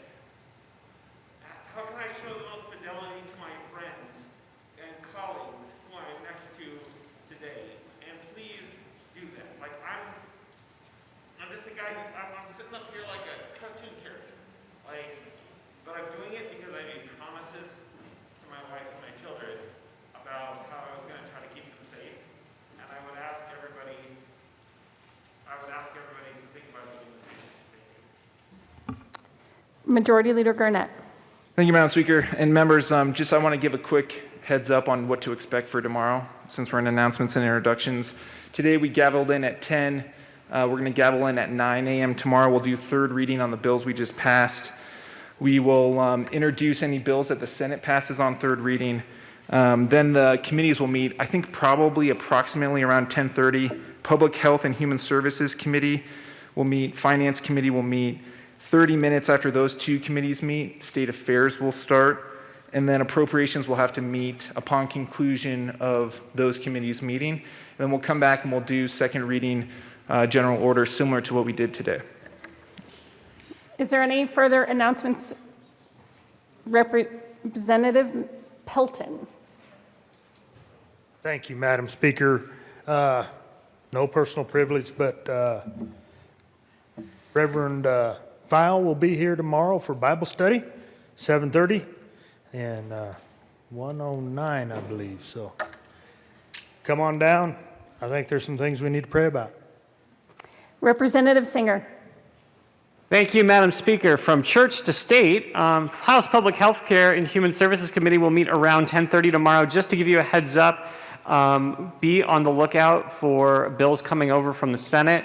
I think Senate Bills 2 and 4 would be a priority for me to take a look at, and make sure that you look at other bills that might be coming over as well, so we can be well prepared for committee tomorrow and take the opportunity to maybe even listen to some of the testimony that happened in the other chamber yesterday. Thank you for your service today, and thanks to our staffers for the work that they've been doing throughout this entire ordeal. Are there any further announcements or introductions? Seeing none, Majority Leader Gurnett.